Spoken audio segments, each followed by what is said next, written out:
Alright, so welcome back to yet another week of Shadowverse Super League. Going right into it, our first round, we've got Omega versus Kuri Keto.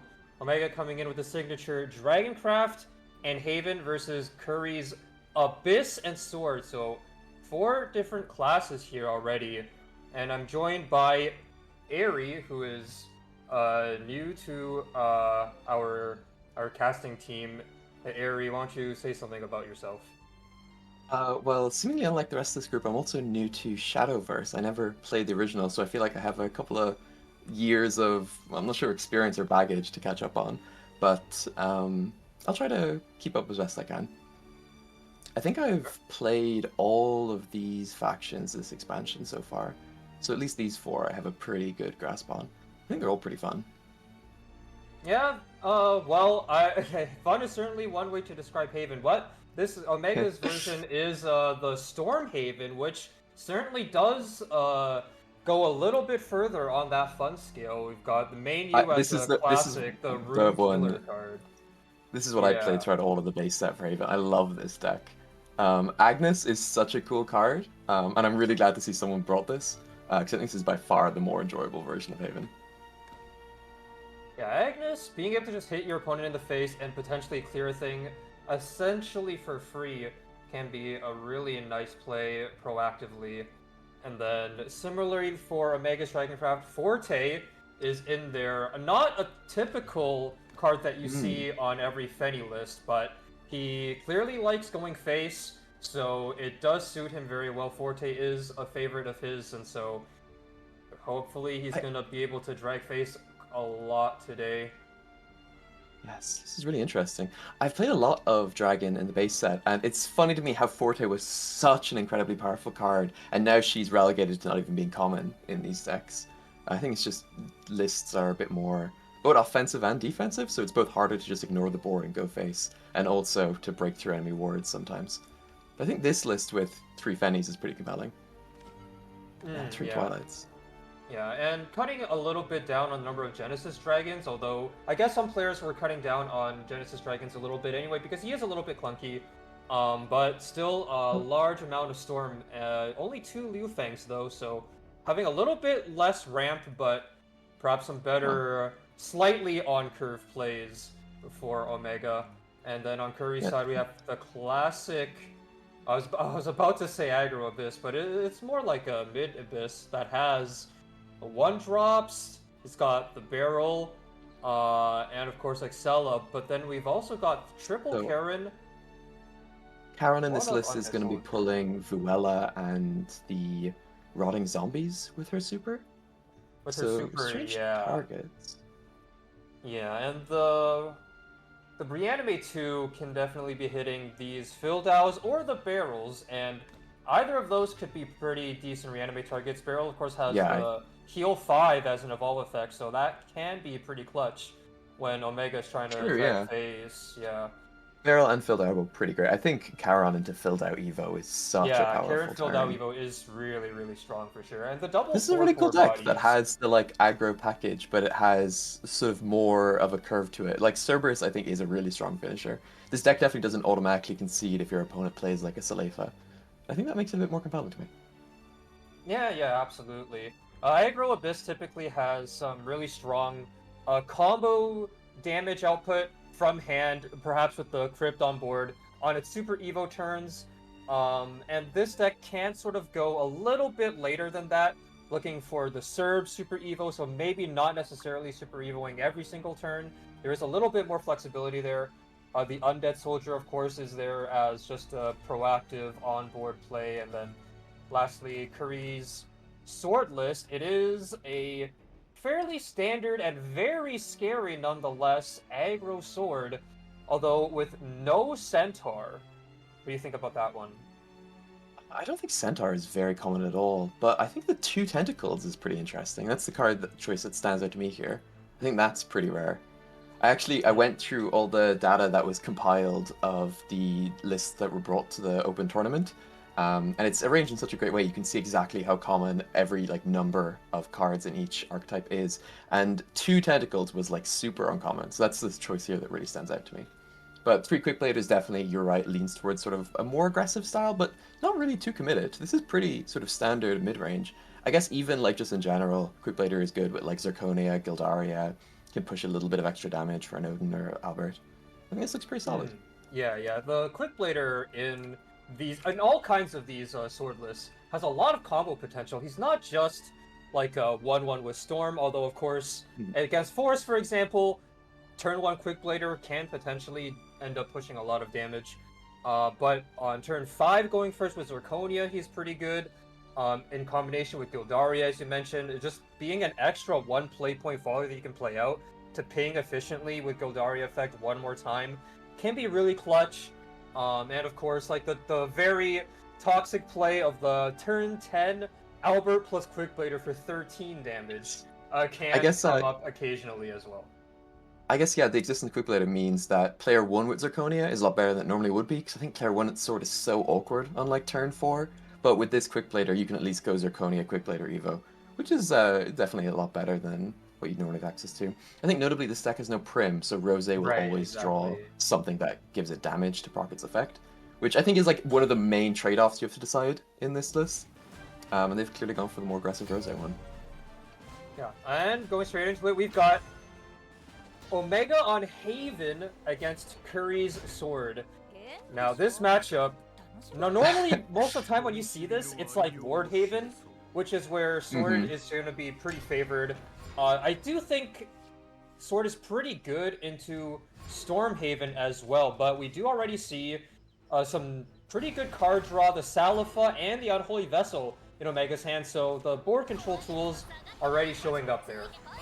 Yeah, I think this matchup sometimes is just such a check of do you draw the Salafa by turn 4 or 5 or not, and the fact that the Haven player does have it makes me think they're actually probably favored from this position right here. That's what I put my money on. Oh, but what's it called? Menu, this card?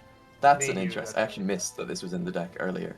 It's funny because the Storm archetype is the only Haven archetype that can really lean into these amulets. Which, like, cards like Agnes don't necessarily read that they have to be in this archetype, but like Aether and Wilbert want to fill your whole board. They have no room for 2 amulets. So I see why Menu has a place here. Though, unfortunately, the Sword does kind of get cleared. I don't think Sword really cares much about the aura. Yeah, Menu mainly is going to be there just to be a Haven killer. Proccing the Serene Sanctuary, going to draw another Vessel and a Featherfall. Somewhat of an expensive hand for Haven, but with the coin still in play for potentially next turn or the turn after. I have a couple options here. I think having access to both Ronavera and Salafa next turn means that I think they're pretty much covered no matter what Sword attempts here. I think they're in a pretty happy spot. Actually they do nothing! Oh my god. Gonna float the 4 points. It's not gonna tempo out the Quick Blader or the Samurai, which I completely agree with. You don't really want to overcommit into the Salafa, but at the same time, you have to force it to play good to force it out. Yeah. I don't know. See, like clearly they have no obligation here too. I think I think you just have to bite the bullet sometimes. Yeah, I think like maybe the Quick Blader and just have 3 things on board might have been like a reasonable compromise. Yeah. But now gonna go ahead with the Albert, and of course gonna Evo one of the 1/2s on board, just to make it more awkward for Salafa. Having said that, this has actually looked like it turned out quite well for them. Not having them play Salafa meant there was no ward to block Albert, so... Yeah. So it is one of those things where, while on one hand, you might want to force out the Salafa depending on what your hand is, but for a more aggro-focused list that has a lot less value in it, like Kuri's, you kind of have to sort of game the opponent into letting you get more damage over multiple turns. And so, in some ways, being able to just like do nothing on turn 4 into getting a reasonably free Albert turn is kind of decent. Of course, it is still a full clear because of the 3-cost amulet that Omega was able to develop last turn, and now finally going to coin and to develop one more Serene Sanctuary for more card draw in a couple turns. I think These cards in Omega's hands are quite awkward. I feel like Vessel is a bit rough in this matchup, at least until later on. Don't really want to be spending your whole turn just responding to Sword here. Oh, but they're clearly not making any effort to hide their aggressive nature here. Evo and Quick play there. Unfortunately, they have given them, I think, a good Featherfall turn if they want to play into it. Yeah. Yeah, problem with Featherfall though, of course, doesn't heal, and you do see in Kuri's hand, there's Odin into Tentacle into Tentacle. Mm-hmm. Might Yeah, the not double even tentacle need coming the in here. second Tentacle, but this one surely is going to be an Odin Super Evo face here, banishing that's the rough. Buster. This is a very quick game from the looks of it. There's nothing in Omega's hand that stops those tentacles. Yeah, They can and pop the the Sanctuary Sword to looking hunt very for, I strong suppose, an here. Ursulefa, but that's about it. I think they have to. Surely they know. Oh, they're not going to. Hovering Ronavero, maybe just hoping Kuri doesn't have any more damage, but he is I going feel to like pop. when yeah, I feel like the line of Evo and Quick Blader denotes too much that there's like more aggression in the hand, that it's so risky to Yeah. not dig for healing. They did end up digging, and unfortunately they didn't hit it, so we know this game is over. Yeah, just gonna read the menu That's just to get the surprising. last turn played out, but it is gonna be a very quick 1-0 start for Kuri. Keto with Yeah, a Raving Tentacle straight to face. Omega going down 0-1 now with this Haven Craft. Kind of an that's a shame. I would have liked to have seen unfortunate the Haven deck matchup. win. Yeah, it's really tough, I think, especially against the more aggressive sword list, because even though the Haven deck has a bunch of direct damage, it is slower, right? You have to slowly set up your amulets and then time them Mm. at like a nice turn to have potentially a really powerful swing, but sword just goes swinging right from the get-go, and it's very difficult to keep up with this like double Lance Trooper curve into Albert. Going right into game two. Two different decks now, Abyss from Kuri and the Dragon from Omega. So, I wonder how the pace of this game will go, if it will be quite as fast as the last game. I imagine the Dragon will be a lot more resilient than the Haven was, so it probably slows down the game quite a bit. Neptune in hand tells me if this game isn't over by turn 6, it's probably going to go all the way to like turn 10.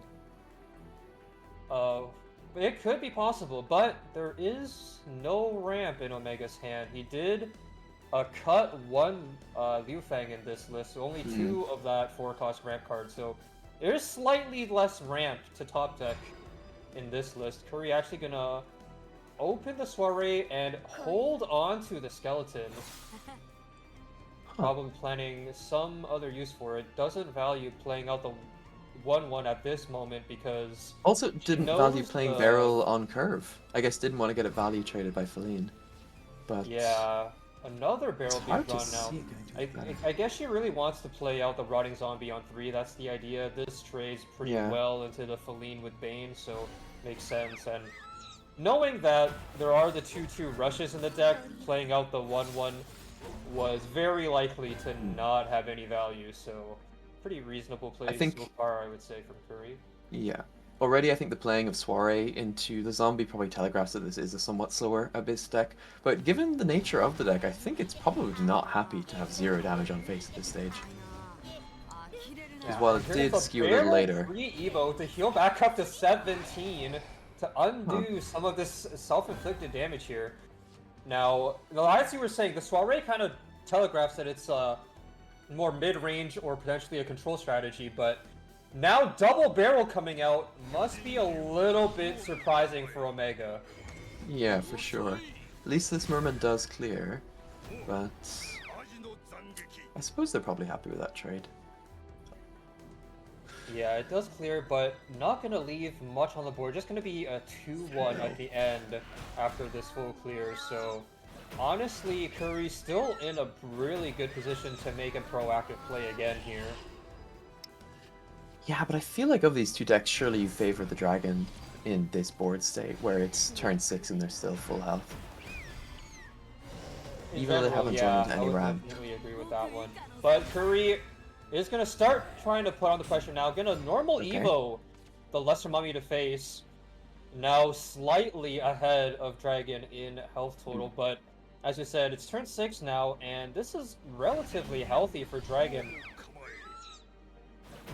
Omega hasn't really ramped this game, but next turn already the Neptune is going to be online, and the Yes. third Merman in hand is going to be healing again. The one saving grace for Kuri here is that there are already 2 Mermen and a Call that have come down, so it's limited how many Marine cards can be played, but having already 1 Merman and a Neptune in hand is going to do a lot to stifle this aggression. Oh, Yeah, and popping coin means Cerberus is going to come out a turn later. That's interesting. exactly, yeah. There's no threat of Serb next turn. Omega knows that. Gonna go for the Neptune, Super Evo. Not really any other line here, I imagine. He has to set up this crest and heal for 4 with basically your, like, Amalia from Wish here. But it's actually kind of better because it heals you with that Yes. permanent crest. And very, very strong board here for 7 play points. Not only is Omega here on board, but also on Evos. Like, there's probably going to be an Evo here in response to clear, and then they'll be down 2. I think it's looking quite dire for Kuri. Yeah, this type of sort of in the middle Abyss list where it's like mid-rangey, but then also has the barrels and the one-drop cultivators. I feel like it doesn't consistently have enough of an aggro advantage in the early game and doesn't really have some of the... Well, a lot of the setups are the same, but you don't hit them quite as reliably to immediately rush down a deck like Fenny Dragon, and if you don't get to smork this deck down, even without much ramp, the new cards in this set, all of these Orca cards, are just so strong defensively. It's very tough to The thing get about through that all turn of this. surprised me. Popping the Memorial without Excella or Cerberus and not sending the Mummy face, they definitely think that they have a better chance of winning if Kuri can clear the board, but I think it seems difficult to imagine. They're down 3 cards to 8. They have no card draw in hand. Definitely looks difficult. Difficult indeed. 2 Fennies in Omega's hand. Not sure if those are going to be played anytime soon. It is certainly possible to develop one now, but perhaps just wants to... Exactly. This is, I think, a very Omega move. Gonna strike right back with Forte face. Gonna put on the pressure back onto the Abyss player, knowing that they are effectively down on Evo points. Gonna tempo out the Feline as well. Gonna get that White Frost Whisper. And Charon off the top probably would have been pretty useful a few turns earlier. Yeah, nothing here can clear this Forte, so that's just gotta be game. Yeah, I guess you mentioned the Phil Dow from the Charon would have been really great if we had Oh, the barrel brought healing Dow is this cute, game, but not enough. Yeah. Heal 5 and 3 wards actually with this Charon effect. Alright, because it's an additional departed. Another one. You're gonna hold on to the Ghost actually. Well, Ghost would have gone away at the end of turn, right? Yeah. Yeah. Okay, so is there lethal here now?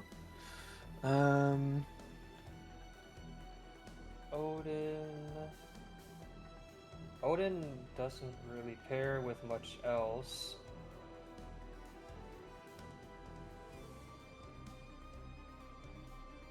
I don't think there's a lethal in this hand. If there is, I don't think I'm seeing it. Gonna play out the third Merman now. Just healing back up to 13. We're potentially gonna evo that as well, just to heal one more time. Trading off that first Mega Lorca just for the space to summon a second one to heal for 1 more health.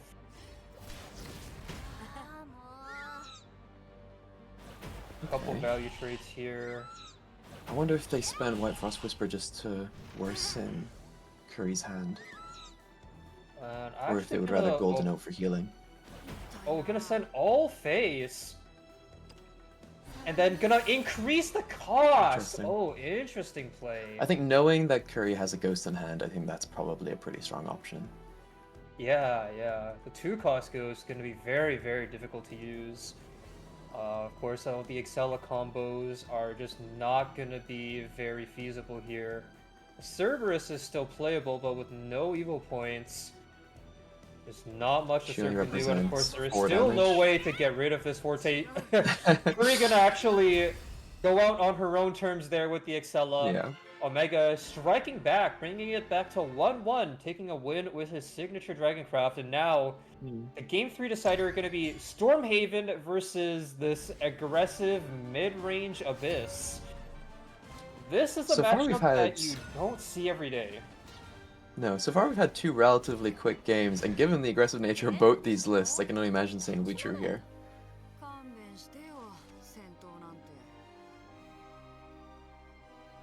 A very quick toss Both all sides. from both Yeah. players. No one happy with their hands here. Yeah, Kuri now actually having the Fill Dow in hand along with the Cultivator on one. This hand has some very different options compared to game 1, or the previous game rather. Soiree off the top is a pretty decent draw. Gonna open that up, of course, and I imagine gonna tempo out the Skeleton as well to contest that 2-2.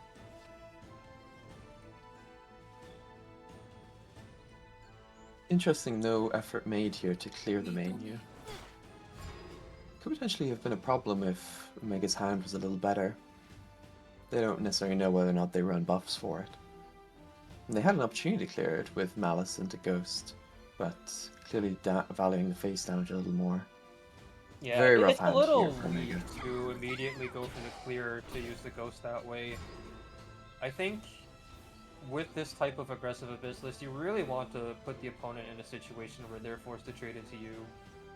Otherwise, you're just not going to win out as the game goes longer. But Omega actually Oh my still god. gonna not gonna lose out on this game of chicken here. Gonna continue just both hitting each both other of in these the face. teams, both of these sides insist they're winning this race. I have to say, looking at the hands, I would have to assume this is a race that Abyss will win quite handily.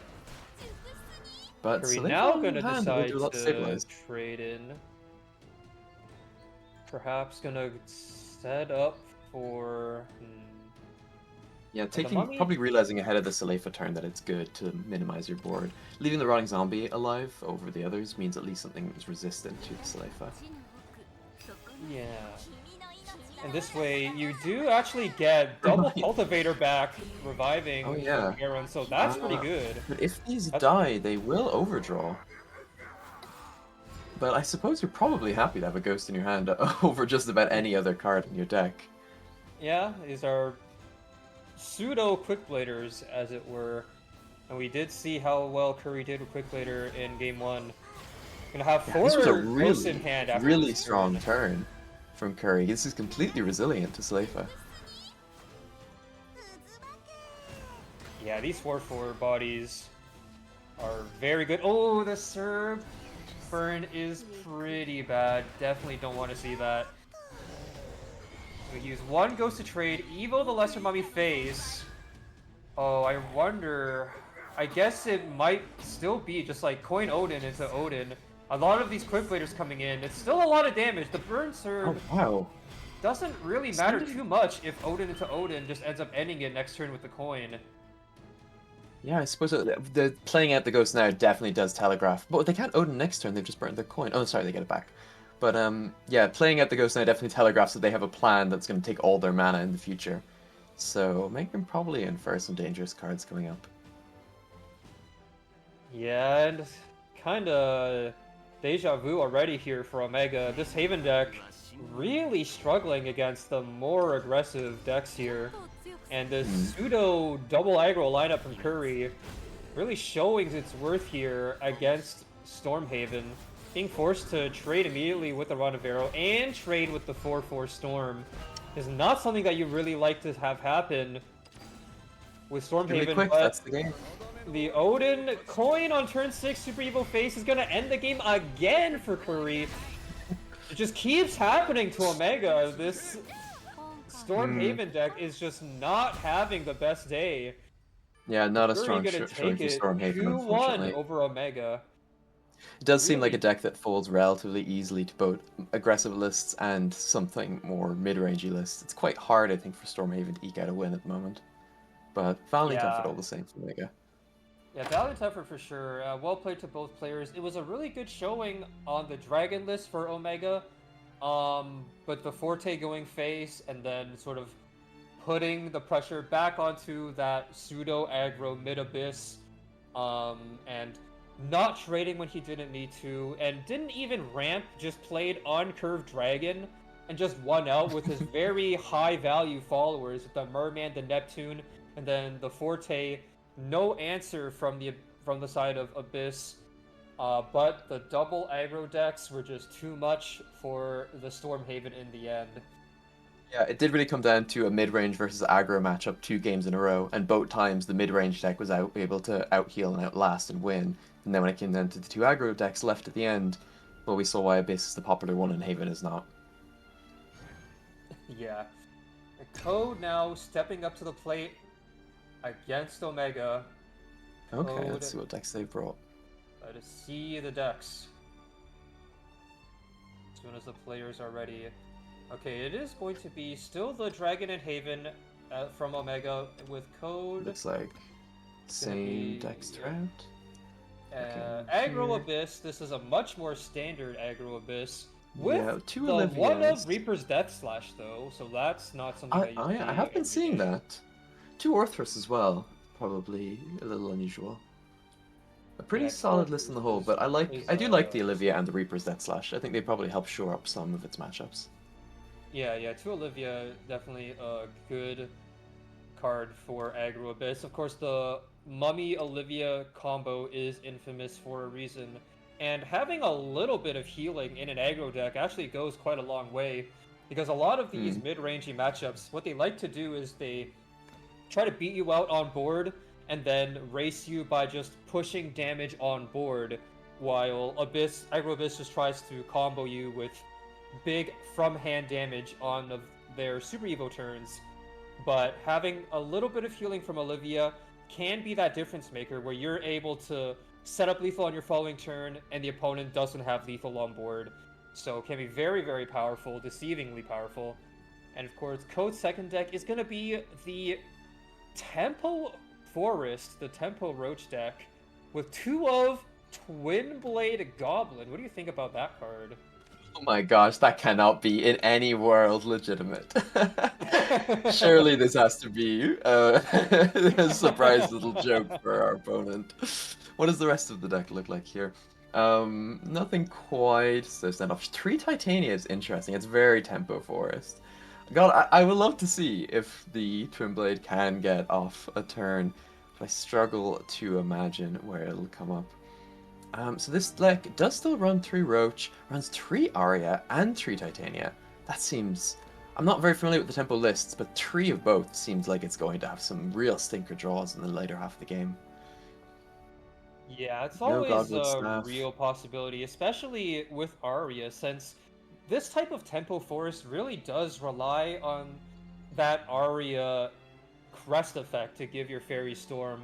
Without the extra combo power, without the Lambent or the baby carbuncle from traditional combo Roach, you don't have that much out of hand damage unless your fairies have Storm. And so you really want to have 3 Arya for the consistency of having the crest, but the Arya herself is not a useful card to play unless you can Super Evo her, and you can't Super Evo all of these Aryas if you're drawing multiple copies, and so, as you said, it can be a real brick later on in the game, and it's one of those cards where redundancy doesn't always pay off, and Titania, kind of a similar story there.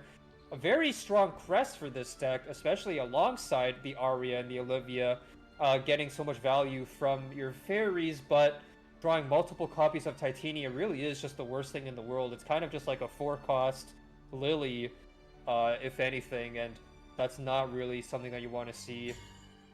But we're gonna The go. deck is that it had nothing for draw except for 2 Glades. No Gardens Allure, no Godwood Staff. So despite having so many bricks in the deck, it's going to be quite dependent on being able to draw correctly to be able to pull anything off.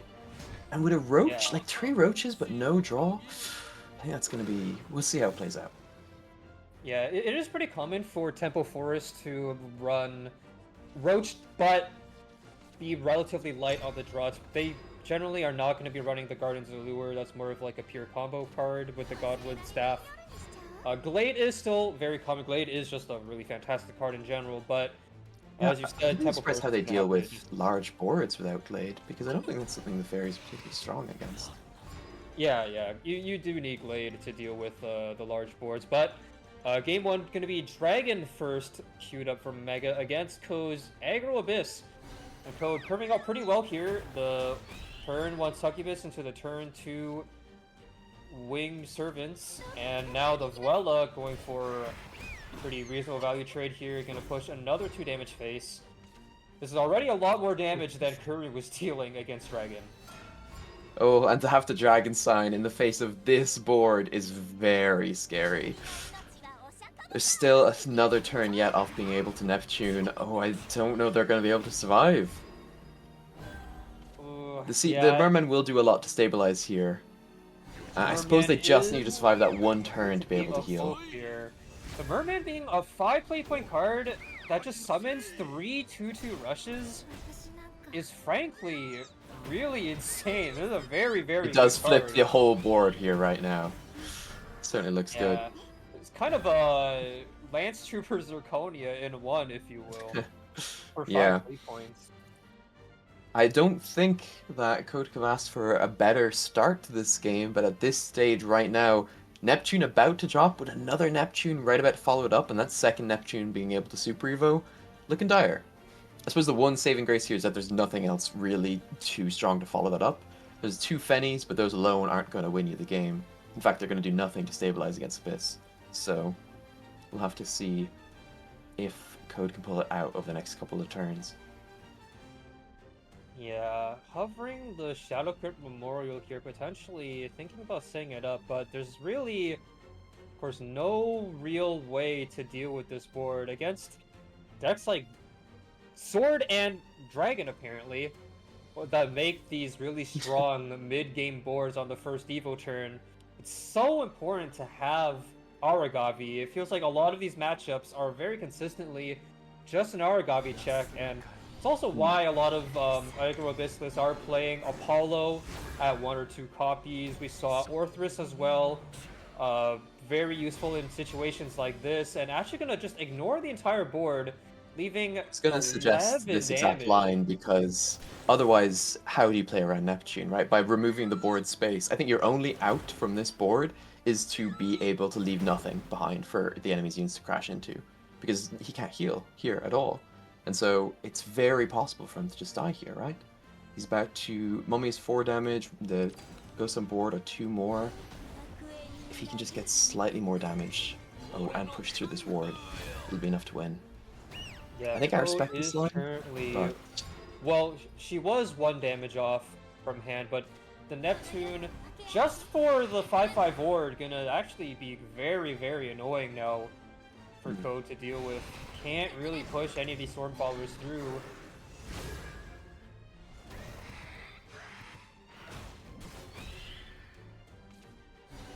And it's just the world's saddest arrow play here, unfortunately, for Code. Yeah.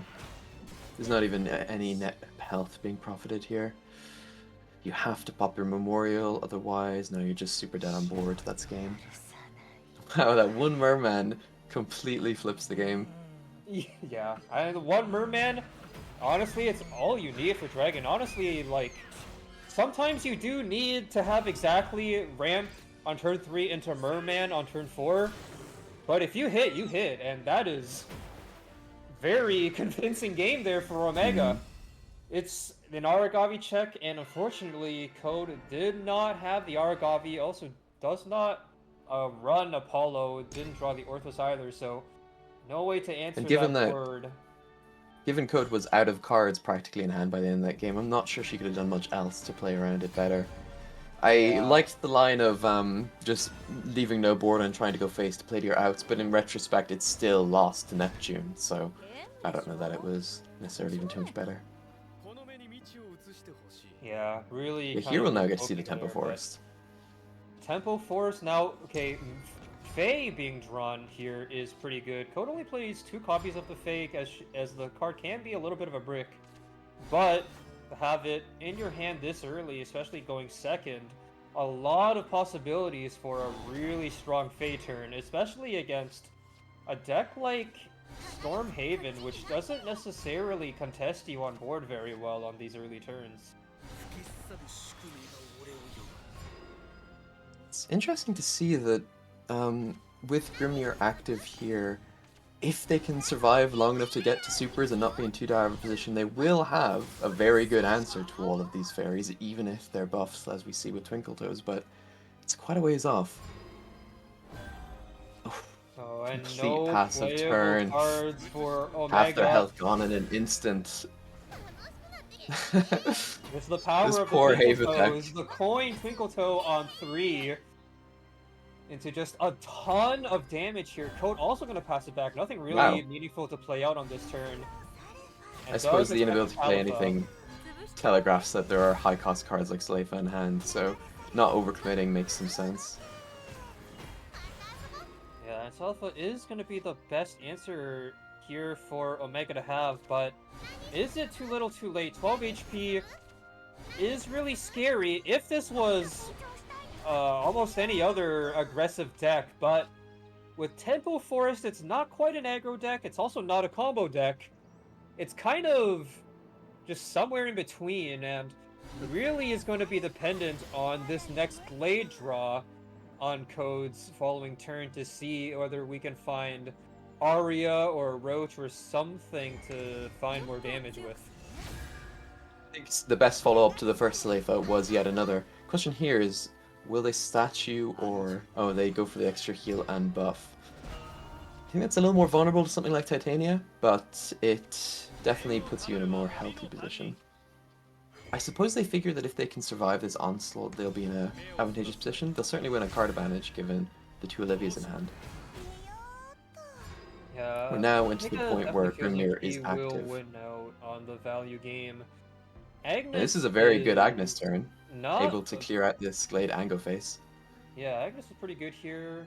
We play out the Wing Statue, and then the Agnes hitting face and clearing the 5/5 for Being able to free. Dark Haven tap before you go face as well means pretty nice swing here.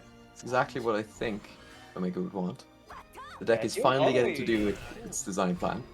Yeah, finally gonna heal all the way back up to 17. All of that early damage from the Coin Fae kind of being undone here. Aria Super Evo coming out now for Code. Very important card in this deck. And the coin out the Sharetta for that 2-5 ward. Wow, I like it. It means that this board is no longer answered cleanly by a Sleifa. It will be blown out by like a Vessel, but there's nothing of that in hand. How would they answer here? Featherfall is very awkward. Doesn't clear out the area at all. Don't believe there's any way in hand to do it. You could Agnes and pray you hit the 1 in 4 to destroy area. Other than that, I'm not sure. I guess you could dose to make it a 1 in 3, but I think you probably do that and you take your odds. You could Featherfall and then Ooh. yeah. I feel like this line is losing. I think you had to I think you had to just roll the dice. So I don't see how the the Aria is gonna stay on board here, and now the Odin Super Evo. That's game. Yeah, perhaps you were right. Yeah, going for the 1 in 4 or the 1 in 3 was the only real way. Oh man, not again. The Odin feels Super awful, Evo is gonna claim the life of the Stormhaven for the 3rd time now today. Was really hoping this Haven deck might finally be able to eke out a win there, but maybe this 4th time's the charm. No way Haven loses 4 times, right? Oh man, against Aggro Abyss now, not an easy matchup. This is of course a deck that runs Odin, and that is a pretty good curve for Code. Gonna keep the 3, just toss the Mummy for later. That is a really nice curve there. More 1-drops now. I'm gonna play out Yeah, this Mega's probably not cultivator. too upset here either, having a card a turn on one and Salefa in hand. Something to play in between then would be nice, especially against aggro, but seemingly this Oh, deck does lean quite barrel high curve. onto. There's not gonna be a great answer here, unless if, of course, there was like maybe like a coin into the three Oh, the cost really candidate, sad thing but is they're probably going to have to coin. Oh, the Queen Ranavera doesn't even do anything. There's no Evos available. I think we're seeing the fourth loss for the Haven deck right here. I just think this deck oh doesn't look like it does enough man. early, unfortunately. You know what I love is Colette, the card who, if you have two amulets in play, shoots twice, and if you don't, shoots once for 2 damage. I think that could be really good to stabilize against some of these boards, but I don't believe they were running it. It's very much a similar idea to Agnes, that it can work in this deck because of all its amulets that it runs. Yeah. Okay, well, this does clear the board, puts them to 12. Yeah, well, we've seen this movie before. The do nothing into Salafat to clear the board. Heal to 12. Again, this is actually the same amount of health that he had last game, I believe. It is. Uh, but Though it's almost against all the aggro cards... this, so it's a lot scarier. almost all the cards in hand here for code are tokens at least, but I don't know how much of a peace of mind that will bring. The bats here will be bringing down to 9. From there, next turn I have 6 mana for Ghost Bat Excella potentially. Could be quite scary. Slifer Ghost here Bat does kill landscapes. is 6 damage. So not quite lethal yet. Code's still gonna have to draw something. Aragabi is quite reasonable here. Yeah, I And think you're Evo quite pleased that with to that. push another 3 damage. Set Omega to 9. Do you commit the bat here? I would say so, because I think playing to your outs, you want to build a board. It is bad into more AoE, but up to hold it. I guess it's +1 damage for Excella in the future, or potentially more if you draw Arrow. Yeah, could be good with the arrow top deck, and right now we don't have a super clear angle for how we're going to win with the Excella. Mega's health is still a little bit too high, and so holding on to the bat, I feel like I personally still would have played it, but we're gonna have to see how this one plays out. The Crypt, very nice draw, going to fit well with Excella on potentially the turn after this.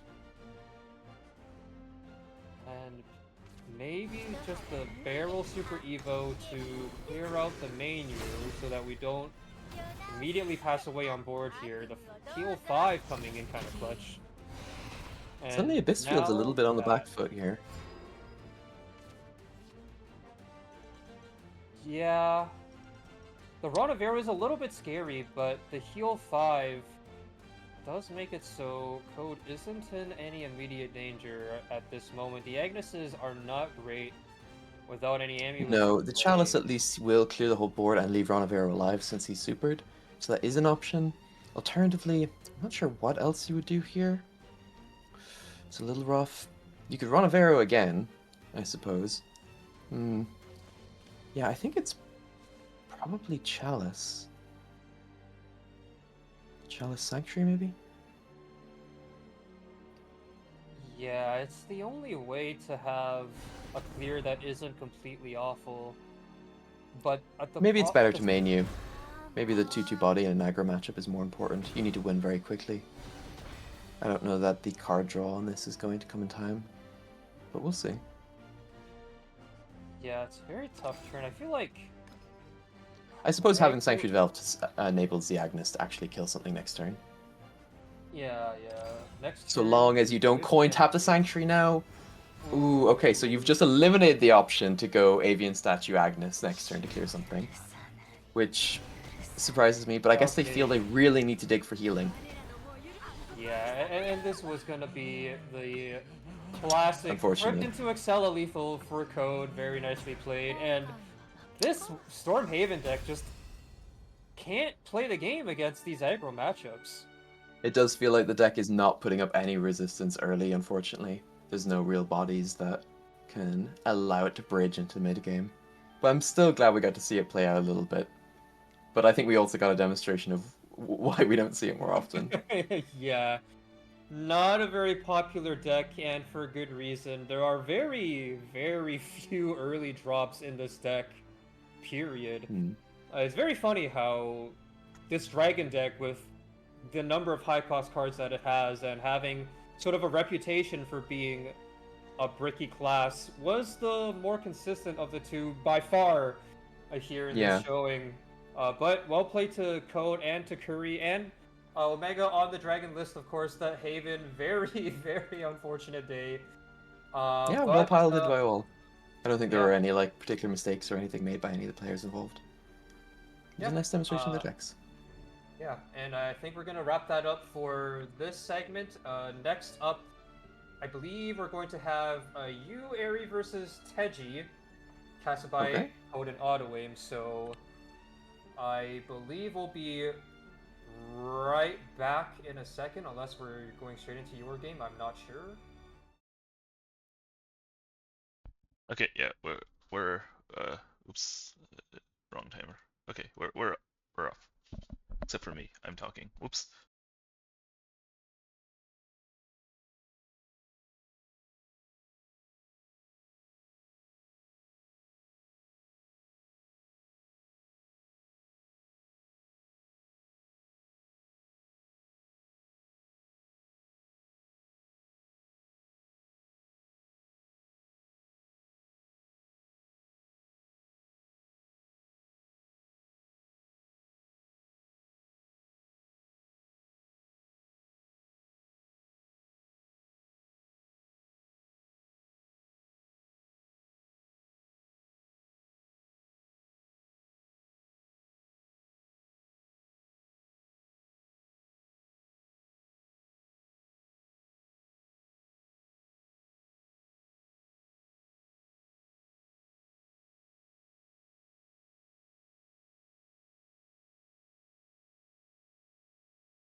Okay.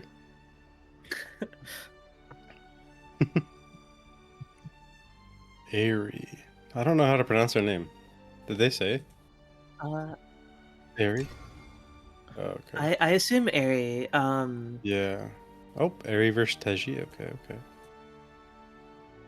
Also, a gentle welcome back for those who patiently waited for the break. Uh, A gentle one, huh? yeah, a gentle one, as opposed to a more a violent welcome back. Hmm. Oh, Congrats also you on have your to wins, Code. thank you. On what? We have. Let's actually hop into decks real quick.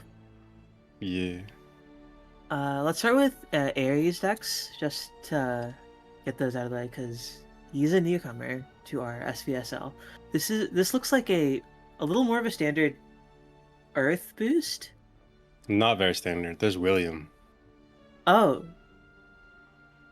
I missed And that if entirely. you scroll, I don't think there's Kuon. But there could be now. Oh, that's a really interesting choice. Yeah, there's no There's Kuon. So there's Burgent, there's William, and their win condition is Odin and Lilithum. And sticking a board. That's it. No Kuon. that seems quite scary for some of the more aggressive decks that have shown up. Yeah, this is the mid-range deck that is the boogeyman of aggro. Mm-hmm. And then what's the other deck? I wonder. Oh, this one looks to be a pretty. Oh, this one looks to be. Ah, yes, it's just mid-sword with one Saria. Oh, one Urius, okay, and one Tentacle. All right, this is fairly standard right now. Yeah, it's. You can kind of mess around with the numbers, though. They do have 5 Storm, so the usual is like 4 Storm. Either you do a split of 2 Odin, 2 Albert, or 1 Albert, or 3 Albert, 1 Odin, something like that. But there you opted for triple Albert and 2 Odin. So this is more aggressive. Usually you don't do that unless you're cutting Amalia, but they chose not to as well. So that's pretty cool. Sure. What's Tejjy's decks? We'll just go real quick. Yeah. We got Oh, this is aggro Ace dragon. Yep, this is popping up more and more on the ladder again. We got the Blade, 1 or 3 Fledgling Destroyer and 1 Grimnir. Interesting that he's opting for 4 mana, just destroy something. Usually you don't see that very often anymore. It may be a response to the up to like Wilberts or just really large single single ward followers that might come up. Yeah, and then the other deck is Haven, I'm guessing, because he brought that last week as well. Yep, Ward Haven. It's Wardhaven. The classic. Okay, he's got the Soul Oh, Cure there's Sister and double Divine Thunder. Okay, I think there's the also Divine 3 Thunder Odins. is. There's 3 also Odin 3 is, Odins. 3 Odin is good, yeah. I think that's fine. Like 2 to 3 Odin is usually going to be what you end up with, I think. Sarissa is different. Divine Thunders are very good, and it's a nice tech option, especially when you're dealing with Vols. Alright. Of course. I think we're ready, yeah. I think we're ready. See what the matchups are gonna look like. I am kind of wondering how Dirt is going to get through, though it might be great against the Face Dragon. Oh, and we get that matchup right now. It is definitely a scary matchup for Face Dragon to run into, having played Face Dragon a little bit. Oh, the triple hand Greya in the opener. Spooked you. I can understand tossing all of them back though, because you are going first, and you can't really into an aggro matchup. You can't really afford to keep. You can't afford to skip your early turns. I kind of think it's good to keep one. Yeah, and they ended up agreeing and keeping one. Ooh, drew another one. Unlucky. Well, that is unfortunate. But fan on 1. Top deck on fan on 1 is really good. Alright, we're probably just gonna see Milvi here, and then Dragon's probably just gonna play the Call of the Megalorca. We're gonna see some fairly standard turns. The only deviation we're gonna see that's an awkward turn for Rune is whether they draw a 2-drop or not. No, so then they're gonna probably check the Witch's Brew here. Ooh, still no Oh, 2-drop. All right. This hand Well, is looking a little heavy. yeah, it happens though. The Dragon Hand has very little aggression outside of the Orihime, so. That's very true. Oh, there's another 2-drop. Oh, there it is. Unlucky.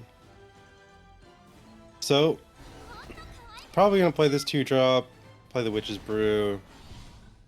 Now, ideally, you want to Stormy Blast this, and then draw another one soon, so you can deal with Forte and anything else that's hiding. Kind of hard to say, though, if you Stormy Blast here, and take another 2, or if you hold Stormy Blast until after your Angrea buffs it, or like spell boosts it. I think we're in a position where we should just save the damage now and clear it. Because you don't really want to get Evoed Face and then another one pops out as well. Honestly, with the Norman as well, I think we have plenty of resources to catch back up. Yeah, I would agree. We also have Sage Light for clearing. And yeah. Okay, they opted to save it. That's not that That's not the worst. It's fine. Tejjy's probably gonna look to either +1. Yeah, I think +1 play the Merman is really scary here. It also demands Sage Light usually. Because Angrea. Ooh, okay. Never mind. I'm a little surprised that the Merman wasn't evoed here. Yeah, the pre-evo on the Merman is good, especially against Angrea specifically.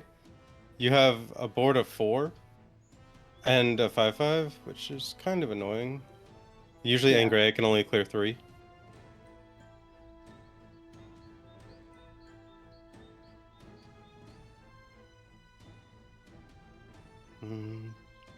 We're probably looking at a very easy Angrea turn. Of course. I can see this next turn actually being a little awkward for our dragon player. Yeah, dealing with that ward is going to be annoying.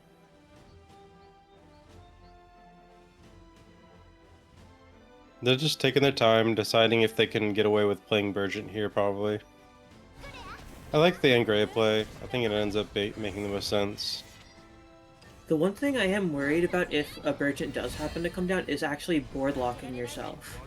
That is something I can see this deck doing, and especially since Forte is a follower.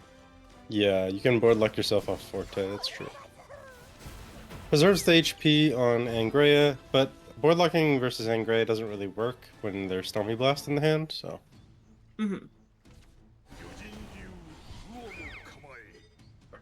Okay, we're seeing another Merman. This card is so good.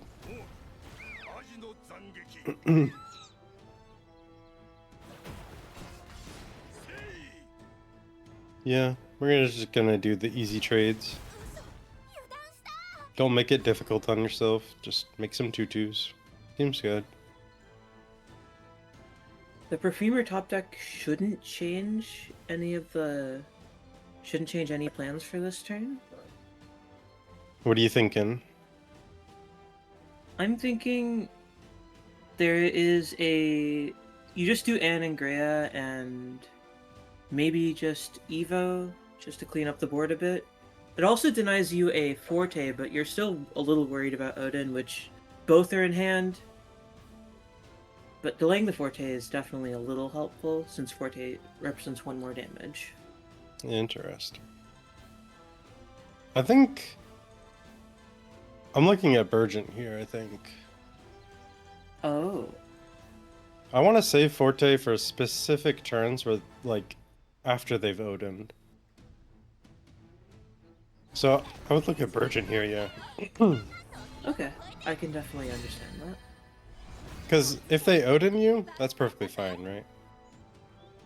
They deal 7, and then you play, like, Norman, and then Super Evo the Norman into the Odin, and heal a bunch, right? Of course. And then, oh, also, you can preserve the HP on Burgent here, which I think would have been really good. You could have played the Looking Smart. I believe... I'm actually not sure why it was held. Maybe just to prevent an overdraw? Okay, so here's the Forte. Now, when they do Forte like this, you do have the same problem where you're just ending up Normaning anyways. It's most likely Norman's Super Evo double heal back up to 14.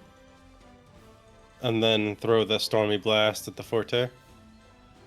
Seems like the most logical play. Of course.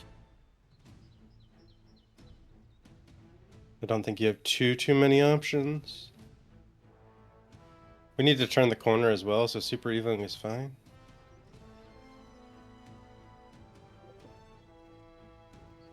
It definitely pulls a response because that Super Evo Norman would present a lethal threat on the next turn. Yeah. So I think your play seems like fairly set in stone. And I think you do heal again. You can make another ward, but I don't think it has as much value versus stuff like Odin. Though you do win the game if it's Odin. So okay. This is another reason to preserve the HP on the Burgent, because Odin can trade and then you no longer have lethal. And then it gives the dragon player another turn.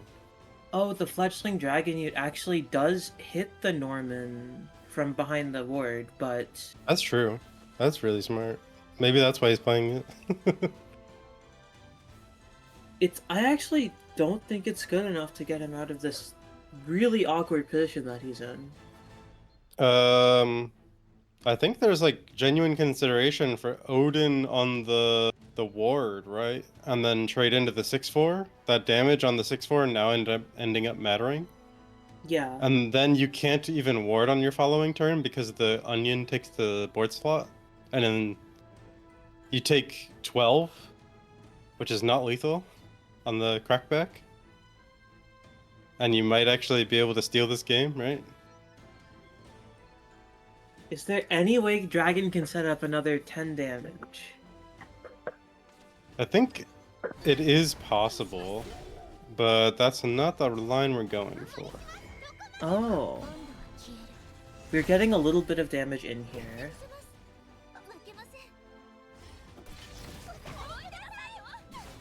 I like the second heal because it's like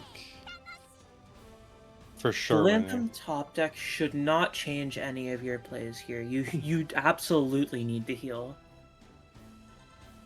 Yeah, we do need to heal. We do need to clear. I think it's a pretty standard Angrea plus heal turn. I think so as well. We end up like trading in the onions into the 2/2, play Angrea, hit face for 8, and then like what? Super Evo the ward.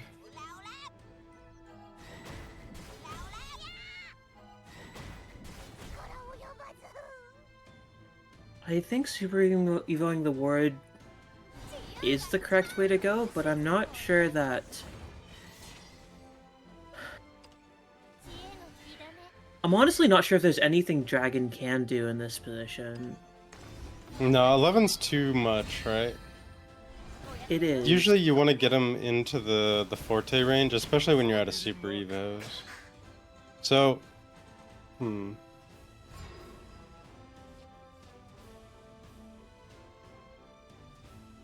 yeah, that is GG.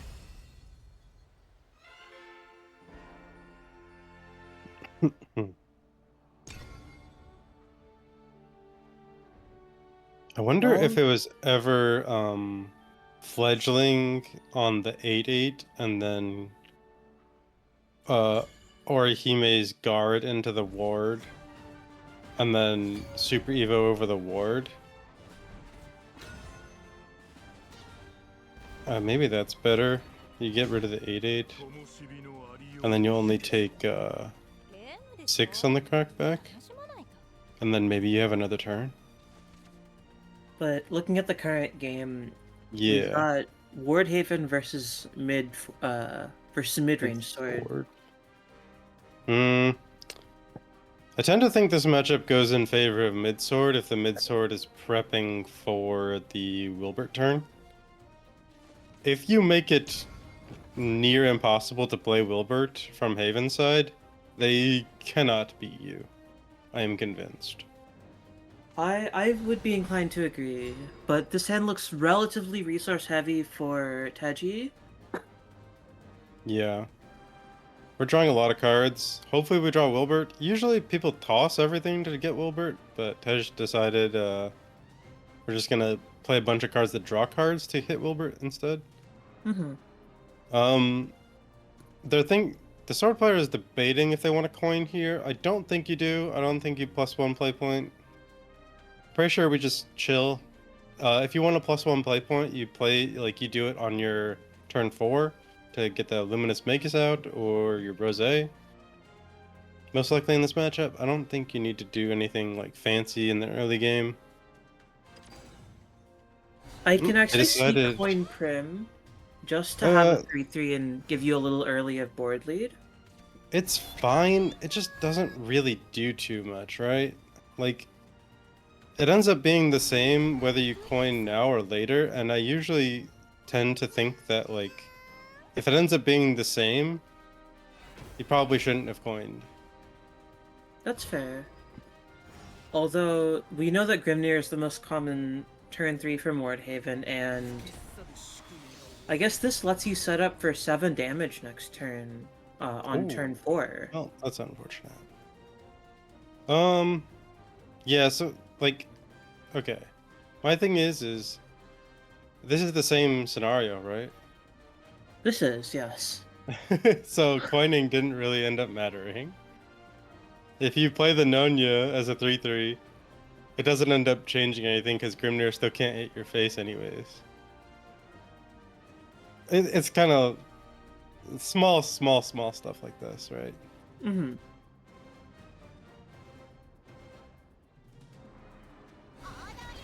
I was about to say, is it ever not Rosé here, but...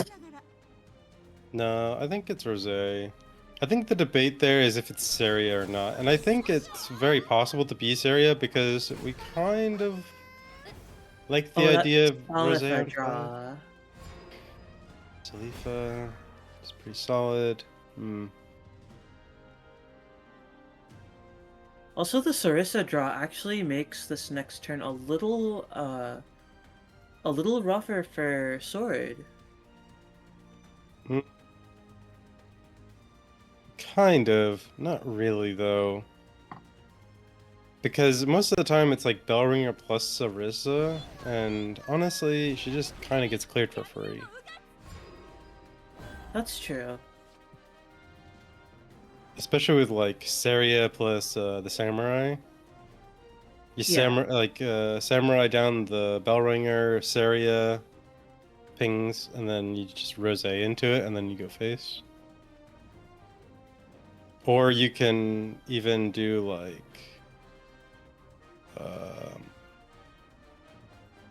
I'm wondering if there's an answer to Salifa on this turn.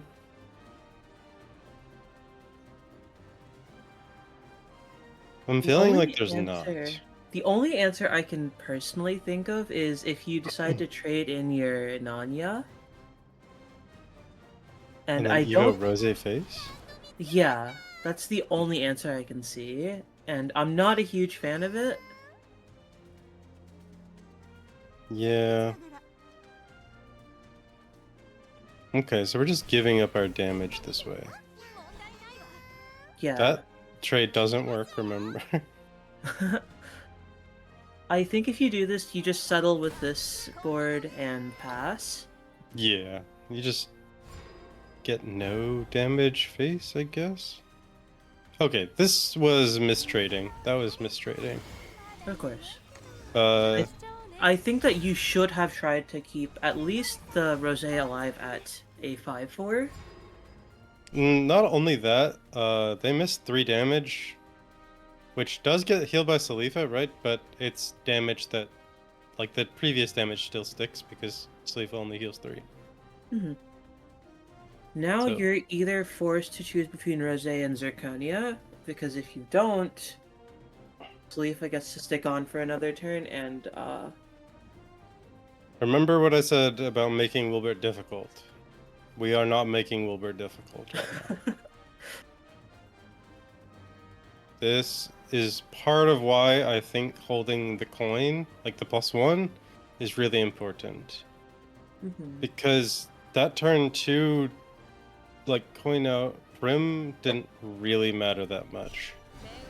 But a turn like this, where you could have made like a Zirconia plus a 3/2 next to it, as well as these 2/2s, would have made Wilbert way more difficult to play. And with the Wilbert in hand, I feel like this game is going to be a lot rougher for Sword now. Yeah, you need a top deck Odin. Odin. That is that's not Odin. Ooh, okay. We're in for the long haul now. Alright. And Tejjy also drew Aether too. Oh my goodness. Okay, so Haven has like set lines essentially. Wilbert on 6, Aether on 7, John on 8, and Tejjy has hit them all. Yep. So we gotta figure out as Sword how to deal with this. One actually, thing potentially, Aery could, sorry, is it Aery at the bottom? Yeah, Aery Yeah, could, yeah. one thing Aery could do is actually try to draw into a 0, Samurai, just to help clean up those, Aether boards, and we are staring at one in the hand.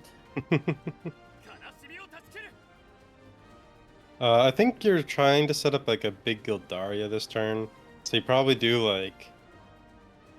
I don't even know if you trade, honestly. Maybe you don't even trade until you know exactly what's happening next turn. Or if you trade, maybe it's like regular Evo one of the 2/2s over one of them, and then hold the other 2/2. Oh gosh, this is such a beating. This is a very rough board. I don't think you're supposed to trade because the Aether would get more value this way, right? But I guess they do get cleared by Grimnir anyways. Maybe I think you're supposed to like trade them off, but not in a way that like destroys them. Can we actually take a look at the rally count for Gildaria really quickly? Oh, it's At 8. 8, it it's is destroyed. very... If there's no spells played, it's destroyed code. Yeah. At 8's very, very far away from being active. Yeah. But that's the only line, so hopefully they see it. The question is, do you play both samurais here?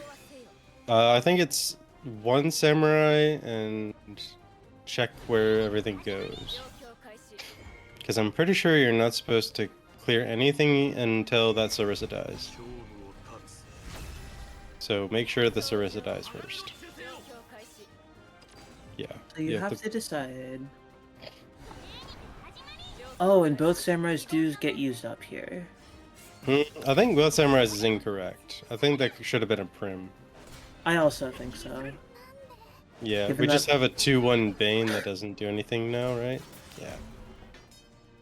Could have used that to clear up a Jean on this turn. Oh, the second my Aether is gosh. extremely scary. Okay, well, Oh, there's only 2 followers. yeah. But,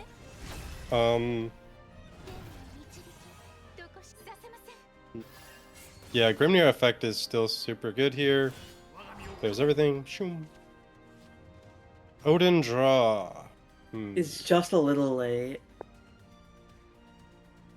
I wonder if it's just Amalia's Super Evo clear that Aether out of the way and then just hope no Jean? Are you suggesting leave the words up? Yeah. Or you can clear one, but I don't think you have enough to clear two, right? You do not have enough to clear two. If you clear one, I guess it's fine. And yeah. There is think it's- actually another play that could work. We could Right. Amalia plus Luminous Mage. We could keep up the barrier on our 3 wards, and now our board becomes a little Jean resistant. Jean resistant, but they Jean and then they Grim near you. Oh, that is true. That doesn't. You have to clear this Aether, and then double trade into the 3/6, and be like, "Hey, I hope you don't have Jean in your hand." And then Tejjy goes, "Hi, I have 3. Don't trade these. Trading. Actually, if you do feel like a Jean is coming, I see no harm in trading personally.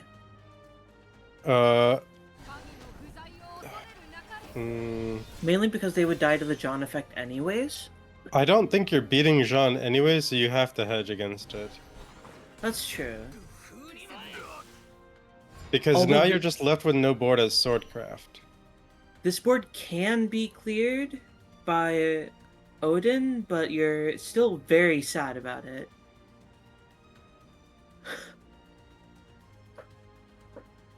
Honestly, I'm not really sure how Sir gets out of this one.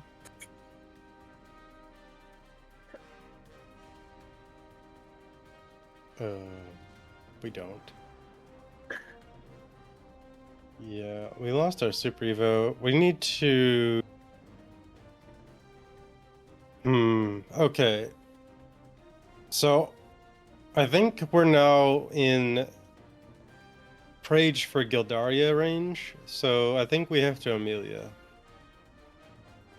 Because our rally count is almost there, so we now need to go and grab Gildaria, and then stall for a turn. So we can do this, and then next turn, Amelia Prage for Gildaria. Yeah, and Gildaria's finally at rally 20 off of an Amelia draw. Actually, Gildaria's at rally 20 right now. Yep, it's right now. Yep.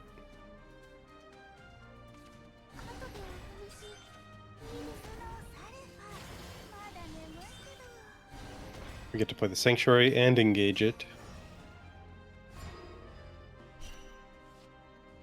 Okay. Oh, a second Odin.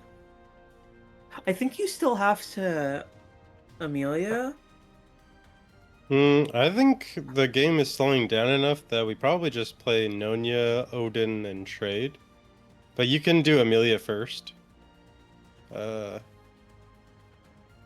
you can only do one or the other, Nonya or Amelia, so you have to pick.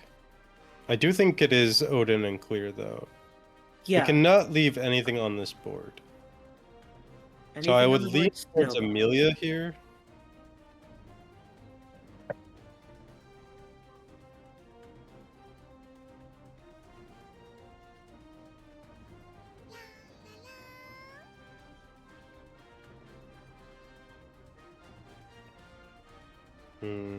If we're bouncing the shield off, are we doing an Albert?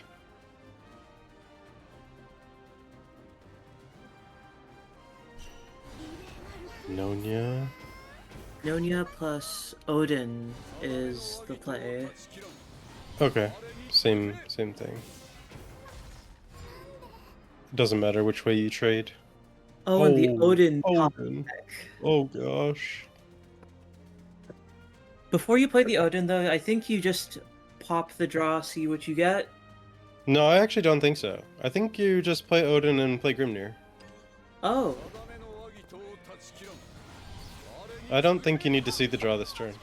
If you're playing Odin, you're not getting much better cards, right? that's true.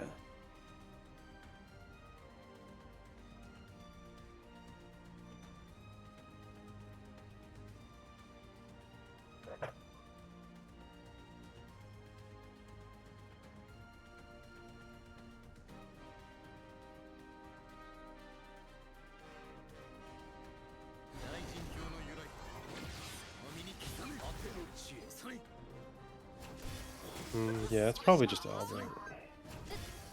Yep. The double divine thunder. I don't think those really do. Actually, no, they do a lot more than I expected in this position.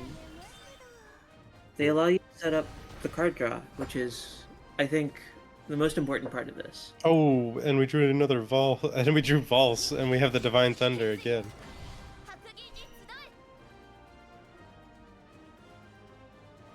Yeah, No I think. Daria off of the Amelia is a little scary for the future turns. Yeah, we're forced to Valse, and then we're gonna get Jeaned for sure, right? Mm-hmm.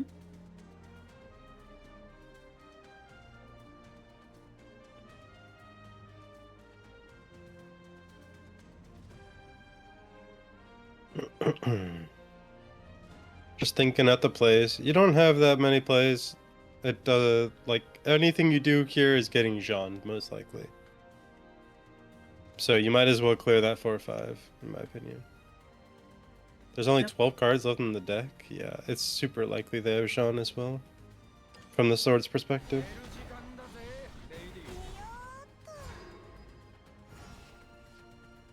Play for deck out. Maybe. I don't think so, though. I don't think that's real. I think Jean is better. Like, Jean tapped the engage. Yeah. Engage. Oh, we drew Gildaria. Gildaria off the top. Is Gildaria good enough? 1, 2, 3, 4. Double trade in the 2/2s. Yep, it is. You can also just need to trade one, right? don't have to trade in any. Oh, if you use the Prim. Wait, actually no. Gildaria on her own does clear. And you can Prim plus toss on the Nanya, Yeah, it's super evoed. I don't think you toss in anything. You just make a board again, and then watch them vessel you and cry. Or in this case, second John plus. I think this one is probably vessel. Plus whatever you draw. It depends on the draw. But I think this is definitely Gildaria turn. They're just thinking it out, hoping that if they play maybe Luminous Magus. Okay, yeah, there we go.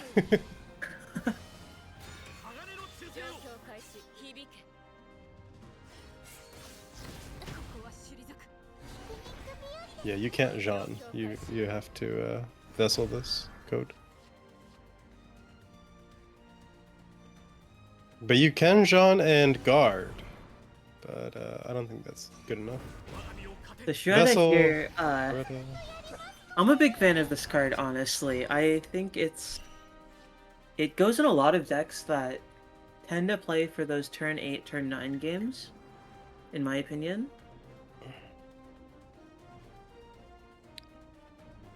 Oh boy, this is rough.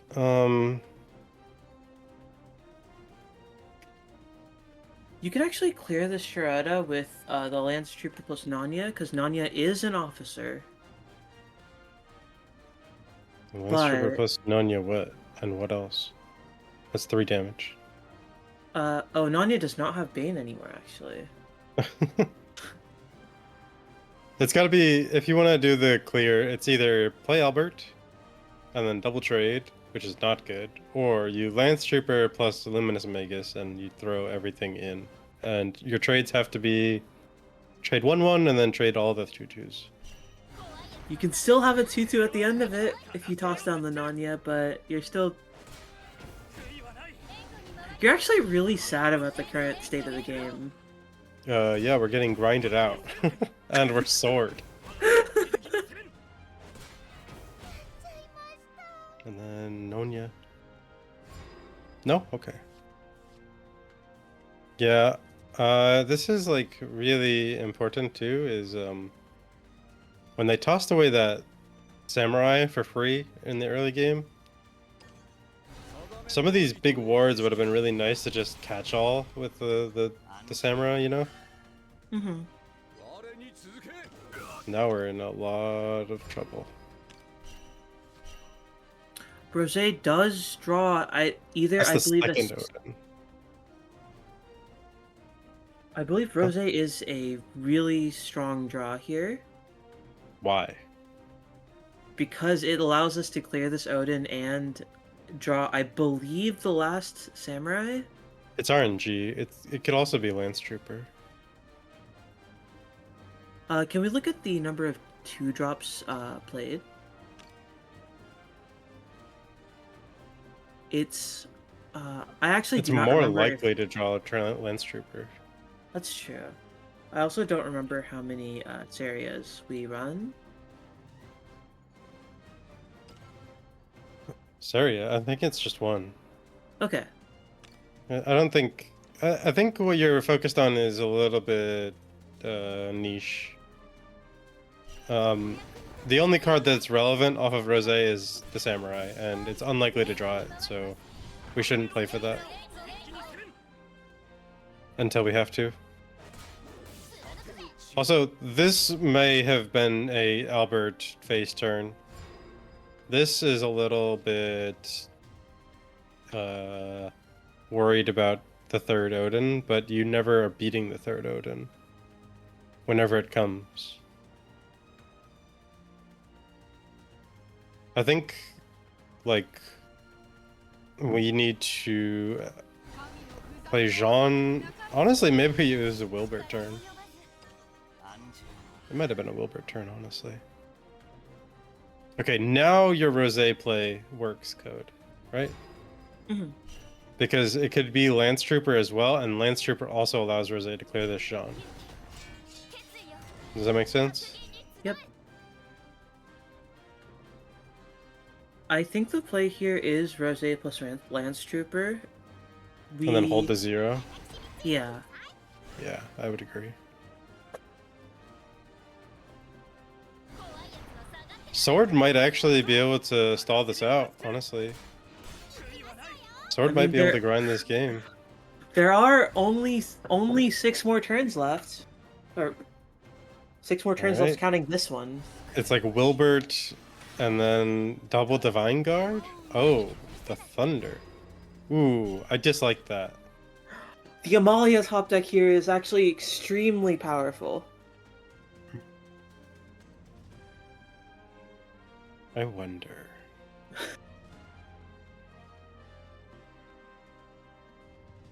Your third Odin ends this? Would have ended this. Because there is 5 cards left and there is 1 Odin still left in the Haven deck, right? If Yes, we remember there from the... There So we need is. to... There's 1 more Odin left. So we do need to ward. That is crucial. We need double ward.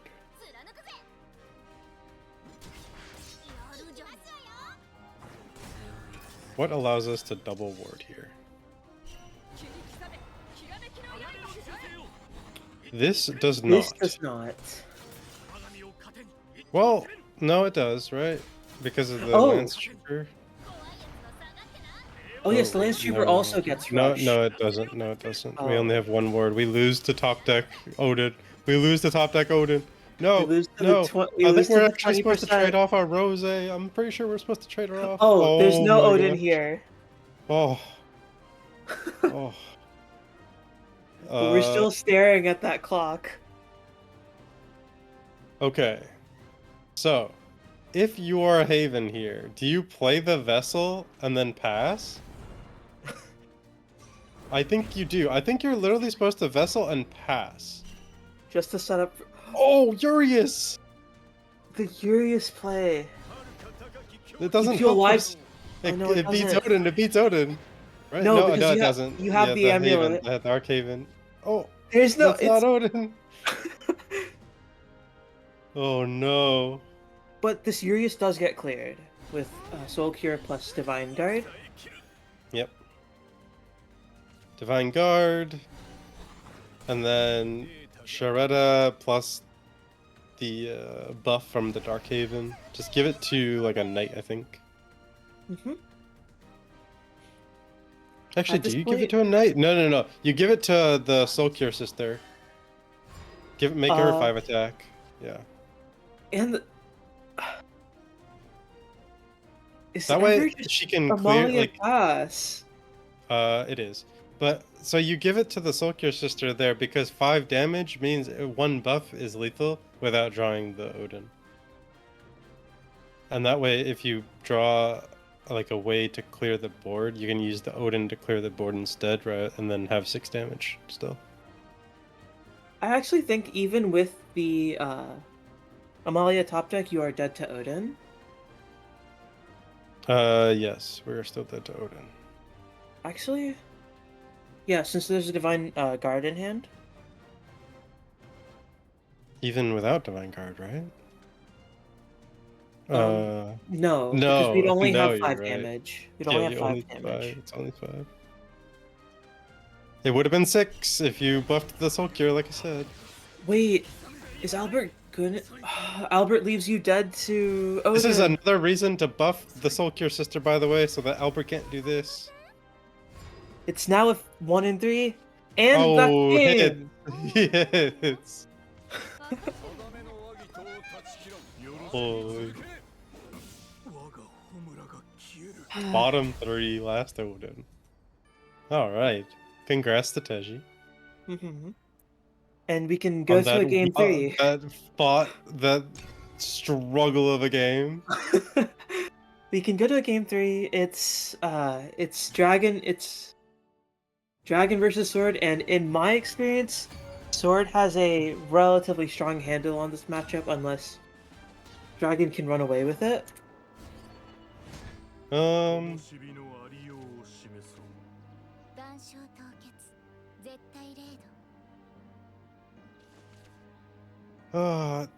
It depends. There's a lot of stuff that Sword can do to throw away the game, honestly.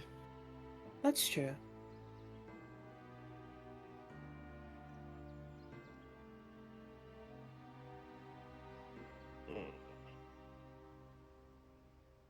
Yeah, I think the Sword hand is fine. You just keep False and Prim. Just play like they're aggro. You know they're... Oh my gosh, keeping Gildaria. I'm not sure about that one.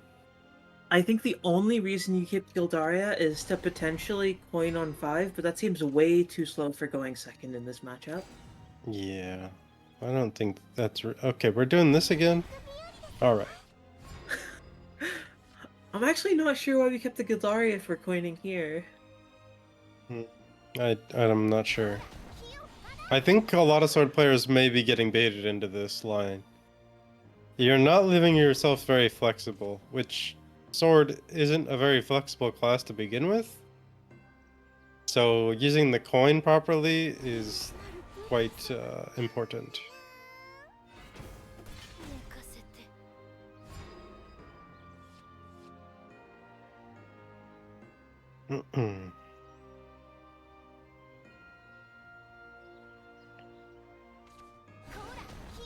Just another one and then buff. Okay, I can see it. I also believe not trading here is correct. Yeah, that's fine. I do think you get Valsed, but it ends up being whatever. Especially since you have the 4-drop in hand. Yeah. I think this is one of those matchups where the 4-drop is like really awkward to play. So I don't know if we'll even see it.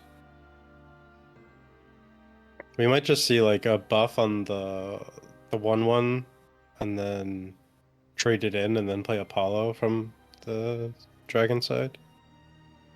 That does line up a little better into the false. Yeah.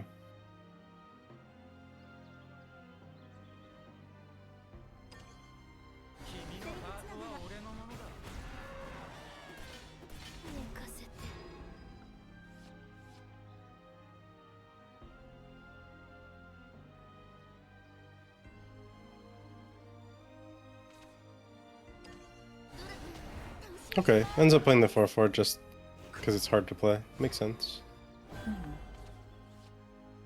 Zirconia here is a very scary top deck.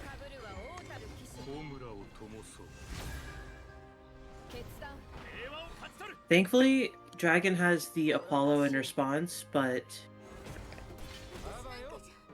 it is still a scary card.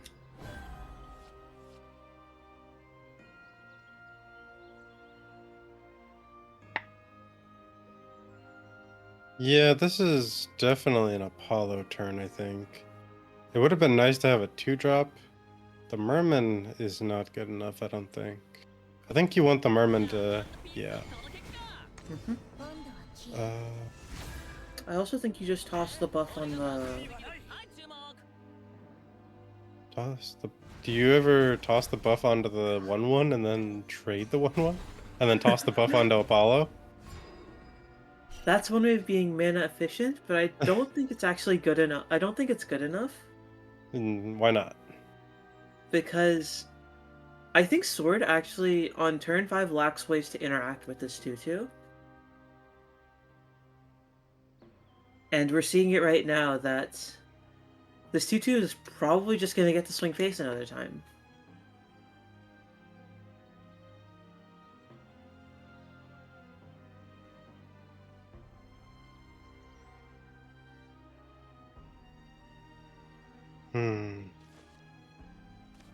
You really think it's Valse here? I'm worried about Forte. I am as well, and Forte is a little harder to interact with than... That's kind of part of why, like, playing Valse on the last turn was super awkward too, right? Is because we don't actually have that many answers to Forte. And then we kept Gildaria, and now Gildaria's going to be awkward into Forte. This can be really bad really fast.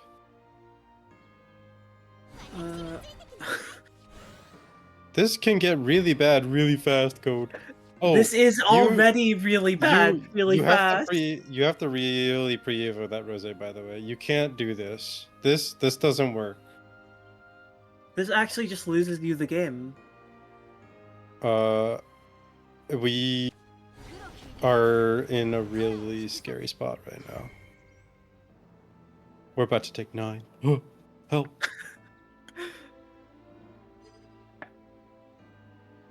And I actually do think it's Evo Forte.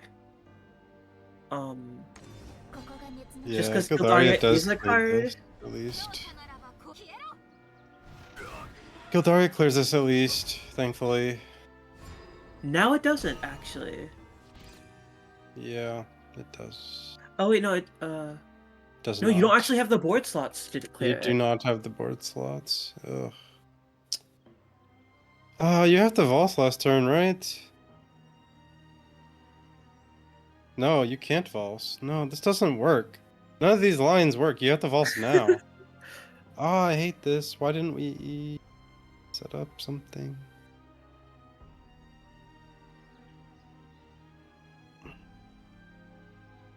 This is gross. I don't like Is it looking just at this. Valse plus drop the Lancer? Yeah, maybe. And then I think if you do this, you super Evo face and hope there's no damage out of the hand, but... Gildaria doesn't clear here because of board space. And yeah, this Evo is a late, right? It is, yes. With the second IFA, that is game. Yep.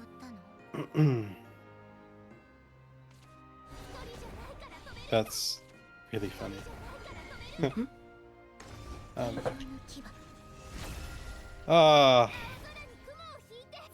We have no answer to... Yeah, this is just awkward, right?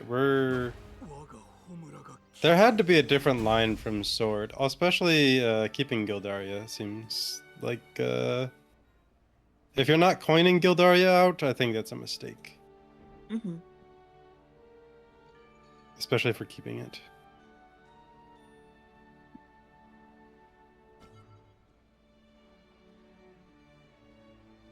Because imagine we have Gildaria on the board when they play Forte. That would be a lot more damage out of the sword hand, honestly, and it might even allow Sword to race Dragon. Yeah.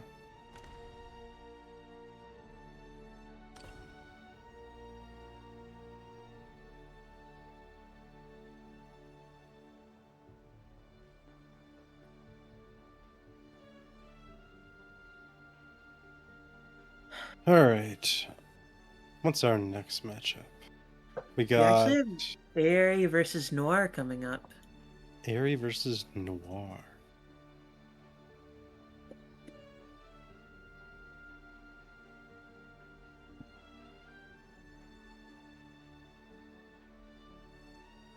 Yeah. Also, if we, I think it's just like the usage of the coin and keeping Gildaria. It's so subtle when Sword is like this, right? Because Sword is like it's super strong. It's a really strong deck. But those like small little things matter a lot, unfortunately. Mm-hmm.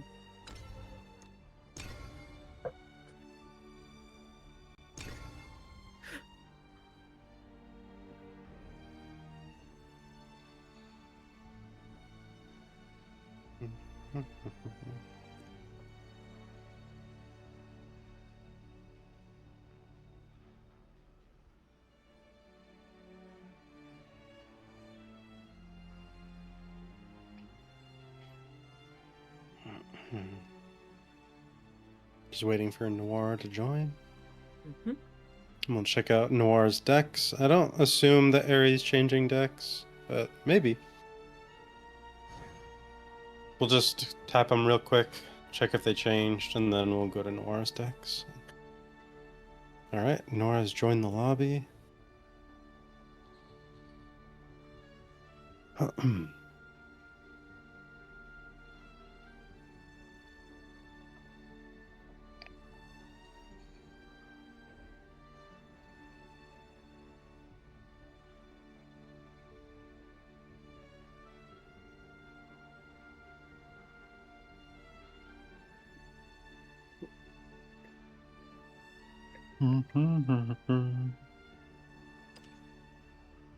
I see no change in the rune list. Yep. No change in the sword. Alright. And then let's check out Noire. Noire has the Noire, one of Grimnir, some Clickbladers, some... a little, the sideways Grimnir is crazy. a And couple Noire is extra sticking... areas. Noire is also sticking to the traditional 4 Storm. 2 Albert, 2 Odin. Yep, that's fine. And this is the first time we'll actually see a more dedicated Roach deck on stream today, with 2 Good Fairy, 3 Fairy Tamer. Yep. And 2 Gardens. Those, I think, tend to be the flex slots that we've seen in Roach recently. And Allure. I think Allure is also a flex slot. Mm-hmm. I think most of the time you want 1 or 2. I don't think you want 3 of this card anymore. Yeah, I've personally cut down into 2, and this is actually looking very similar to what I personally run. I think the big distinction is if you want Fairy Tamer versus Fairy Saber on just the 1/1 versus 2/2. Yeah. Looks solid. I'm ready. Mm-hmm. This is the Roach we've all seen. There's no text. It's just pure Roach. We are Roach, and that is it. Oh, someone's pointing out that there's actually no Luminous Mage in this sword list. No, there is. It's right there. Oh, wait. Thanks, chat. I saw it. Did you? Did you I not? thought I saw it, and then... Why are you reading chat code? Focus. Alright, so we're gonna toss everything except the Witch's New Brew from Dirt Rune. Makes sense. You probably want a strong early game in order to deal with Roach. Oh, that is not a strong early game. That is rough. Okay. Toss back Ambush and Bale. Makes sense. Convocation is good going first. Godwood Staff is always a good card. Makes sense. The May, I think, is actually really helpful as well. Just to deal with those... There's pesky actually a creatures. world where we toss May on 1 here, and then play Lily on 2, and play pure tempo until the staff, but Noire chooses to play Convocation. That's fine. I am a big fan of the tempo line. I think with this new, like this build of Roach, we're supposed to be playing a little bit more tempo oriented. Especially, I don't like Karen here as well. Same reasoning. It's not tempo oriented, and we do want to play staff on 3. So if we played double fairy on the previous turn, we could then play staff on 3 and then do like a Karen plus fairy and fairy again, like fairy May on 4. Mm-hmm. And then we would clean up the board, we'd keep tempo, and then glade on 5, stuff like that. Also, if your opponent just plays a 2-2 here, we could just clear it off and then play staff for free.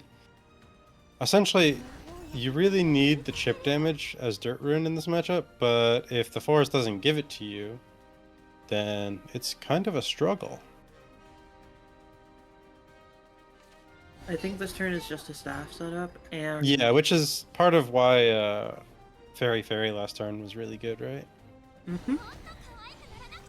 Because then you can play staff, and then you can do like the Karen plus Fairy plus May. The Anangrea here is an interesting drop, but Forest has an easy time clearing it with Glade, Lily, both cards we see in hand. Honestly, I think I would like to see Ambush here rather than May, but I think May for just the tempo is fine. No, I think I really like Ambush here. I would probably ambush here as well, and I think tossing down the fairy just to be annoying a little bit. I don't know about annoying. I wonder if it was ever Ambush Fairy May. It definitely could have been. Because this doesn't seem like the strongest of boards. I kind of want a strong board this turn. I do feel like Forest is trying to play this one a little more control-y. That can be problematic sometimes. Especially since we're staring at 2 Normans in hand.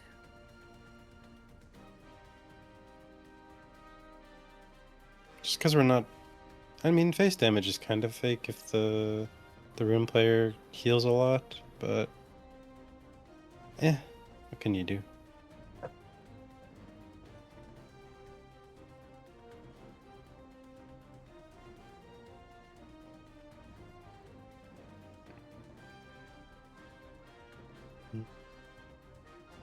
Also, these Norman words are gonna be annoying, and we have ambush instead of May.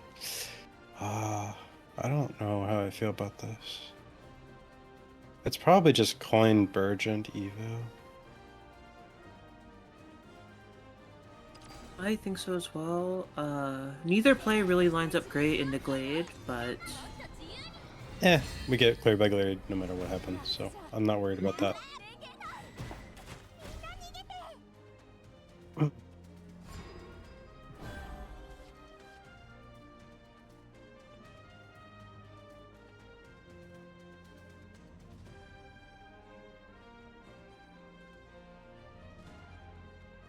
Yeah, we just probably Glade here. I don't see like a reason not to.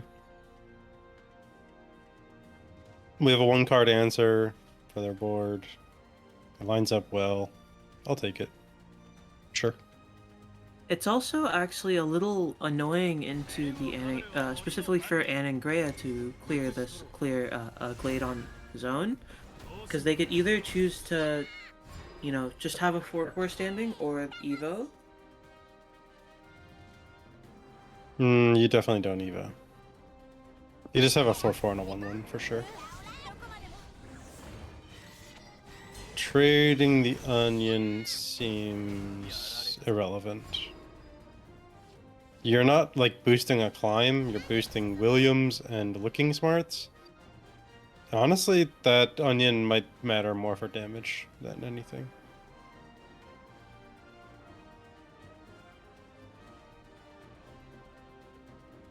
Forest is actually, thankfully, has the gardens to help alleviate some of these hand size issues that we're having, but would you use the ambush here? I guess. I don't think so, but maybe. I think I'm okay with most of these lines. I don't think there's like a particularly strong one until we see a roach.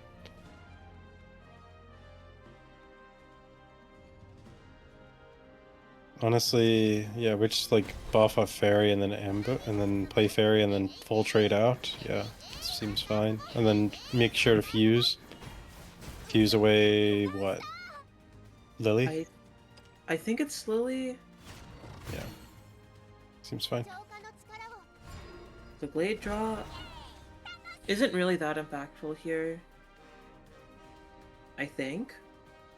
No, it's not. So, this is the question.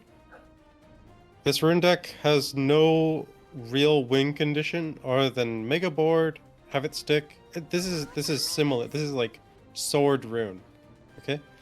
You make a board and you make it stick and you win the game with it. Lilanthem does that very well. Norman is what also helps you make a board. So I'm guessing the logic here is if they're skipping Norman this turn, they're plussing the coin and playing Lilanthem no matter what happens next turn.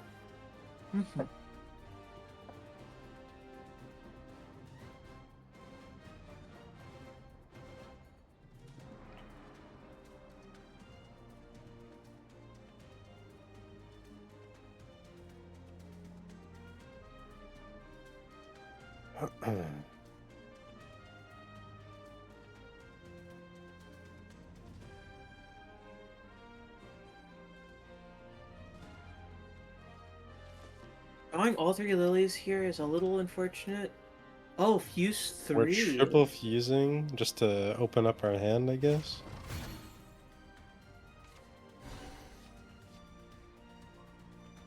This makes sense. I'm okay with this.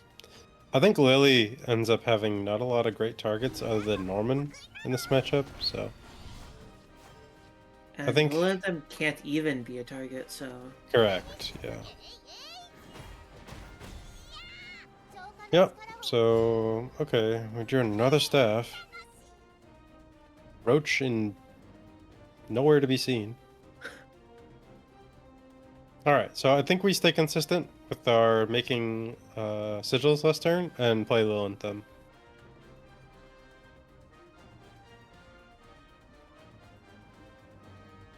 That seems like a pretty clean play to me.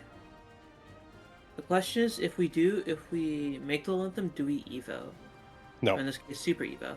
no. Save the Super Evo for when you go face. Because it Okay. clears two things.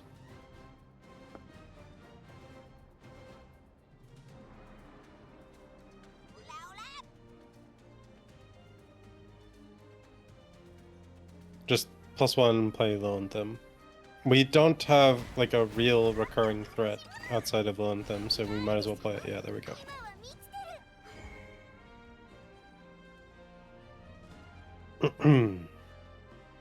I don't think you Evo here, because it can get stuck. And you'll never be able to Super Evo if they don't clear it. Oh, Oh, that's no. not... Okay, if the forest player actually had the punishes for this, it would be really dangerous for Rune to do this. Forest does not have the punishes for this. Why does this keep happening? It happened a bunch last week, and the week before. It definitely happened to me one game on stream as well. And there's so many Earth Sigils to tear down. There's 2 down. 2 down. Is there an actual chance that Forest can tear through all these Earth Sigils? No, not on this turn. Well, not on this turn for sure, but... No, there's Sage Light in hand. Not being able to push damage at all is actually a little unfortunate. We haven't been able to push damage the whole game. Roach is. Oh. All Let's right, just down to be- 3 sigils.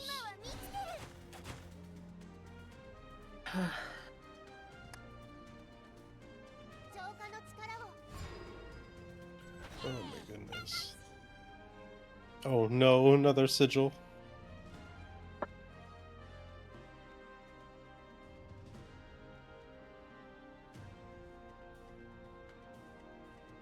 Yeah, this deck has still a long time to kill.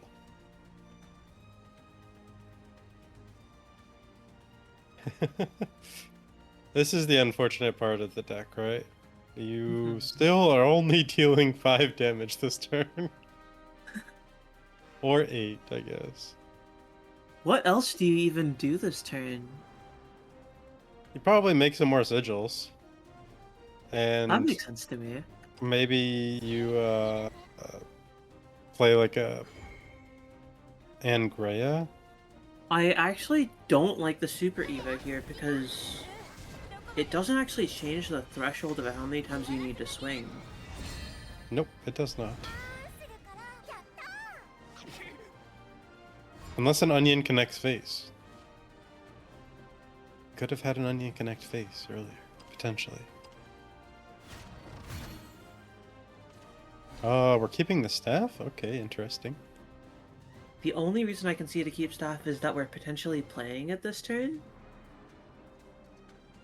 Actually, we don't have the mana to do that. We can't. We've been having some very interesting Roach games these Oh, past 2 boy. weeks. I'm worried. Roach might lose this game, and I'm concerned. There's a Okay, Roach. wait, we drew a Roach. Hold. Hold everything. We can still full clear. We have to clear the onion. For sure, at least. At the very least. Okay, cool. We did it. Now. Pick up the cairn, and then play the Wait. fairy. Do we not set up the Karen again? Karen again? No, we don't need to, right?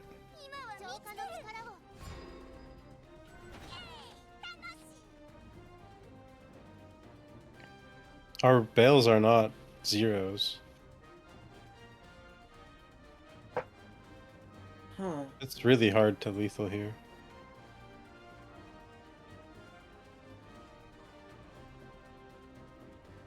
Alright, I think actually with that Does Carbuncle Rune- top deck, does Rune recognize that they are in danger? that Carbuncle top deck actually may set up lethal here. Not if it's Norman double ward, right? Not through double word, no. Yeah, which is why we need to recognize this as Rune.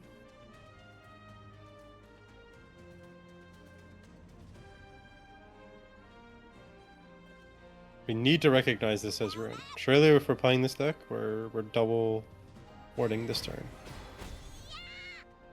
Yep, there it is. There's one. And there's 2. And then engage your sigil, then trade and go face. Engage your sigil. There we go. Good. Yep, and I don't see a Ooh. lethal, but Ambush maybe there could is one. potentially set up lethal here. Maybe there is lethal here. I don't see it, but I'm gonna let Noire just go. Oh my god, that ain't it. That is definitely not it.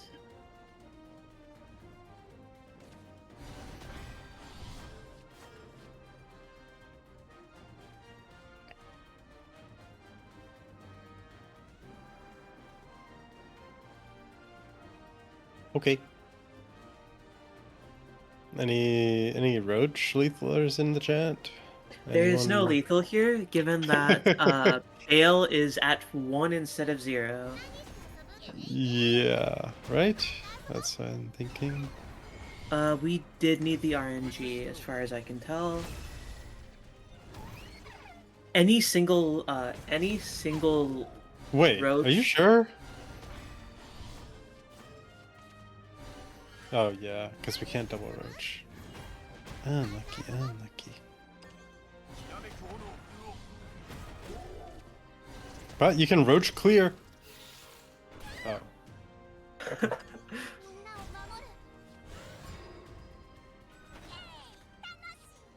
Oh, okay, we top decked Odin anyways. Got him.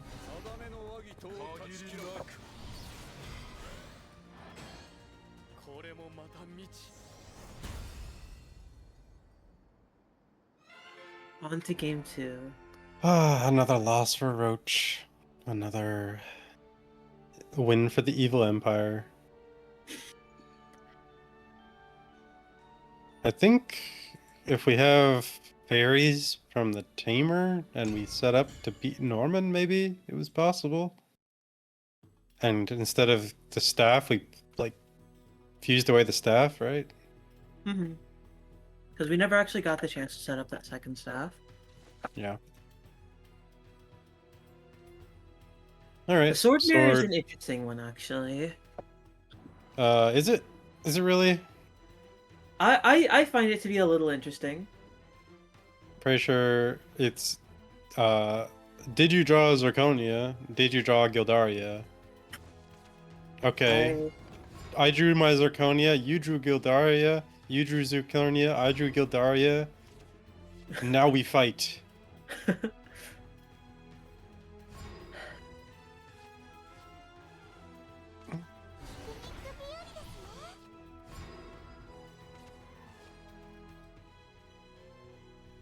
Okay.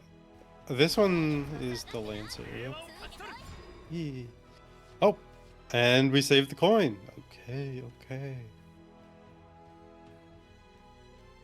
Does Jeffrey punish this line? What would be the punish in your opinion? Just this area?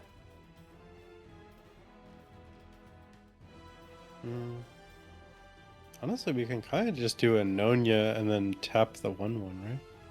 That's what I would think.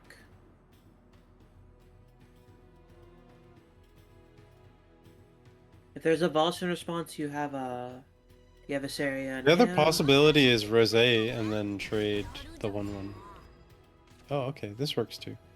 I'm actually okay with this. Because, again, Vol seems to be one of the cleaner responses, and Saria's in hand. Wait, you think Vols is here? It's... Vol's here tries to set up a board. No, I disagree. It's Samurai, or nothing.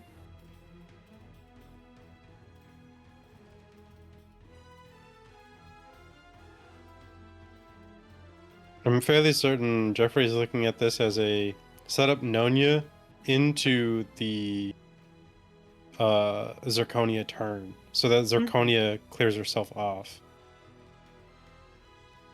But the trick to that is you coin the Luminous Magus. So you can actually just pass. Oh. Yeah, there we go.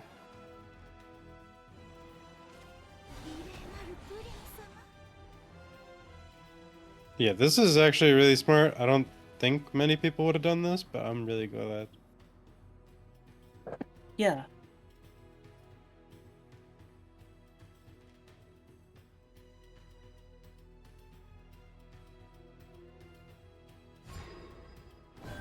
And now you coin Luminous Magus.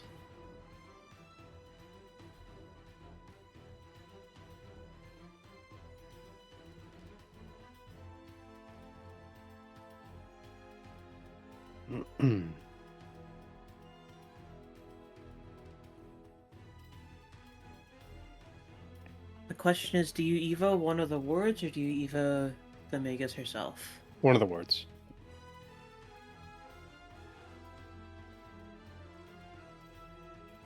Because on the following turn, if Magus herself lives, you can Zirconia Evo and then give the ward to the knights, Mm-hmm. which protects Zirconia. This is a mistake. This is a mistake. We did everything right last turn, and then we played into it anyways. This is such a mistake. No. No.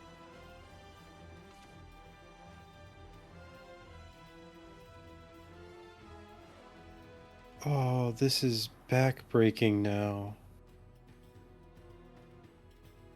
Jeffrey gets to do whatever he wants to this board now. Oh, Noire, sorry.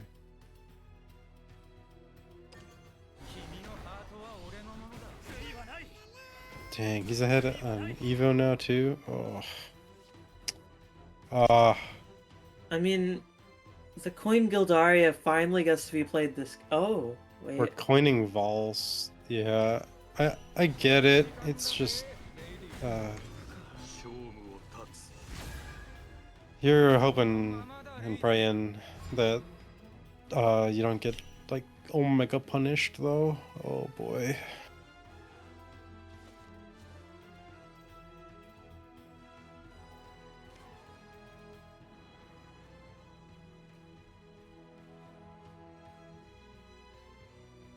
Using your Evos all up in the sword mirror, this can't be it. This is... Are you trying to cheese a win? Is that what's happening? Are we going for like a double Valse line? You should just Gildaria check. Like, this is so weird.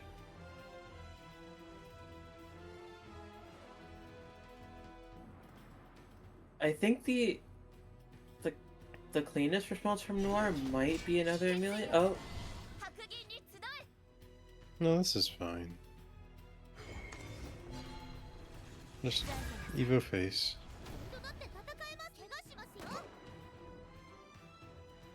it is a little unfortunate that there's no low-cost follow-up. It's fine. It's actually better this way. Given Aery's hand. Mm-hmm. That's fair. So we're going like the 100% false line.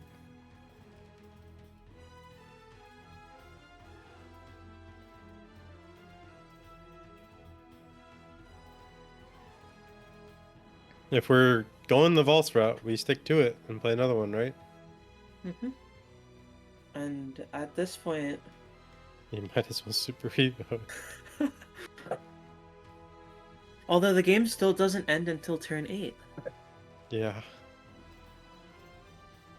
you're hoping for like an Odin top deck.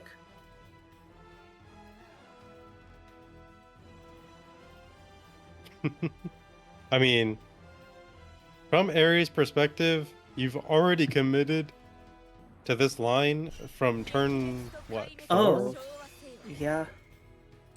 So now it's gonna get real weird. Are we just hitting face with Valse now? Is that the play? We just hit face? No. Oh. We're holding it. Okay.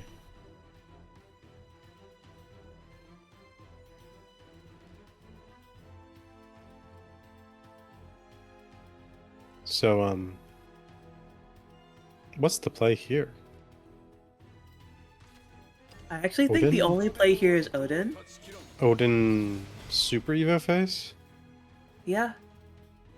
Okay. Or Or- regular? I think both are potentially fine, since we have a 1-drop in our hand that can also Evo. Alongside the tentacles on 9. Oh, and we drew our 3rd Valse.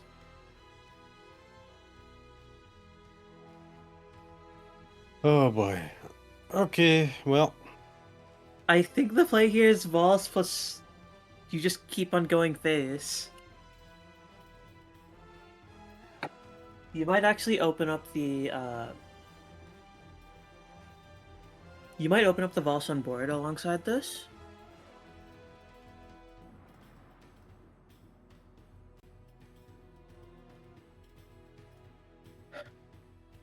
This is a very weird game. Yeah, this is hiding your Vulses like this is a very all-in strategy. It is.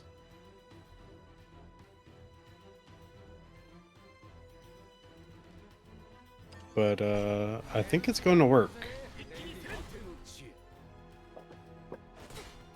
Unless this is like exactly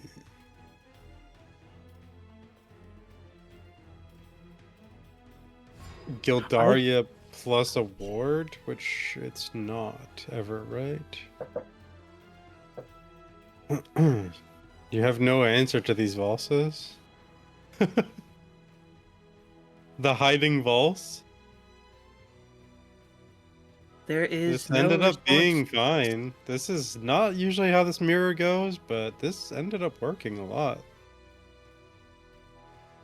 There is actually one play that keeps you alive. You can definitely do the Amelia plus Luminous Magus line, Mm-hmm. which actually looks good here, and we saved the Super Evo last turn for this too.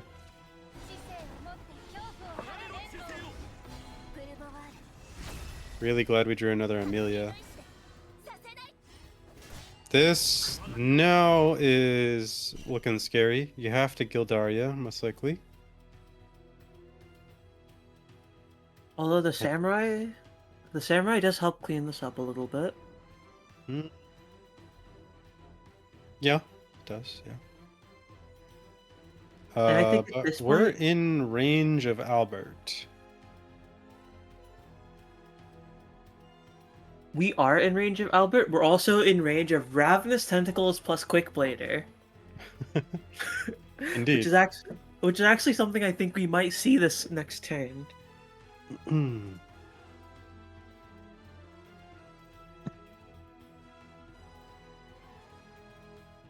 Yep.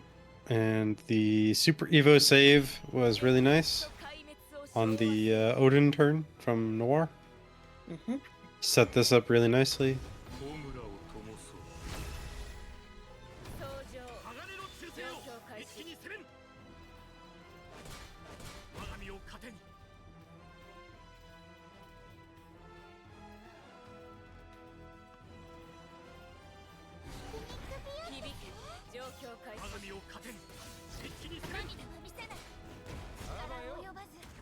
I think at this point you have to go face, but this is a very good setup by Noire to finish. There out was the there was series. a lethal setup 2 turns ago, by the way, that Noire Oh. missed. Oh, it's actually not the end of the series. We have a game 3. Yeah, but for everybody watching, the Super Evo Odin was correct to put them to 9 for that exact play on turn 8 instead of turn 9. Jeffrey had the setup, or Noire still had the setup on turn 8. He missed it. I think that setup is a little risky into wards though. Yeah, it is. But the only wards that can be played in that situation also are not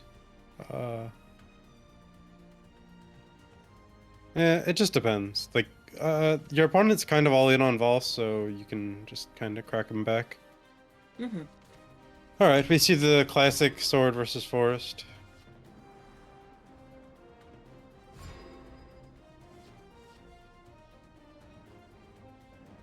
Finally appeared in the first half of the deck. At the wrong time, at the wrong time.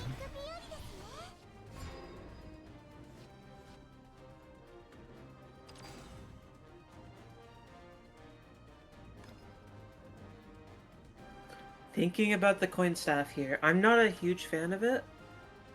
Coin staff is really risky.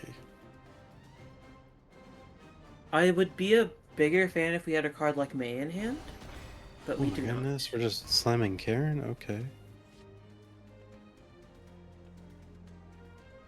not. Does the sword player play off curve? And remember that curve is fake. Nanya here is honestly terrifying for forests if they don't draw the May. Yeah, it's kind of brutal.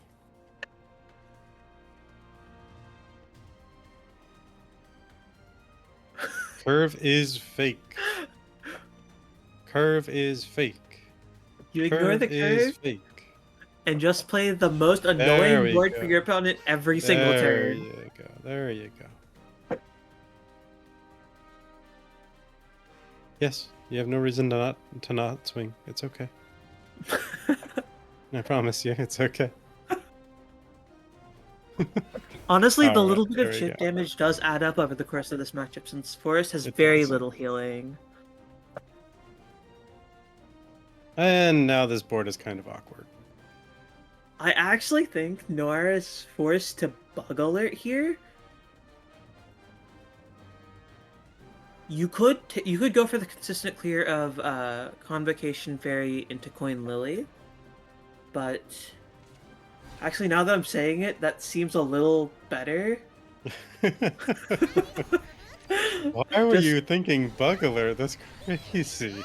because if you win the 50-50, you get a little rewarded. A little? A little. But Only I a think, little? yeah. That sounds criminal to me. Every single thing we do in this matchup has to be important on both sides. So, this is another curve is fake, because if that Lily evos and clears something and draws a card for Noire, it's actually kind of spooky. The card draw is nice in this spot, especially when you have like +1 card that's not playable right now in the Roach. So I would really like to see Rose. Evo might actually also allow Noire to set up a staff alongside. Oh, Rose comes down and good. yeah. I actually still think the play might be to set up the staff. Yeah, this is another big thing is spending the Lily there can just get it cleared and then it's awkward. And we do really want Lily in this matchup, especially when we don't have Glade. But what can you do? I think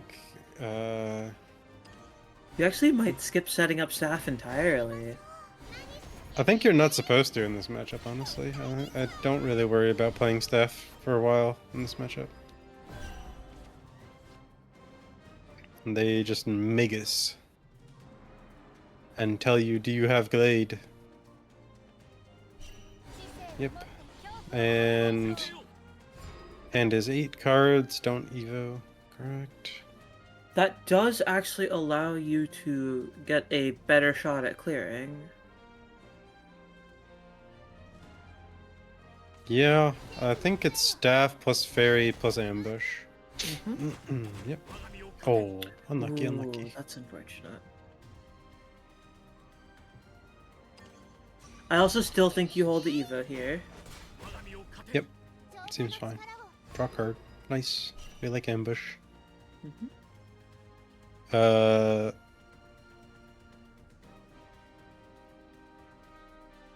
you thinking what I'm thinking? What are you thinking? I'm thinking we Evo the Albert face. Okay, no. We're not thinking the same thing at all. That is crazy. We are not thinking the same thing at all. Yeah, if you playing Albert here, I'm pretty sure you're evoing Luminous Magus, no? There's no world you're evoing Albert face.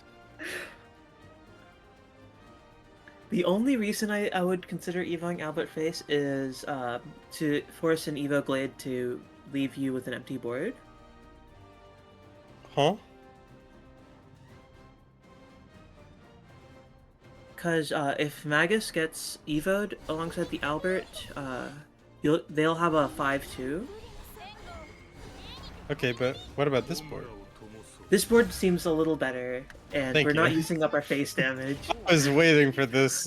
I'm so glad Aeary played this board, because my goodness, the Evo Albert face is not it. Oh, the May draw is actually extremely helpful here. Also, 5, 6, 7. Yeah, that is an incorrect sequence. You're supposed to put Nonya at the end, but you know.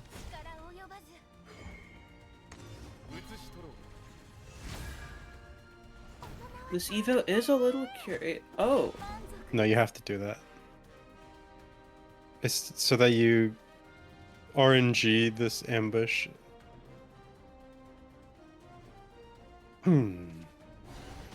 it's actually not RNG. But I don't. Well, We have no you go cards in for. I'm pretty sure we're supposed to go for the RNG, but sure, this is fine. We have no cards in. Oh, second carbuncle. Okay, do the thing that you did the last game. Go. False Evo.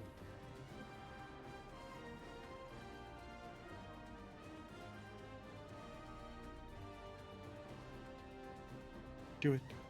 Do it now.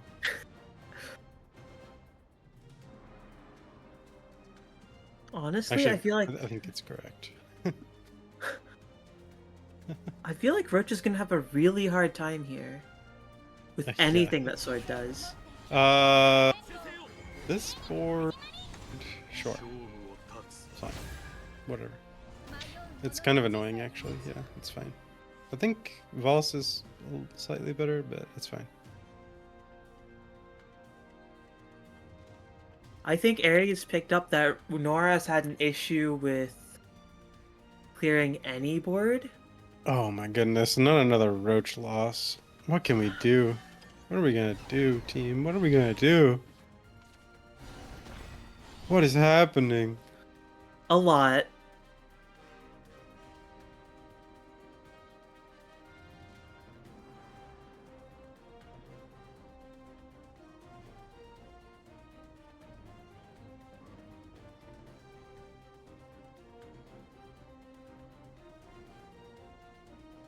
Oh boy.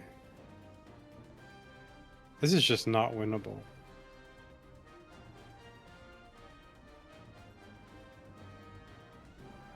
You are really sad to use the Super Evo here? You're sad to do anything here, honestly. We're in a spot. Glade has showed up just a little too late. And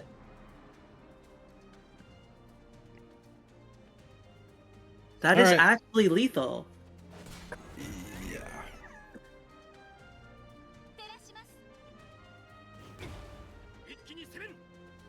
Sure is.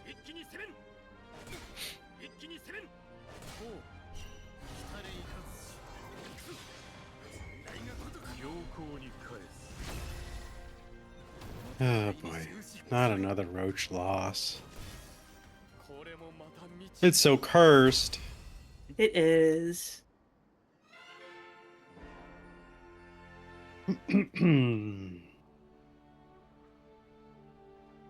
Well, that's another Roach loss, I guess. Unlucky.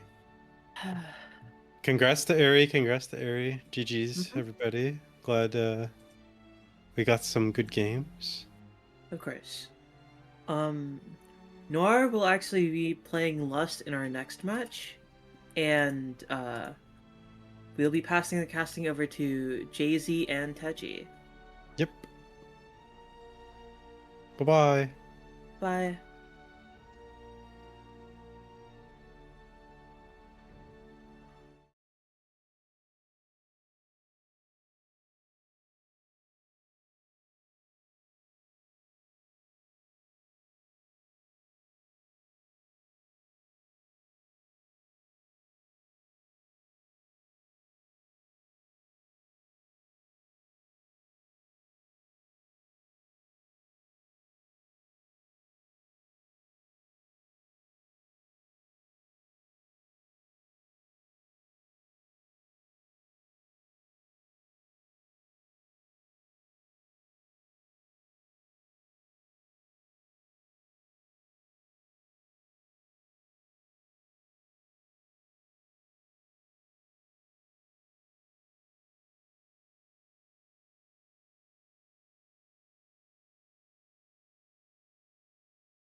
Yeah, so I accidentally reset the timer in OBS because I was trying to look at the other screen, and that's just how it works for some reason.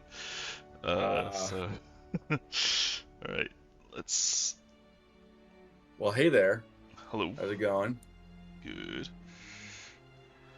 How'd You go? had a Okay. crazy match today, by the way. Oh my god, I that did, didn't I? sword and Haven match. That Oh was kind man. of a banger. Yeah, the Yeah. Odin was lethal for like 5 turns in a row, and then it I wasn't, know. and then I it knew I was had it in again. there. Like, Yeah, and then the Urias came down. I was like, oh man, am I gonna get decked? But yeah. I felt like just based on the plays have been kind of petering out from the sword side for a bit there. I was like, maybe I could probably get there, and we did. Sure enough. Yeah, he miscalculated on that Gildaria turn like 10 turns before and ended up using Yeah. a Bane on a 2/2 and didn't need to. Yeah. So that ended Yeah, up and I costing him. Yep. I know I made a bad misplay on the first in with the aggro dragon versus Rune, where I could have had 4 followers up on the with a 5/5 on the turn that they wanted to play, or he wanted to play Anagrea. Mhm. And I didn't do that, and I kind of think it cost me the game. But Alright. Let's, in any event, yeah, let's have we a got look these at players these now. decks. So yeah, Lust versus Noire. All right. Lust Okay, so bringing. Lust does have the one of Grimnir. Yeah, That's this immediately is what I saw. Lust's thing. He always has this I card. like it. Yeah, I mean, like you have Gildaria, but like there are boards where it just like doesn't quite do it, and when you have Grimnir, it's basically just like automatic, right? Mm-hmm. Yeah. Like if you have Grimnir active, And then you can just play so much more loosely. 2 Urias, Yeah. okay. The Grimnir Urias is insane, by the way. We saw that in one of his matches last week, where you just drop the Urias, it makes 2 1/1s, and then they're like, oh, I get to use these 1/1s when the effect clears, and then you drop the second Urias, super Evo. Grimnir clears everything, and it's just super dirty. Oh man, that's rough, yeah. Other than that, looks like pretty. We got 2 rows, 3 Vals. Yeah, pretty much the rest of it looks. We got 2 Albert. I guess we had to make room somewhere, right? Yep. And how many Odins are we on? Just the one? Okay. Yeah, so he's actually running less Storm than everybody else, but 2 Urias sometimes cheeses those wins. How about Quick Blader? No Not Quick to Bladers, waste too much actually. time here. No Quick Bladers? Okay, yeah, so definitely less. And no Tentacles either, so yeah. Way less than the other one. Okay, so this is interesting because I brought this deck as well, but mine looked a bit different. So Yeah. what do we have here? Okay, so is on the 1 Lapis. I'm gonna say I've tried this card. I played with it for a while. I think it's really bad. I mean, it's Look yeah, at this like I card. would so much rather see a 3rd Odin here. I don't know if Lust has 3 Odins. I think he does, right? I would assume so. Yeah. Rodeo, I also am not playing. I think it's an interesting idea if you're playing like Dose of Holiness and stuff. I do play the 1 Darkhaven Grace. I like it. One weird thing about this deck, not to spend too much time talking about it, but one weird thing about Wardhaven is like you actually don't have as much healing as you might think from a Haven deck, right? Right. Like, it's just Selefa. Mm-hmm. And so like having the 1 Darkhaven Grace just is like sort of, and I was even playing 1 Soul Cure Sister, which is something I'm testing out, but just having a little bit more healing can kind of push you over the edge in some of those aggro matchups where, like, yes, you can stabilize the board, but against like aggro Blood, for example, they can just keep throwing like, you know, it's not Razor Claw anymore, but whatever that card is at face something or or stuff other, like yeah. that. So interesting. We'll see how that plays out. Divine Thunder, I think, is just like a kind of unfortunate inclusion that you have to have in that deck because you have no 4-drops in Haven that are worth even mentioning. Right. Okay, this sword deck looks a lot more like... Oh no, this is Noire's sword deck. We already saw this one, right? Yeah, I think so. And this would I be think, his portal. First time seeing it today. Oh, which, yeah, we did not. Okay, so 2 Ancient Cannon. So I am kind of curious to see how this deck has evolved since the first expansion. It looks like we are on 3 Sylvia. I think pretty much everyone at this point has dropped Orcus, right? Or at least, like, they're on 0 to 1 for sure. Because you just had to make room for they had a bunch of good new cards. 3 Karula, so we'll see if that card comes up. I think it's a cool card. It's one of those cards like Geno and some others where like you have to clear it, right? the Karula because Yeah. you pretty much two can't times leave per a turn is double just striking lethal. 8/7 on the board. Yeah. Yeah. Something important 3 to string note. of life. No Love Struck Puppeteers, so it's much worse at fighting for board than it could be, but this is really Okay. focused on getting artifacts, which you kind of need to do Yeah. now because of the Icarus. You And need also the no artifact Odin, early. I noticed. No Odin. Oh yeah, no which Odin. which could really come up against Wardhaven, depending on if that matchup comes up, right? Odin's very good because it can banish the Wilbur, and no Odin in that deck. So all right, but so here we've got Sword Mirror again. All right. We're gonna get Let's a see lot what of we those apparently. Yeah. Ooh, 2 Zirconia. I mean, it makes sense, right? I think it's, in my experience, one of the most popular decks on ladder, and it's very strong, and it doesn't really have any, like, unwinnable matchups, right? Like, I think it has unfavored matchups for sure, but not anything where you're like, well, I may as well just, top left it, right? Yeah, none of the matchups are like technically top lefts, although if you get a hand like this and you play against Dirt Boost Rune, this feels like a top left.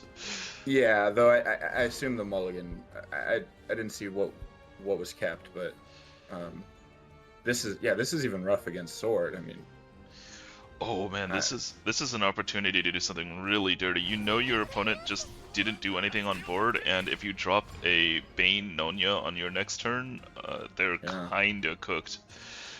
What are they gonna do? Oh man, like because they want to play, okay, right? So okay. I mean, this actually seems kind of reasonable because at least it answers the Nonya and lets you play another Zirconia, right? Right, yeah. If that ends up being the line taken here. Nonya, Ignominus, just massive Okay, wide also board. which sword is which here? Oh, which player are we? We're looking at Lust and Noire is on top. Okay, so Lust is on the bottom here. All right, got it. Yeah, I mean Vals is really clean, but Vals does not shut down Zirconia it doesn't do what you quite in wanted the same to do way. last turn. Yeah. Yeah.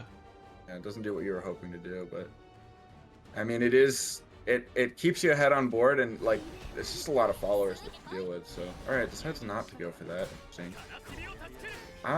He's really intent on shutting down this Zirconia. Okay, fair enough, I guess. I mean, it is like, I feel like you never coin that out unless you have another one to back it up, right? Like it's a very telling play.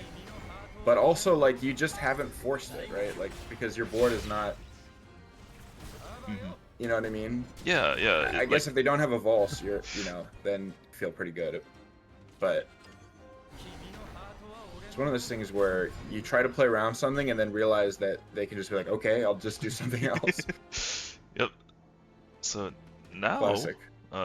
now Lust can go for the Zirconia if he wants, but decides to go for Rosé instead. It's not really what you wanted to hit, I feel like. I think this works out because sure. you combo this with Zirconia next turn. That's true, or even Gildaria if you really felt like you had to, but I think that's very unlikely to be the play against this Ambush Vulse Evo, which we're seeing a lot of in these Sword Mirrors, and even just not in the Sword Mirrors. I will say, like, mostly playing on ladder, that's actually not something you see as much as I'm seeing in SVSL. So that is cool to sort of see how at a high level the deck can be played differently, right?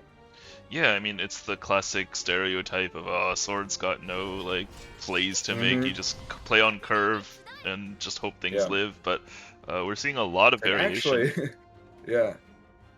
If you know what you're doing, you do have some options. So you can set up a pretty wide and scary board here, but you can't really clear everything.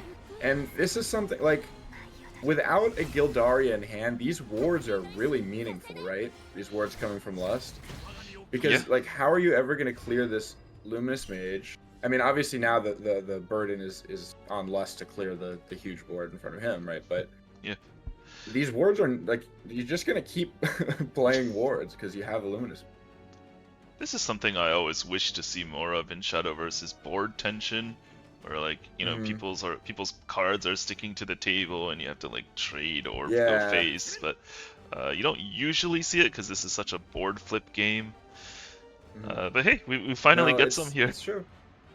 I think that's one of the reasons that did draw me to the Wardhaven deck is because, yeah, you could say it's sort of toxic in its own way, where it's like, oh, it's just a million health followers, right? But Just like a at little. least it's like, okay, it forces a lot of these decks that are used to just like mindlessly clearing your whole board into thinking like, oh, I actually have to like try to clear this board, right? Like, Yeah, you have to So do that's something something- respectable for once.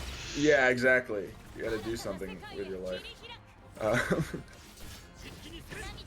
so okay, and like you said here, this is a very interesting and tense kind of game. But these wards, I think, are making a big difference. Unless we see something like a Gildaria, Kagnomia.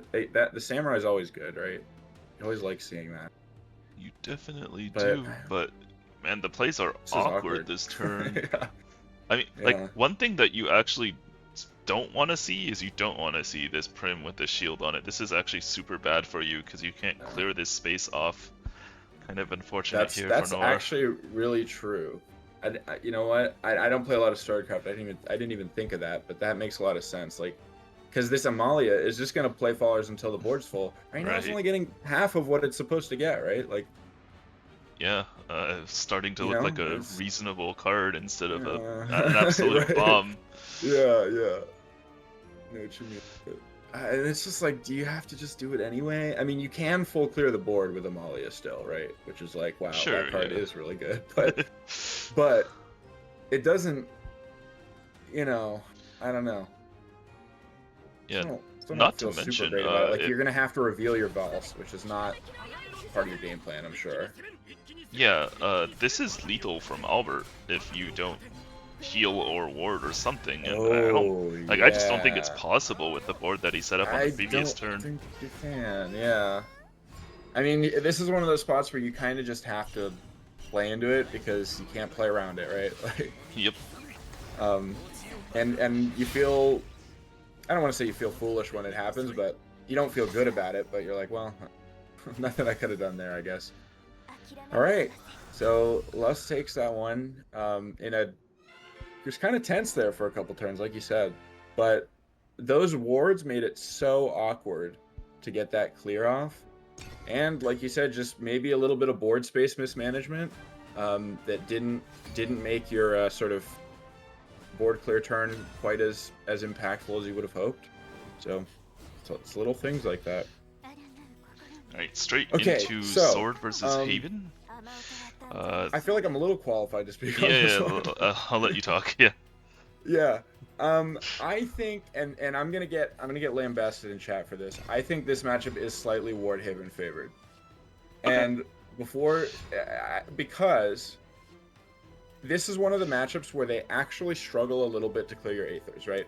There are some other control decks that don't. Like, for example, a weird one is Control Abyss, right?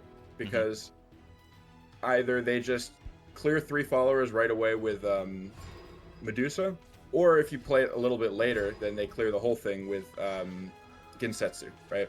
Yep. In this matchup, they actually have to do damage to your followers, and your followers have a lot of health.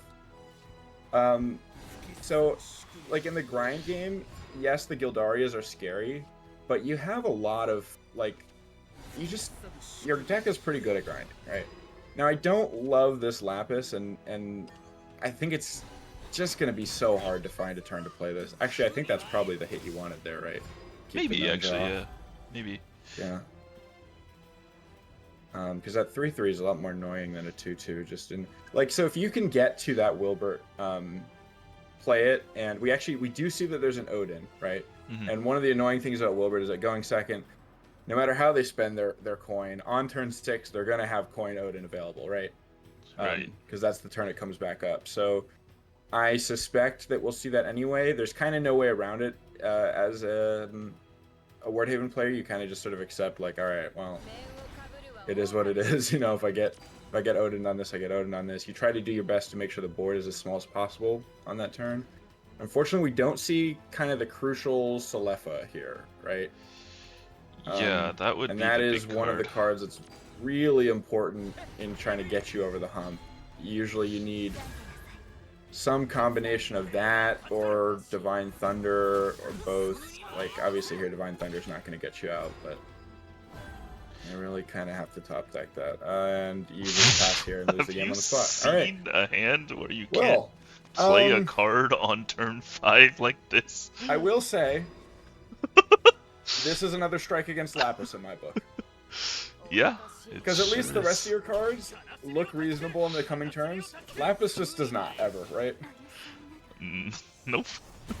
Yeah, so, Alright. you know, I think that's how it is sometimes. the players just know that we're behind schedule and we gotta Yeah, get those matches. So, you know, unfortunately we didn't get to see another banger Haven Swordcraft game. And I will still stick by, I'm not going to be results oriented here. I stick by my stance that I think it is slightly Haven favored, but obviously you can get blown out, right? It happens. Sometimes they Zirconia you and you don't have the answer and it's just game over. Yep. Okay, so let's see. We've got Haven into Portal. Now, in my experience, I think the Haven boards tend to be a little bit too big for Portal to clear. Yeah. Like 6 is that magic number that's reachable, and Haven goes above. And especially if you're playing that Dark Haven Grace, you can often get an extra follower over that 6 threshold. Like a Bellringer Angel will normally be like a 1/6 on a Super Evo. You can push it up to a 2/7. It becomes just a lot more annoying. And yeah, I definitely agree. I think that the way that they usually try to win this is, like I said, you don't actually have a ton of healing. So if they make the 4/4, right, and just try to kind of burn you out, especially if you don't have a good early curve, that's one of the ways that I've lost to this deck the most on Wardhaven. So we'll see what plan they end up going with here. They haven't really committed to anything yet, it looks like. Artifact Cannon. I feel like this card sort of... Ancient Cannon, excuse me. I feel like this card sort of fell out of favor a little bit and then came back in. I don't know, what do you think? I mean, it makes perfect sense. We see Sword like every single match. Two cannons? Two cannons? Yeah, I don't know if you... That might be a little bored. Yeah. I mean, and the other thing is, like, this Ancient Cannon card usually solves all your board problems by itself. But again, this deck, the Faller's health are just so huge, right? Yeah, it's important. It's important Yeah. that the cannon shoots during your turn, and then the gamma sweep happens at the end of the turn. So you can't get the gamma sweep first and then guarantee that the cannons hit the weakened targets. You just kind of have to YOLO it. It's pretty rough. Yeah. It is a little rough. Now, and this is another thing, like we said, there's no Odin in the deck, right? So this Wilbert, you have to get through it, right? The annoying way. Yeah, the real way. Yeah, exactly. You can't just cheese this and be like, oh, Odin Super Evo, remove your follower, you take 7. And here, I don't even know if that would be enough. But like, yeah, so you're going to have to use a lot of your fuses here, which is a little awkward going into a turn where they could Aether. Now, this is one of the reasons why I'm not the hugest fan of these, like, playing a ton of amulets in this deck, is because, like, you really want to have 4 board slots open on your Aether turn, and it'll be fine here, right? I think we'll be able to do it, because it looks like this is probably gonna get cleared, and then we're gonna have to use one or we're gonna, you know, be able to use one, anyways. But it sometimes does get a little awkward, especially if you have like a Dark Haven Grace down on the board as well. Yeah. It looks like we're fine here, though. And I think that, yeah, there's really nothing to think about here. No. Play your best card and slam super Aether. love it. Yeah. Yeah, I guess something to And this board keep is track just... of Yeah. is that the Holy Doses, I think there were only 2 in the deck, so the Rodeo will actually pull no Holy Doses if it gets drawn. That's right. I think it'll pull Dark Haven and a Vessel, right?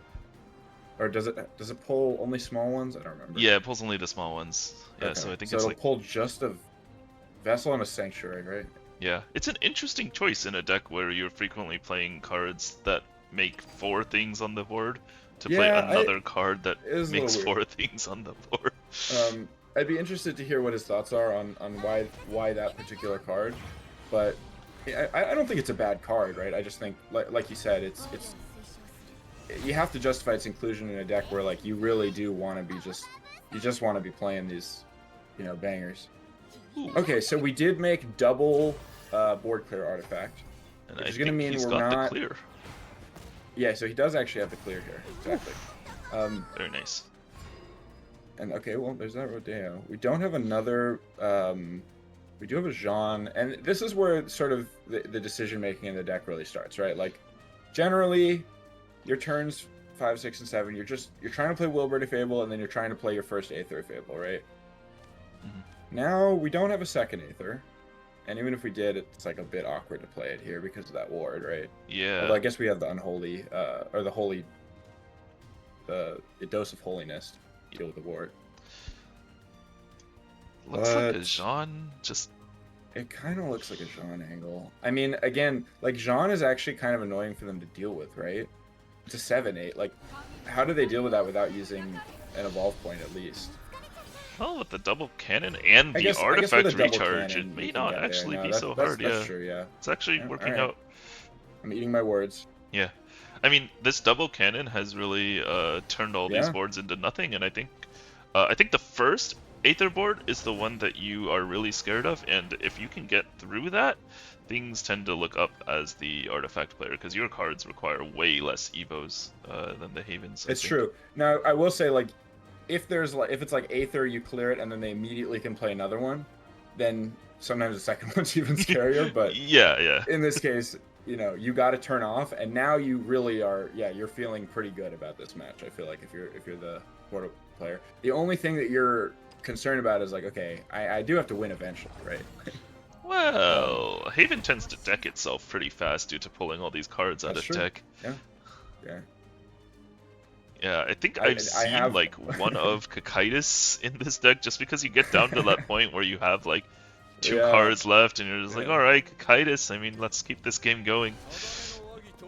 And so I do like this. I don't remember, I think it was maybe 2 Odins in this list, right? In this yes. Haven list. Exactly. And I do like using them on the amulets here. There's really nothing else that you're like wanting to Odin, right? So I think this makes a lot of sense. That card's really annoying for you to deal with. Second. Now again, I just feel like this is I mean, I guess because they have no Odins, maybe you draw a Lapis and you're like, oh, this is sick actually because they just have no answer to it. But usually, like, if I can't see my opponent's hand here and I were to draw Lapis, I'm like, oh great, it's just gonna get Odin'd, and then I feel like an idiot, and now I'm down 4 health. It does help a little bit that we're in closed list and your opponents will be like slamming their Odins into your Wilberts, and then maybe you catch them off guard with the Lapis follow-up. That is true. Yeah, and I guess this is one of those matchups where, like, I guess it depends, but sometimes their board pressure is not as crazy, especially if they can't get the Carmelia Evo off early, right? To make their sort of cheated artifact stick. Yeah. Which we have not even seen a Carmelia, I don't think, so that's a bit. No, we had a Carmelia. It is on the. Oh, we do. Yeah. Oh, I'm okay. My bad. So Noire using Stream of Life on. Whoa. Okay. So Noire used Stream of Life on the Odin, which signals that he wants to not play any sweepers this turn, because the Odin would have died for free, right? So he was probably planning on fusing, but maybe he like realized that he just doesn't have enough damage to kill the Sharetta now that one of his amulets is down, and just kind of roped out the rest of his turn. I kind of like, I don't mind this either. I guess because we only have the one Jean left, we want to keep it. Though we do still have like an Evo point for Salefa even, right? If we really wanted to clear something that way. And we know a bunch of the stuff that's going to be coming down are 5/3s, right? So yeah.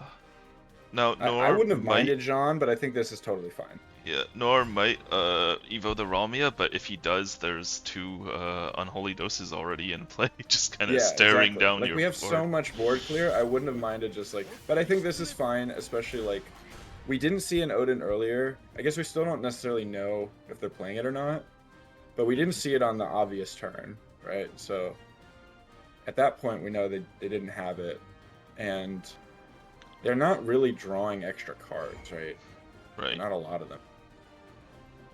Yeah, I just want to point out for a moment that Noire could have used Flight of Icarus on the artifact that he was about to put out, but chooses not to. I think he wants to split up the rushes because that might make a difference in into Aether or something. Definitely could. 1 fuse clears the board. All right. Oh no, we need 2 because we only have the 1 cannon. Remember, have a one got sweeper. banished by Odin. Oh, you're right. My bad. Yeah, yeah. With that, it'll definitely clear. Okay. But Okay, that is Noire's so- last Super Evo, so he is now out of those, Yeah. which might make it impossible to clear Wilbert, maybe? Yeah, and I mean, you really you want to keep this last Super Evo point as Haven for the like another Aether, ideally. Though I'm not sure how many of the 2s and 3s have we already played. That was another funny thing that happened in my match.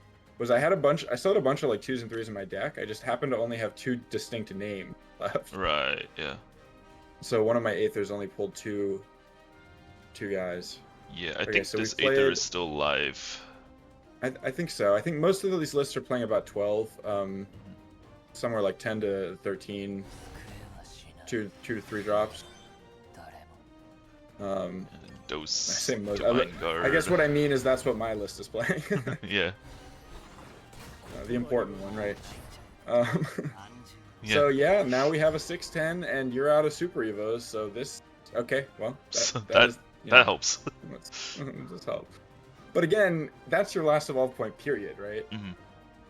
And now you're down 2 evolve points against Haven, which usually is a pretty like Evo hungry deck, right? Like, I guess the doses of holiness definitely help that a little bit. So you know, maybe I judged those a little too harshly. They certainly have helped to preserve these Evo points.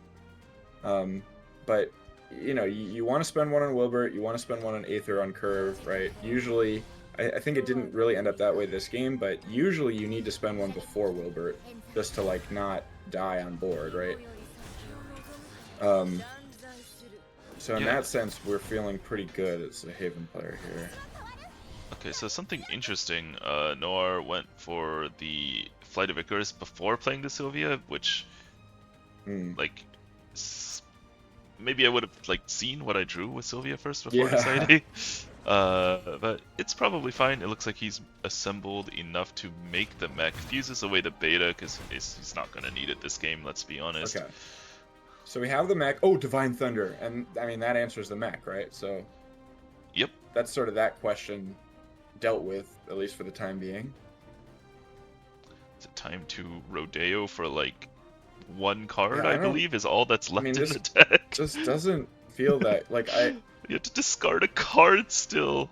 Oh, I kind man. of would much rather this were an Odin, right? We probably could have found a turn Yeah. earlier to remove his second artifact cannon. Yep. But now we just have this 5/5 that pulled a 1-drop from our deck. Yeah, not Not my necessarily what favorite. I'm I don't doing. know. Was he?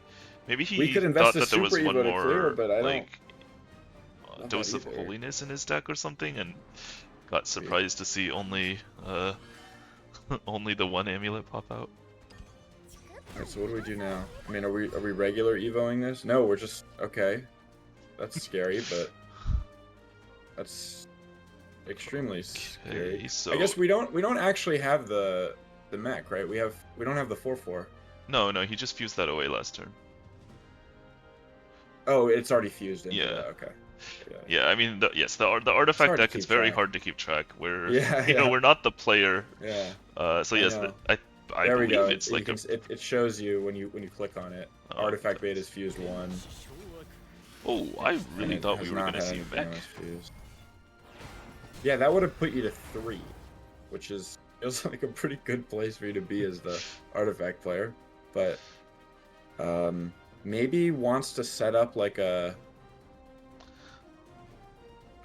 maybe wants to set up a 4/4 like first, just to make sure that they have that for the turn after something. Okay, makes the mech, I guess, just to get the clear. Okay. All right, I guess just says deal with this, and I'll use the Yeah. mech to clear whatever you put into it. Deal with this is surprisingly easy though, with the top deck of the Unholy That was Vessel an and also a interesting Jean. order, but I guess it doesn't really matter. There's nothing you'd want to play for 1. Wait, but why didn't we? Okay, no, we could have buffed our Jean here. I Yeah. don't know that it matters, but definitely seems like we should have buffed the Jean, right? Could have been nice. Instead of Darkhaven Gracing for 1 HP. But you know, there's a lot of things to think about when you're playing a long grindy game like this, and I've certainly I think my first week in Shadowverse Super League, I played a random Bellringer Angel after I Jeaned, so you know. I guess what I'm trying to say is it happens to the best of us. So, yeah, Noire is throwing 5-3 rushes that draw 2 when they die at things, but Jean is big. That card Yeah. takes quite And a could bit. be, I mean, could be having, well, I don't know if 4 health would really matter here, but if you could get an artifact out, it would, right? I don't think you can, but... Yeah, I think he can't do anything really to this. No, this is... No, I'm sorry. Does this mech have Rush and Last Words Draw a card? It now has the legendary Storm Rush combo. Yeah. And you're just dead. Yep. Like, on board. Wow. Yeah, Okay. Noire just ran out of evos and slowly, painfully dies to just random big ward guy.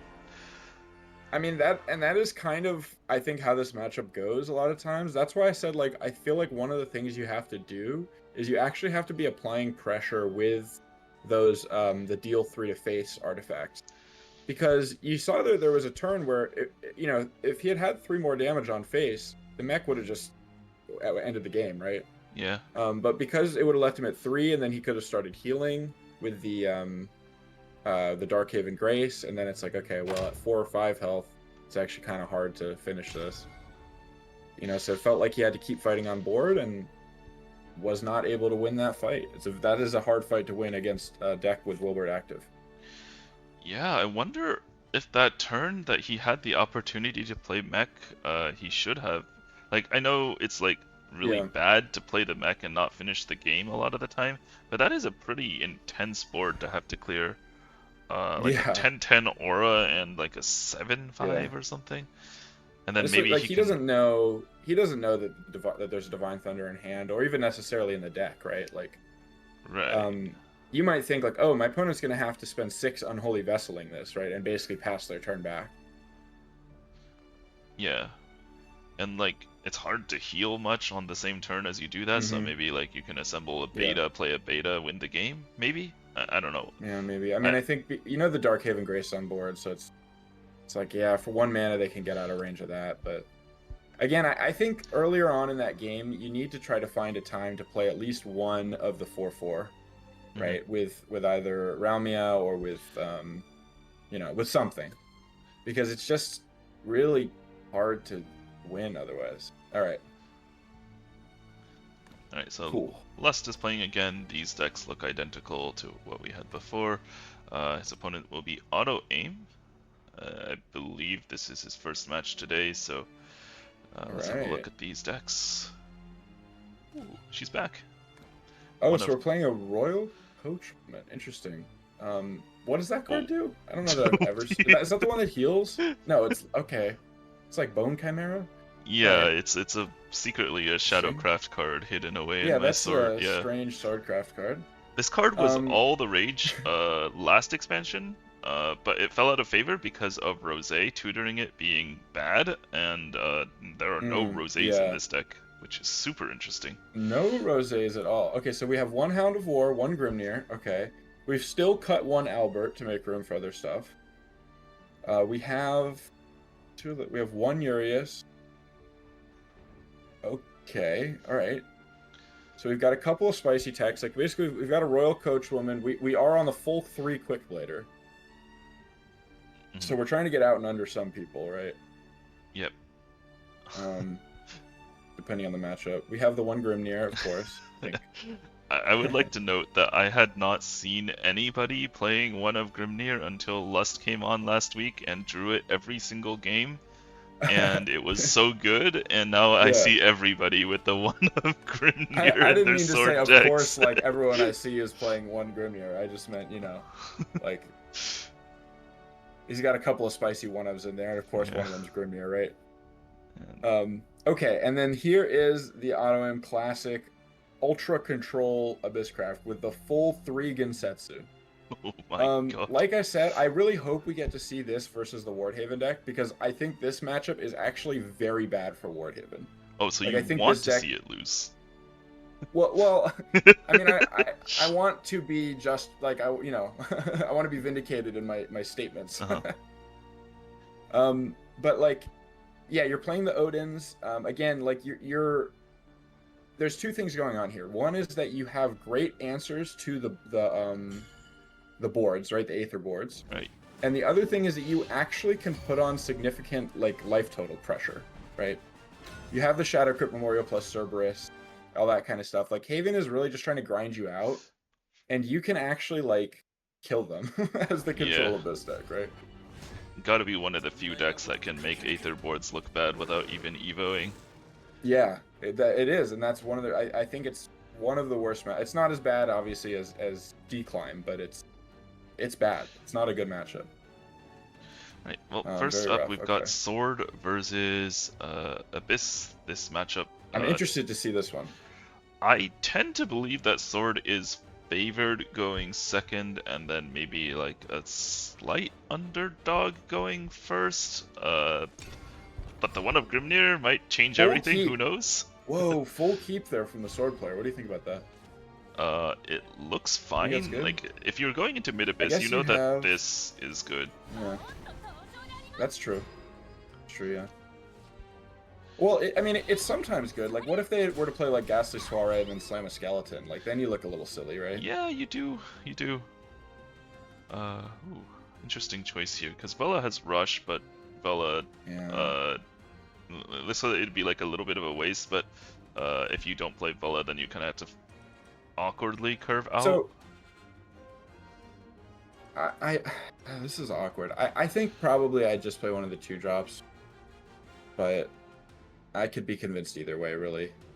I'd probably play Villadel. Like, I feel like Orthrus Evo is likely to be pretty good at some point against Sword specifically. Right, yeah. Well, but although we do have 2 Aragavis. That yeah, we probably I wanna think put on, we're like, 5 and- okay yeah. going into the next turn, I think so it's either I might one. just be focused on curving out efficiently, so Vela Okay. into Orthus Villadel. I But could be convinced that that's it- better, yeah. it shouldn't matter too No, much. With it's 2 not. gravies, any mistakes on the True. board will be made up for. But what I will say is, Ghastly Soiree would have looked nuts. Oh yeah, absolutely. You would have gotten to play a rotting zombie on an empty board. Like, that's the dream. Ah, there it is. Speak of the devil. It's a bit late though, because now you can't fit the, Yeah, a little bit. the zombie in anymore. Unfortunately. Although you can use this ghost to finish clearing this Grimnir. Yeah, but Grimnir's job has already been accomplished. He is Yeah, going and to he's have his peacing out. effect. Yep. Okay, so what do you think about Undead Soldier? I think this is something that, like, right when the expansion came out, I don't think people were really on this, right? And then now I see, like, every time I play against Control Abyss, they have like multiple copies of this card. Multiple copies. That's crazy. Yeah, most of the Hey, lists I've seen or, have or been like they at least one. they play one, and Yeah. I see it one played on me a lot, which makes me think that they're playing, generally. Nah, playing they're more just than one. good. They just keep Or I'm taunting just it getting against sacked you. every game. Yeah, could be. Yeah, okay, so we saw the first Aragavi, and actually we have the second one. So, like, this is not even that, right? Like, this second Aragavi. Then the only question is, like, is there ever a reason to hold it and just, like, play a board, like, your own board presence first? Or, like, use an Orthrus Evo? I And maybe tend try to to save find Aragavi for a rainier day, but... I tend to find Aragavi to be only good against Faust later into the game, because most of the time with Sword you're playing a follower that makes followers and then super evos, and then Yeah. Aragavi's just looking at the super evo going like, I barely Yeah. kill this, and then the rest of the board is still there when you... Yeah. And what, do you evo Aragavi? Take That's 3 true, damage that's into true. their Albert? It looks really clean here. You get to save your Evo. Yeah, it's really So I guess clean. you're just thinking, like, how much do I need to keep this for Volst, right? Exactly, yeah. Like, you have no other answers to Pulse unless you want to, like, Yeah, like, solo, that's true. unless you want to, like, solo, Ginsetsu of Pulse. Right, which is not where you want to be, for sure. Yeah, it really is. It looks clean. too beautiful to pass up, though. Oh my god. It's, yeah, I don't know. I mean, okay, yeah, does end up getting baited. I mean, making the right decision. Ooh, Oh, okay, Dude. well, That's Autoaim's dirty. gonna throw a fit on that one in the VOD review. Yeah. I mean, it might not even be the play because I don't mean, know you if still that's can the play. Luminous. Like, you can still just run it back. Like, True. third Aragami check? Yeah, and they are at 20, right? Like, you have that, you don't have any Alberts. Like, it's really your only face damage. So you're looking at this and you're like, I can't yet make a game plan around this, right? Right. Like, it's not enough. Like, I don't have enough yet. So maybe I just need to keep fighting for board, try to get a little chip in, and then, you know, and then play it. Grimnir. Grimnir. Thank you. What a card. Man, that's a good card. And so I guess now, I mean, no, actually, I don't feel bad at all about it. I guess, like, if you had Aragavi, no. Yeah, that's what I'm saying, right? Like, this Yeah, exact yeah. situation is where Aragavi doesn't actually do anything. I guess if you had played it with the Phil Dow, you would have cleared the board. Yeah. But, and it's like, whatever. But then maybe you can't clear that last board completely. I'd have to go Urius, back and- this is the Bloody Lust special. Show me that you When I can read deal this with this. card, I was like, this is gonna warp some matchups. Like, Oh yeah. he does what? Yeah, I mean, he does what he says on the tin, right? And oh my goodness. Yeah, that I mean Okay. that combo is dirty. Yeah. Okay, so you are up. Okay, one Super Evo, and this Vildau cannot hit anything, which is not awesome. Yeah. You don't have to worry about Albert this turn, but you're getting towards that territory where it's getting a little spooky, right? Like, one more turn and you're there. This Valse is going to feel really scary, probably. You'd love to pull against that 2 off the top. Yes, that he's praying for that because on Yeah. board he could be at 6 life, and without Evos, Yeah. Albert is exactly 6. That's right.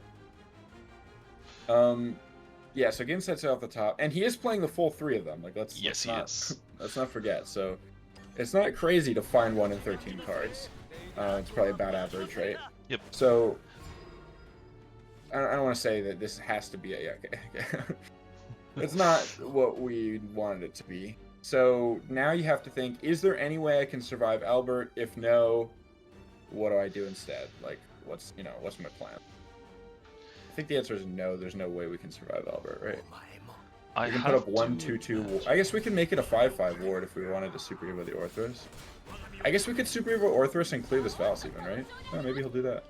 Yeah, and that does actually save him against Albert. Now he's playing really hard around this Albert, and it's funny that there is Man, actually this no Goldaria Albert is in gonna hand. It's hurt. just it's like Amalia. And What are we then at on the rally Goldaria. count here? You can just count the shadows for sword most of the time.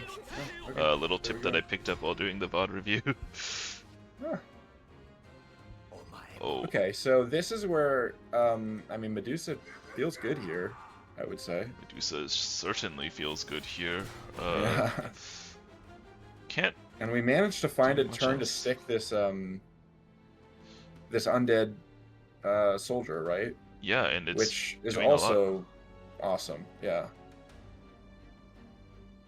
It's just so many bodies to clear through. I mean, yeah, this is another one of those cards where it's like another reason why I hate playing against this deck with other control decks is like this card is so hard to answer like in any semblance of favorable, right? Mhm.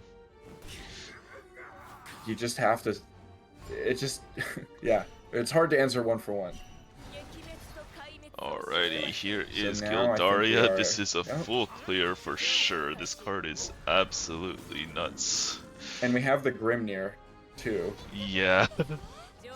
So, I don't think we need it, like, but even yeah, if we do. Yeah, I was gonna say like even if we didn't have these extra followers to play out, I think we were getting there. But this looks even better, obviously.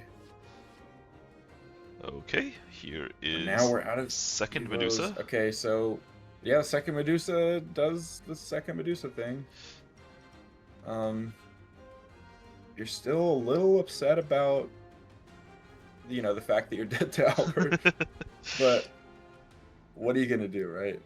I mean, knowing Autoaim, he's probably not upset. He's locked in. He's just figuring out what to do. But Yeah, I mean, yeah, what else do? You drop the Medusa, you just hope they don't do answer it. and you're like, all right. I mean, if you can't answer this Medusa, it does the Albert It does thing win on the the game. next turn. Yeah. Okay, so probably Alright. keep this Memorial, I would think, but I guess we decided. I'm not really sure what using that ghost Ooh. necessarily does. Malia into... Maybe it helps with like Rage of Serpents plus Can't fit the Cerberus if we Urius. Rose into... We get so many chances at this. Prim, not good enough, but you can still kill the Dusa this turn pretty easily. Yeah. Oh boy. Yeah, and I think that's the thing about these well-constructed sword lists. Like, you can't miss that badly on Rose, right? Like all your followers do something. Like in some situations, really Prim is even the worst one, right? That's it. He's Is done that it. enough? Oh my! He's done it. What? Oh my god. Okay. Well, there you go. I guess that's what we were calculating with sending that ghost face last turn. Although, actually, we didn't even need it. Never mind. Yeah, didn't need it. We were good. We But didn't need that. this We were good. this is good. Holy! Well, Well, that kind of came out of nowhere. he sure stole that one. Yeah, I guess, good job. Awesome. Love it. All right. Crazy Plus game. now. He didn't That draw was any of his top crazy. end, right? Like he didn't draw No Kerberos, he didn't draw Cerberus, no Ginsetsu. Yep. Drew both Medusas, and both were very pivotal to, the winning thing, but wow. All right, that was awesome. Okay, so sword against sword now. Dialing it back, bringing it sort of back to reality, I suppose. All right. Um, So Autoaim is extremely good at mid-range mirrors, but Lust is also a yes, specialist very at true. sword. I think these are probably our two most qualified sword players today, and we get to I see them know. play against each other. I'm like, should I really be casting? Like, do I really have the credentials to be here? Don't worry, I've Yeah. played a little bit of sword. I'm here I for the hype I can moments. tell you about it in theory. Yeah. Yeah. I'm the color commentator here. Yeah. for Play. Sure. Ooh, this is a good Saria. That's a good I Saria. can tell you that was a good play. That was pretty good. Yeah. Yeah. That one had to feel pretty good. Kuri only Alright. qualifies as an aggro sword player and not a I see. mid-range sword player. Big difference, huh? Yeah, big difference. All right, so what do you do here? Do you want to spend your Vals on turn 3? Decides that he does. I mean, this makes your turn 4 much less awkward, I guess, right? Yeah, for sure. You're not stuck with a 2 and a 3 drop in hand. But, you don't love having to play that, obviously. So, Okay, so draws? is it Prim Coach? No, it's this because you want to play around the Zirconia, right? Right. Now, this doesn't fully play around the Zirconia because the Lance Trooper's on the board, so you can actually still make true. your you can still make your But you'd still have to throw 2 things into it. Yeah, right? it's If you did that. it's okay. Like it's certainly better than any Yeah. other sword card in the matchup there. But oh, the one Right. the quick blader into the Zirconia. Okay, We the talked about this. legendary. Holy. And this board is absolutely sick. This It is just crushes psycho. everything. Nightmare fuel. Yeah. All right. How do you beat this? As sword, By the way. you coin Gildaria. That's it. Yeah. Coin I'm Gildaria not seeing or concede. the Gildaria card in our hand. Oh yeah, don't worry. He's well, cooked unless yeah, he draws I it. guess not yet. Yeah. I mean, other than that, I guess you have like Vaus and Samurai to make some semblance of a clear, right? Yeah, I guess mean, that's what it's he was not, thinking like, about there with whether or not he literally wanted to GG, trade that. but it's tough. Like that is interesting, right? I guess he was probably thinking like, oh, do I want to put this to 5 health if there's a Vaus? But I guess because they have the Prim anyway, there's the Gildaria. You're gonna have to survive this turn without it. I think you can, but it's not pretty, and you're gonna lose a lot of health. Yeah, so he did Okay, so- he did play the Amelia, which locks him out of Valsaria, which would have actually cleared a decent chunk of the board. But he still Or even would Vaus have Samurai, yeah. been... Oh yeah, Val Valsaria's Samurai probably too, better, yeah. But no, I know what you mean. Yeah, this is interesting because you're leaving up an extra follower, which could be really important. Like you are not high on life, right? Yeah, Sword is surprisingly bad at protecting its own face against other Sword players. So Or just in general, like, I mean, like you saw, I mean, you have some wards, yes, but, you know, your options for removing followers that are, like, sneaky followers, like the ambushes, intimidates, that kind of stuff, like, you know, there's a lot of ways to sort of get to a Sword player's life total, for sure. Oh yeah, in your game we had the intimidate against Sword. That was Yep. pretty illegal. Like all these followers Hey, on you the know, board, but they can't that's part attack. of the reason why I don't want to say that that's a good matchup for Dragon, but I think it is a playable matchup for that, only that reason, right? Is that Right. some games you just steal off the back of like Forte, right? Or Forte Afa, right? Like, Yep. and Sword, there's not that many cards in their deck that deal with it, right? Like, they have an Odin or two, they have some Valses, and then maybe they have like a Tentacle. Yep. This turn's an important one. You could try to push more damage face, but Amelia is super scary to leave on the board. So it looks like Yes, he opts to definitely. deal with that. And honestly, like, since Sword has very few healing options, leaving any follower on the board plus Odin should be lethal.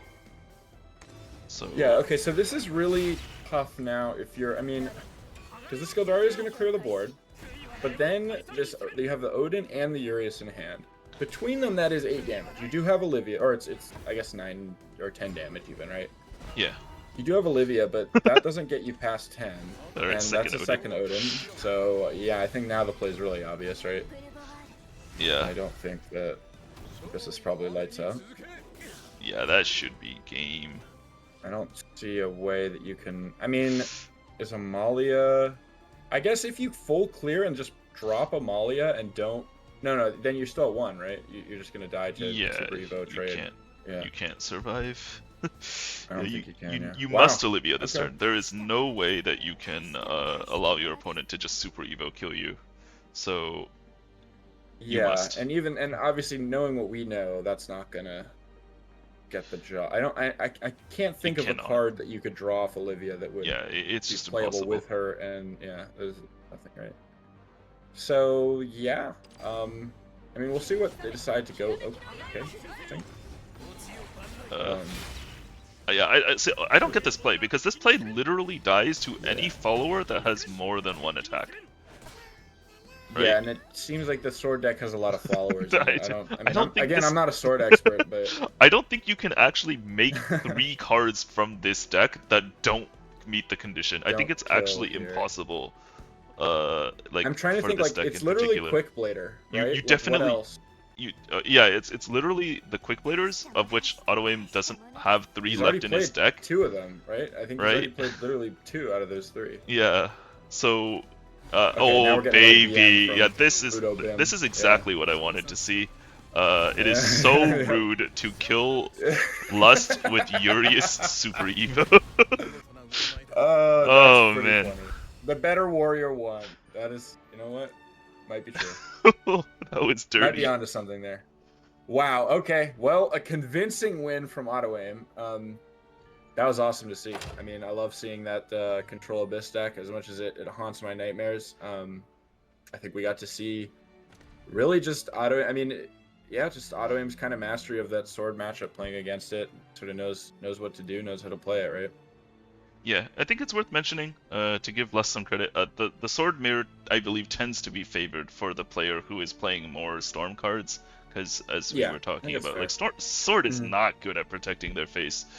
No. So, like, I think that was in Autoaim's favor, but also, like, some brutal, like, sequences out of him that, like, the turn 5 Yeah. Quick Blader Zirconia was absolutely gross. That was rough. That was really rough. Yeah. And then, like, Yeah, and no, yeah. I mean, I think it was well played by Autoaim, but like you said, I think yeah, probably the deck choice as well. But that's part of it, right? I mean, that's like you build your deck the way you build it for a reason, right? It's not like the cards just magically appear in your deck. Yep. So in some ways, you kind of got to give Autoaim props for also just being prepared with the right deck list. Mhm. Cool. Okay. Well, I think that is my 2 games that I was casting. So Yep, mine too. So I believe we thank will you be for having cutting me on. to a break. And yeah, thanks for coming on. And we will we'll be back with let's see. I can just hit the next button on the schedule, and we'll see that it's gonna be Happu versus Autoaim, cast by Zones and Lust. So Sweet. See you all in chat. yep.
Back.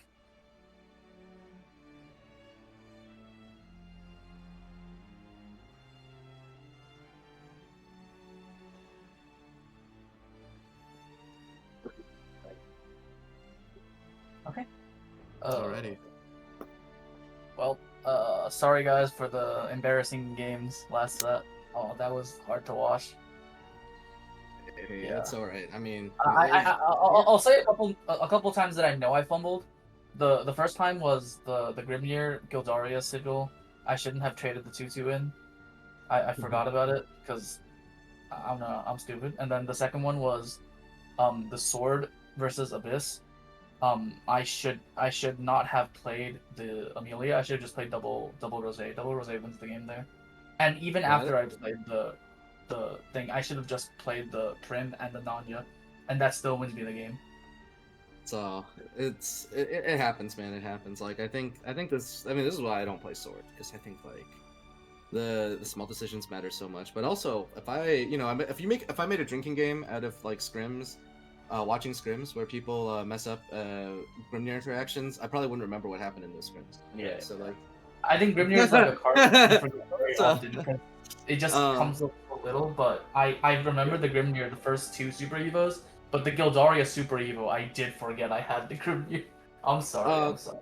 actually, just a little one little more chatter while we have our players held hostage here. Are you going to be playing in the prelims tomorrow or not? I was going to. I decided that I was gonna play SVO instead of my other, but I forgot that deck submission was due Thursday and not Oh Friday. no! I didn't Oh submit the decks. So I like- I am automatically in contention for SVO. So I know where I'm gonna be tomorrow. no! Okay, I was gonna say like as the most important thing is to not make mistakes during tournament. That's why I prefaced that, but well, there's always next time for tournament. So There's let's always next- jump into these players and their deck submissions. This is gonna be Happu with her. I think we've probably seen this by now. This very aggressive version of Sword. We're dropping the Amalias for the 3 Quick Bladers, the 3 Odins, and 2 Centaur Centurions. This is terrifying This is to what deal we with. used to call Kage Sword last set, but we have Yeah, dropped. but the we can namesake play. Yeah, we can play better cards than Kagemitsu though. So, Yeah. okay. And is this going to be? No, it is. Wait, this is a really bizarre abyss list, right? This This is looks the a lot like what you played last week. Yeah, no. This was the list that me and Happu were discussing earlier. It's the mid-range see. list that runs the 1-drop. Then So take we it away. sacrifice- Explain some of the Yeah. ideas behind this deck. So this list sacrifices the ability for Cerberus to reliably bring back Coco and Mimi for a more aggressive early curve. The Cultivator of Malice is very good in combination with the Charon because instead of having to bring back a skeleton, we can bring back a 1/1 that has a real effect. And then the addition of the ghosts. Okay. We've been told to speed it up a little because Happu needs to go to sleep. So give me one more sentence about this list. Yeah, so it's basically like a deck that aims to go a little bit more aggressive than your typical control decks. As you see, we're not playing any of the Konsetsus. We're trying to end the game on turn 8 Yeah. We're even down to 2 Cerberus. Alrighty, let's jump over to Autoaim. Well, let's make this short and sweet. So Autoaim has a more standard sword list, a bit more defensively oriented, and has the one of Urias, but this is definitely more. Yeah, this is higher I like it value. well. Yeah, for sure. Okay, let's go to the Autoaim Abyss list. This is also topping up at Cerberus, right? No Gensetsu and Yuzuki, and also the one of Excella. So I feel like both of these decks are a bit lower to the ground than the usual, but I think both of Autoaim's decks are going to be a little slower in the mirrors, which I think is usually advantageous. So let's see how this goes then. Let's get the players ready before Happu has to fall asleep. Yeah, let's speed things up. Any That's the predictions? What do you what would you queue first as either of these players? Do you want to get in the sword mirror first? Do you want to get in the I would get into mirror the first? sword. I would want to play sword into both of those decks. Yeah, as whom? As either player? As either player, I would want to queue sword Okay, first. fair enough. Are you sure? Because I feel like Happu's list might be a bit rougher into the slower abyss, these mid-range abyss lists. I'm not sure, because this I was gonna say balls to the walls. Maybe a little inappropriate for broadcast. This very low to the ground aggressive sword deck, right? Struggles once it gasses out against these higher value mid-range decks. Is how I feel. But That's why I feel like you have to give the sword deck one more chance. Like usually the aggro decks have a chance I of see. blowing yourself up. You wanna compensate for the fact that you might just gas out one game, and so you queue it 2 times. Okay. Exactly. Alrighty, so a coin Lance Trooper out here from Happu, going to be met with Phil Dow here from Autoaim, of course. The Mummy is generally the worst 2-drop to play from Abyss. You do not want that in the. This turn 3 is gonna look very ugly for this player. We have to sacrifice the Is he Memorial. gonna pop? Is he gonna pop the Memorial? I Have think to. so. There's no, yeah. So much. I mean, he plays the control role in this matchup, right? So, like, we might even see, if Phil Dow dies, we might even see Autoaim use the Mummy, use what we might call, in this business, the Trummy. The Trading Mummy. I think Rose here makes sense, and then I think the one I wouldn't play is Vels. I think Saria and Rose here both make sense. Yeah, yeah. I think Vals, you probably want to save him for the. I mean, Syria is just a better Vals here, right? Like, a more economical Vals. Like if we activate Soiree here, the Vals would get killed by the Ghost, while the Rose would not. Right, right. Oh, you're thinking about that. I was thinking about the enhanced mode on being valuable too. Yeah, the enhanced mode is definitely valuable as well. I think this is a perfect Zirconia turn. This puts the Sword player so far ahead because Aragami alone will not be able to answer this board. Yeah, Aragami, yeah, even on the Evo. Oh, but the Karen top deck I think is going to be pretty good. There's a Proval in the graveyard, isn't there? Oh, but the mummy was thrown in the pool last turn with the Trummy play. Oh, that's a disaster. Oh, 50-50 time, 50-50 for the game. He goes for it anyway. And we did Gets not the get mummy? No, And that's we so did not bad get for it. Autoaim. So bad. That's a disaster. This is an absolute disaster. We missed the coin toss on the We on the paid Proval. we paid one more follower, used our evolve, one more play point, used our evolve, and got one less follower in exchange. This is like the worst trade of all time. Yeah, this is the worst like If coin I- flip flop. Now, If I followed we- sports, I could give a sports analogy for how bad the trade was, but I can't. and this Aragavi is looking even worse here because if we Aragavi here, we pinged ourselves down Oh, to 10. oh, but wait, that the is a Apollo? great top deck. Wait, That is a Apollo is our great top Lord and Savior here. Still not gonna pull ahead on board with it, but I will say, I saw Autoaim's list. He runs exactly one Apollo. This was the one out of 31 that saves him one here. Apollo, but is it good enough, right? Like, It's is not this even good Vows? Vows, you I think- super the. Wait. This is exactly enough for Aragavi to clear. Wait, Aragavi cleans house here. But that's fine for Happu, right? Aragavi dies to coin Centurion. No, we Centurion. We just win here. Oh my god, the Centurion. Oh my goodness. Happu was talking about the Centurion the entire Centurion. Yeah. Is put in a lot of situations, and here we see it come up exactly. The coining it on turn 7 for the lethal for 10 damage on Super Evo. Catching I auto. think a lot of plays win from there though. Like Centurion is by far the best, but like Tentacles is probably winning there. Yeah, right? Tentacle There's plus just so Quick Layer much- also wins in that position. Yeah, basically. Like I don't mean immediately that turn. Like Tentacles is winning over 2 turns because Yeah. yeah, right. But yeah, the Centurion it does look very very pretty. But I think that game was the death of the 1,000 cuts. Kind of like Autoaim just fell behind on every trade, which is insane, right? Like the sword, this deck is so aggressive, eschews so much value, but just the 2 critical turns where Abyss cannot keep up, and now we're back to the other side of the sword versus Abyss matchup. I'm starting to be convinced sword is always favored in this matchup. It is, but the thing is, that matchup, the most important turn was turn 3, because on turn 3 we had to trade a Memorial, but we didn't clear the Lance Trooper. So we lost all of our tempo on turn 3, which gave Sword a free turn to play the Zirconia without having to trade into it, which means that our Aragavi is unfavorably trading into the cards, so we can't play Aragavi. We had to risk a 50-50 share on play, which did not pay off, which ultimately costed us the game. We see Jay-Z in chat also extolling the virtues of Centurion. Here's another awkward hand for the Abyss player. This time Happu. She's had to use the Ghost to trade off the. I think this is looking very dire for the Abyss player. Oh my goodness. Happu needs. Disaster. Oh, these cards cost so much! Oh, and we see the Tradery Claw come in. The Tracery Claw. Oh. I Okay, this is thought a very Autoaim awkward was turn going for Autoaim, second. though. Is it that awkward? He's deciding between Gods and Samurai here, right? I think guess because his hand is actually kind of running out of counts. Yeah. Yeah. I think slamming the Samurai is fine here, because in the aggro matchup, other than Olivia, there's not much you really need the Samurai to clear.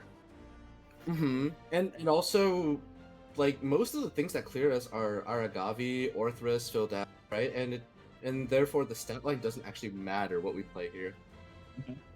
But Happu's like looking down another bad decision here. If we coin Aragavi here, we look forward to having nothing to play on 5. But if we play Excella here, it's going to be a 1-3. When we play Excella, we get a 1-3 hit ourselves for 2. Splitter. Oh, these cards are so bad when you don't have anything set Oh up for, my and also when God, you draw what multiple are- 7s by turn 4. Looks like that game in Warhaven where I just drew 8, 7, 6, 6, 7, 8, and Yeah, had this looks like skipped my turn 5. ladder games on Forest, man. Okay. Yeah, I think you just have to do this. Hope you see another Aragavi.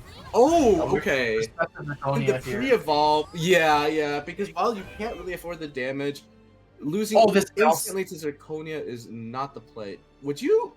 No, the Vows is for next turn, No, right? no. I would Zirconia Evo here and trade into the Aragavi, Mhm. even though it trades in, the 2/2s would make it so that Yeah. he would trade I back. mean, the 2/2s are so deadly. Like, any one of them evolving face is basically instantly ending the game. Especially And because the Abyss player have a bunch of token generators to generate Oh, one. wait, that's huge. The That is a Karen. really good draw. Do we But do we have have- anything in the graveyard? Do we have?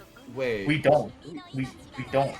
We have 2/1. Oh, we just have 2/1s. We never Yeah, saw. I distinctly remember we've never seen a 2-drop. We've never seen a Yeah. 2-drop. Like, you know, the match. Honestly, for me, the match has gone by so fast. I forgot who had it filled out. Who didn't. Okay, and the dogs are coming in handy here. Who let the dogs out? It was Autoaim. We Evo face here, put him in Odin range. That's And insane. I think Happu can smell the Odin coming, but there is actually no Odin in the hand right now. There is no Odin, so I mean, we have to Olivia Ghost, right? Yeah. Like Olivia Ghost is a really good clear, and we can It's probably a good clear, but like, it's not a play you want to make. I guess what's better is if you draw a non-storm or rush 1-drop off this Olivia. Okay, well, we didn't get that, but we have to Olivia Ghost and evolve a Ghost to trade the Trode. yeah, the super trost. Super Trost. I've never seen a Super Trost in my life before. This is gonna be a first for me. I've seen it once in a while playing Forest, because when I'm facing it off against it. But yeah, I mean, getting that super trost out is just. I mean, we heal out of the imaginary Odin, but Yeah, well, real Odin, imaginary Odin, they're both terrifying, and now Autoaim gonna decide on how to use all of his play points this turn. the Super Evo on the Zirconia here is gonna make a board that the Abyss player just cannot deal with. And I think Autoaim is identifying that there is really nothing that the Abyss can play on turn 7 that outs this board. Yeah. I think this is just game on the spot. Because there Yeah, is no there's field out for Sharon Cerberus. coming back. It would have to be a second Olivia, right? Olivia wouldn't even do it because there's no 2-drop that outs everything here. Yeah, I mean, Olivia stays off immediate death, at least. I mean, is this just a Troden and Prey angle? You can Troden here, or we can. No, we can't do anything else. No, because the Karen does not have an Orthodox. Karen has no Ortho 2-drop. now in Karen the has no pool, 2-drop. right? There's no way you Karen. You're dead on board if you Karen. One of your It's the Troden here. We Odin the 7/7 and we don't evolve and we slam it into the vaults. And we pray to God that Autoaim does not have any direct damage in hand. I think we're hearing your Discord sounds lust. Oh, I see. Let me look at it. That's okay. So let's figure out this turn. Instead of Troden, it's a Karen. Karen super, and just leave. We're gonna play Wardhaven. Okay. Is it Wardhaven into Trace Reclaw? Oh, it is. Oh my goodness. That is. Oh, okay. Otto, just put her out of her misery here. Put us to game 3. Yeah, I don't know. This game is a little bit sus. Yeah, the Sword player has won against the Abyss player in like very, very dominating fashion in both of these sets. Yeah. So both sword decks made it through. Now we get the Abyss Mirror. And here's my prediction: is the slower deck is slightly better, and so I think Autoaim's got the better deck. But you know, at the end of the day, card games are card games. You're better. It comes down entirely to the curve in the early game. Whether or not we see a filled out into a Sharon, I think, will decide. Yeah, the Karen value is huge in this matchup. I feel like. Okay, we see the filled out and the Karen. And the Bone Mancer, that is certainly a very good curve. All we're missing is a 1-drop, but the Bone Mancer will provide us with a 0-drop for the Karen to revive in case we do not see the 1-drop before we play her. Yeah. Are we gonna see? And We're gonna see mirror plays now here too. and we're gonna get to see how strong Bone Mancer is in these matchups because Vuela suddenly doesn't feel great. Well, no, this is fine for Autoaim, right? He just goes face with this filled out with this Vuela and is gonna say, I'm not trading your Bone Mancer, you're gonna have to do it yourself. Because Yeah. Bone Mancer's strength is getting traded into, but not so much trading until she evolves. Yeah, or she buffs an Excella. There's a really awkward turn here. I think if I were playing the Abyss deck, there would be 2 lines I would be thinking about. The first one is second Bone Mancer, and then we use our 1-drop spell to claw away the filled out. I think it is Bone Mancer, and then it doesn't matter which one. Does it matter which one? Yeah, because no, filled out would be able to kill something. In case no. Sorry, I mean it doesn't matter which. I'm thinking about which Bone Mancer we. No, because the skeletons always spawn on the right side of the board. So I think it is Bone Mancer and Death Slash the filled out. Just because the filled out represents so much board advantage. Oh, we're gonna play around Aragavi here to an extent. Yeah. Okay. I like this. I mean, it's making the most out of a bad situation for sure. This Karen. No, there's no 1-drop for the Karen to revive or a 0-drop. I think if Autoaim were to Karen, there's a filled out for Autoaim. But I think Autoaim can take a turn to Soiree to set up the Karen if he wants. Yeah, I think the Soiree here is fine as well. We can even do something like Soiree, and then we can coin out the 2/2. I like that. I think I would go Soiree, coin the Rotting Zombie, evolve it over the Skeleton, and then voila. That's the candidate line I'm thinking. You can also choose not to evolve it because like this board's not threatening, right? Or the other idea would be to evolve Vuela face, get her out of instantly dying range to anything on the board, but still coin the Rotting Zombie. I think coining the Rotting Zombie is correct regardless of what we do. Because there's no better use of the coin anymore. Oh, we can coin the Vuela though. I don't think it's good enough though. I think the Rotting Zombie is always better because we're looking to evolve something on the board. Autoaim is also looking. I mean, Autoaim is the kind of person who really excels at these mid-range mirrors, and we're gonna see some value plays. So like, I would have gone for the Vuela evolve, but I think that's pretty punishable on the board. I think this does make his board even more annoying to deal with. So I think this Gravy here answers the board very cleanly, however. But I think Happu is deciding because she actually has a really good Sharon. Being able to bring back both a skeleton and a filled out guaranteed would mean that you can establish 2 wards on the field, and then also a kill. And then also, if Happu is predicting that since Autoaim didn't coin a full clearing Aragavi, she might think that Autoaim does not have an Aragavi in his hand, which would be extremely punished by the Aragavi that's currently in his hand.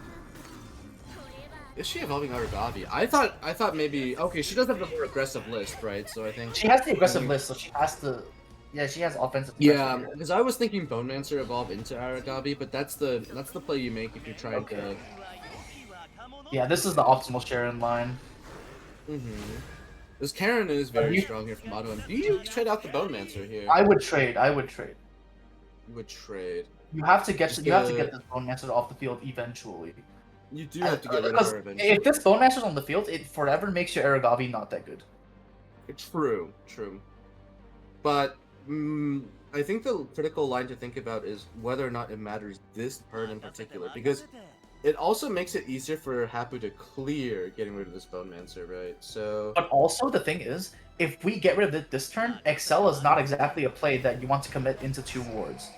So the punish for clearing this is way less this turn only. Which means. But I think we have a very good counter Sharon for now. Yeah, this disgusting Abyss line where you Karen revive filled out is one of the strongest plays of the entire deck, and we're seeing it out of both sides right now. Orthrus or Fildel are both great. I think. Depends But on the Orthrus has the matchup. bad thing of Orthrus needs Necromancy 4, so if you continuously do this, you're gonna run low on your Necromancy, and you may not have enough for a critical Cerberus. It usually rounds out to the same, right? Because Karen puts 3 bodies on the field, so you're net down 1. But yeah, I mean it's still something that is possible that you run out of shadows. So Autoaim is in a position where the life totals are even. He is like there is an Abradavi clear. You can consider the Vuela and Super Evolve lines. That's where Abyss's damage potential gets really spooky. There's a Mummy in his hand as well. I think he's calculating damage and just calculating how to set it up. So for example, Aragavi Super the Mummy, Super the Ghost, puts Happu to 9. Then next turn he could have something like Mummy, Vuela, Rage, which is what, Mummy 6, which is 9 damage, right? So no, it's 5. It's 10 damage. So it's a line to consider. I don't know if you commit the super, but I think he is looking at this 2-turn. Yeah. We're trying to set up this 2-turn lethal here. But this will be This supported Vuela by Mummy- the Olivia Mummy. Oh, Olivia my Mummy goodness. would be insane here. It would not only stop the 2-turn set up by Autoaim, it would also threaten 2-turn herself. Yeah. This back and forth is swing every And the turn. We have important these thing- massive swings. And the important thing is, I think this 2-turn doesn't get stopped by the opposing Olivia if they have it. If this is a Vuela setup from here? What's the? Oh, we have to. Let's look at Autoaim's play now. He has. Yeah, like the Ghost is not better than the Mummy here. I think he's just a play point shy of his lethal options. Right? Yeah, and the thing is, the one thing that would have saved him here would be a Cerberus that heals 6. Which But he has unfortunately not drawn. He has not drawn. Yeah, And he's and he definitely plays more 3 Cerberus. Cerberus too. Yeah. Yeah. I don't think This is there's gonna a have to single be line a- here that wins because you have to spend everything that goes to face to trade, and that's just a losing line in general. So I think at this Yeah. point the game is effectively over. Well, I mean, we tried. he is just going to show that he's off by 1. Maybe Happu Yeah, plays the Excella too early, yeah. but I yeah, think there might be a Autoaim- line here Autoaim- of like Excella self kill. Okay. Oh, Wait, Happu? I think we count this. Wait. I think we count this. I as think a they were Happu just win. I think they were just having fun at that point. Like we all know the I actual think we winner is. effectively count this as the Happu win. Yeah. I think Happu's wait. Wait a minute. I think she forgot the self damage. She actually is legitimately Oh, forgot it, she literally forgot. she was in a winning position. Yeah. Well- I think we still make it so that we can count. Oh, we have Kuri representing Team ARC here. Yeah, for people who don't know, ARC means and this is Anti-Roach what, Club. and that's the danger of BMing, guys. It's fun, just don't do it. That really throws off the betting predictions, but I think we still count it as a Happu win. We just yeah. I don't know how Jay-Z's gonna do this bet. Are we still giving it to Happu despite? It seems like the points have been awarded to Happu voters. Yeah, I think It's Happu just an voters. unfortunate circumstance of the time zone, and that situation, and our schedule. we have some disputes in the chat about this, but let's be real here. I think both players would agree that, like, if this is a tournament game, obviously in your Autoaim's position, you take the win. But this is an exhibition match. The game was over. Our opponent made the plays to win the game, and then just fumbled the finish line for fun, for content. Yeah. Like in a scrim type of situation where it's such an obvious face-up players winning, we generally count it to be the player who made the plays to get into the winning position as the win, because that's what you care about when you're practicing. Just experience it to the audience. Yeah. If it was a missed sequence on a lethal, it would be different. But we had lethal on board, and it was like very obvious that we had it. Yeah. Oh right, we're sorry. Let's get into the deck count. So this is going to be the same aggressive deck from Happu. We saw it in all of its glory with the Centaur Centurion. Lethal. All right. I mean, this deck is terrifying. That's all I have to say. Let's go to the next deck. I get it away from me. Like, I don't want to see. Oh, Team RBU in full action. Yeah. So, I'll explain this one too. So, like, one of the things about these aggressive when showing ladder in our practice is that they demand running more aggressive curves in forest, and the fairy fencer is instead of the tamer is kind of the nod to that.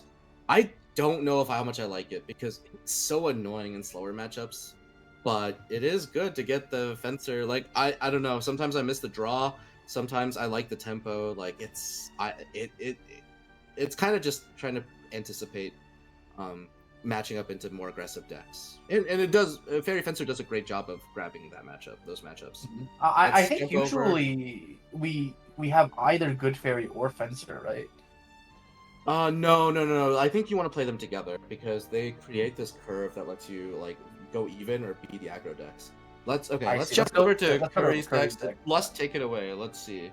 What do you think? Okay, this is the dirt boost deck with a little bit more dirt. We see the one of Juno actually. That's something that's not commonly ran by the dirt boost deck. I think one of your favorite cards. Yeah, it's actually my favorite card in the entire game, I think. But I think she cut one Burgent for the Juno, because usually these dirt boot lists like to run 2 copies of Burgent. Mm-hmm. But other than that, it's a pretty standard list. We're seeing 3 copies of Penelope and 3 copies of Melvi for a very anti-aggro. I think this deck matches up extremely well into Happu's aggro sword deck. I can see that. Yeah, the 2 of Edelweiss really jumps at it. Yeah, the Edelweiss is going to be very good. Hinting 5 drops. If you get both press active, I think you should just win. All right, let's go to the next deck. Of course. Kuri's Swordcraft and aggro sword snooze. Is this aggro? It's. I guess it is. It's aggro, right? Because there's no Amalia. Yeah, no Amalia, I guess, is the sign, and no Amalia, no Urias. Okay, this is even lower to the ground, I guess. But we have this is so low to the ground. Yeah. We have 3 Amelia. I think that's the main difference. I think the one thing that makes it not aggro is the 3 copies of Magus we see here. But the thing is, I think Magus, the 3 Magus is very hard to clear in the mirror match. Like, if you point it on a board, it's very hard for the player on going first to clear that immediately following up. Yeah. I mean, like, making that much stats on the board is a form of aggression too. All right, let's get in the game. Yeah. What's your prediction here, Lust? Who do you think is gonna take this away? With what deck? What deck is gonna be the star of the show? I'm biased because I'm on Team ARC, so let's see. Okay. Well, I guess we'll just have to be opposing casters then, because I am a Roach supporter, and we're gonna get the Roach into match up right away. And this is a full mulligan from Happu, and that's what I mean. Like, those tempo cards, they're not good in this matchup that we want to see as Forest. And would you like to explain the matchup? This matchup is we are gonna keep poking at the rune player as Forest. We poke when we can when it's safe, and we clear everything they try to do, and then eventually, either the rune players build up enough damage to kill us over 3 or 4 turns. We don't have healing as Forest, right? So that's our weakness. Or we just as Forest we win in one go. That's. But I see there's a very interesting card in Kuri's hand right now. You see this copy of Blaze Destroyer that's right next to the Norman? I think if we can somehow get Blaze Destroyer and Norman on field on the same turn, we can build a board big enough that Forest physically cannot clear. A board to surpass Glade's clearing power. Yeah. I think it's very important that I think running this copy of Blaze Destroyer allows Kuri to build a board that is stronger than the removal power that Forest has. Because Norman typically gets almost full cleared by just Fairy Lily. You only leave them with 1 golem. But if we have a Blaze Destroyer on top of that, we're looking at threatening double-digit damage, even through their best answer to Norman. Yeah. Oh, the staff? Is this a timely draw for Happu? What would I do here? Staff... Is this a staff turn? I think it is Is a it a staff coin glade turn? Yeah, no, I don't think so, because I think like with the contents of our hand, we actually like I mentioned, one of the ways for us to lose this matchup is to get get pressured on board early. Or by early boards, especially given Kuri's lift, right? Even though I don't think Happu can see it. And so when you're in a position like this, when you have two Glades, you don't have a lot of other gas in your hand, when you have a turn to play Staff, you just play Staff. Glade, the ability for Glade to clear, like for example, Anagrea through the ward, stuff like that, it's too valuable to just coin a Glade when you don't have any other plays to make. Also, interesting to point out, Kuri did not get any of their tempo 5 drops. So no Juno, no Regent, and no Angria. This would make it very hard to play the ideal Blaze Destroyer plus Norman turn. I want to see this fairy coined out here still, I think. Yeah, this is a good turn to think about it, though. Is it better to open the circle or coin the fairy? I think coining the fairy is okay. It's always a little more flexible. Yeah, because I think if we open the circle, we might put ourselves in a situation where we have an awkward turn next turn. With the Glade, it's possible, but I don't think we're ever forced to Glade on our turn 6 going second. The reason being that like I'm not like this Norman barrier thing. I'm not afraid of it. I think Norman barrier. We have the if we have to play the Glade, we can play out a fairy with it. So our hand size would have been 8. Yeah, I mean I think playing out the fairy is generally more correct. I think William Evo here for the 2 spell boost is actually the best play here. Because unfortunately, Autoaim's hand is just Kuri's hand is just so full. Yes, so full of the Earthfight part of the deck. This is and that's gonna give Happu a very comfortable turn here to do what she wants. I do believe that developing out some fairies here. Maybe we stop here. I think this gives all our bails to 0. We have fairies in hand to work with. Yeah. I mean, the only reason you would play one more fairy is to be threatening, but it doesn't really threaten anything. So just trade off these 2 fairies, and I'm happy. There's also the idea of trying to make something to deter Odin. And if you want to think about that, then you play this May here. But this isn't a real Odin deterrent. I kind of want to hold the May. And the reason for that is that,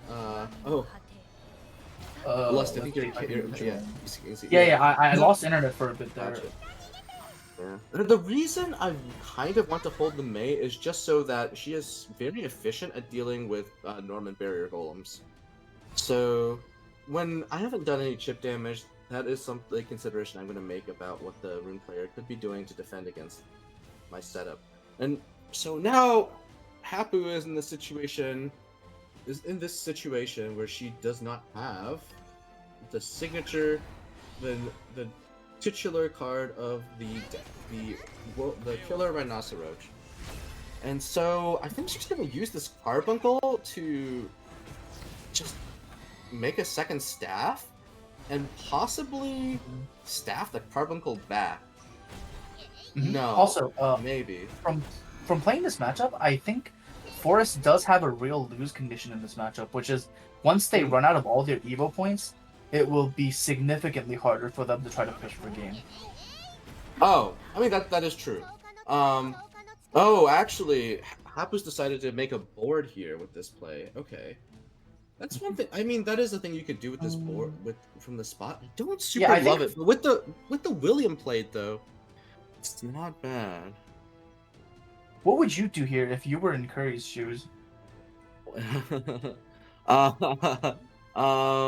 Let's see. I mean, I don't know. Probably, start with the looking smart makes sense. Drawing 2 more Normans.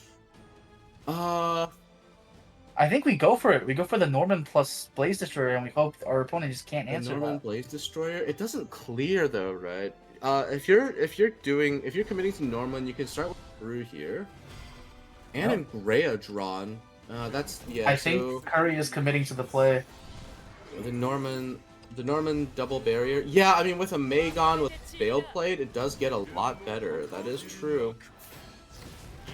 This could put Happu under a lot of pressure, but we have a Glade. but we don't have Lily. both of our I think remaining Lily- blades in hand.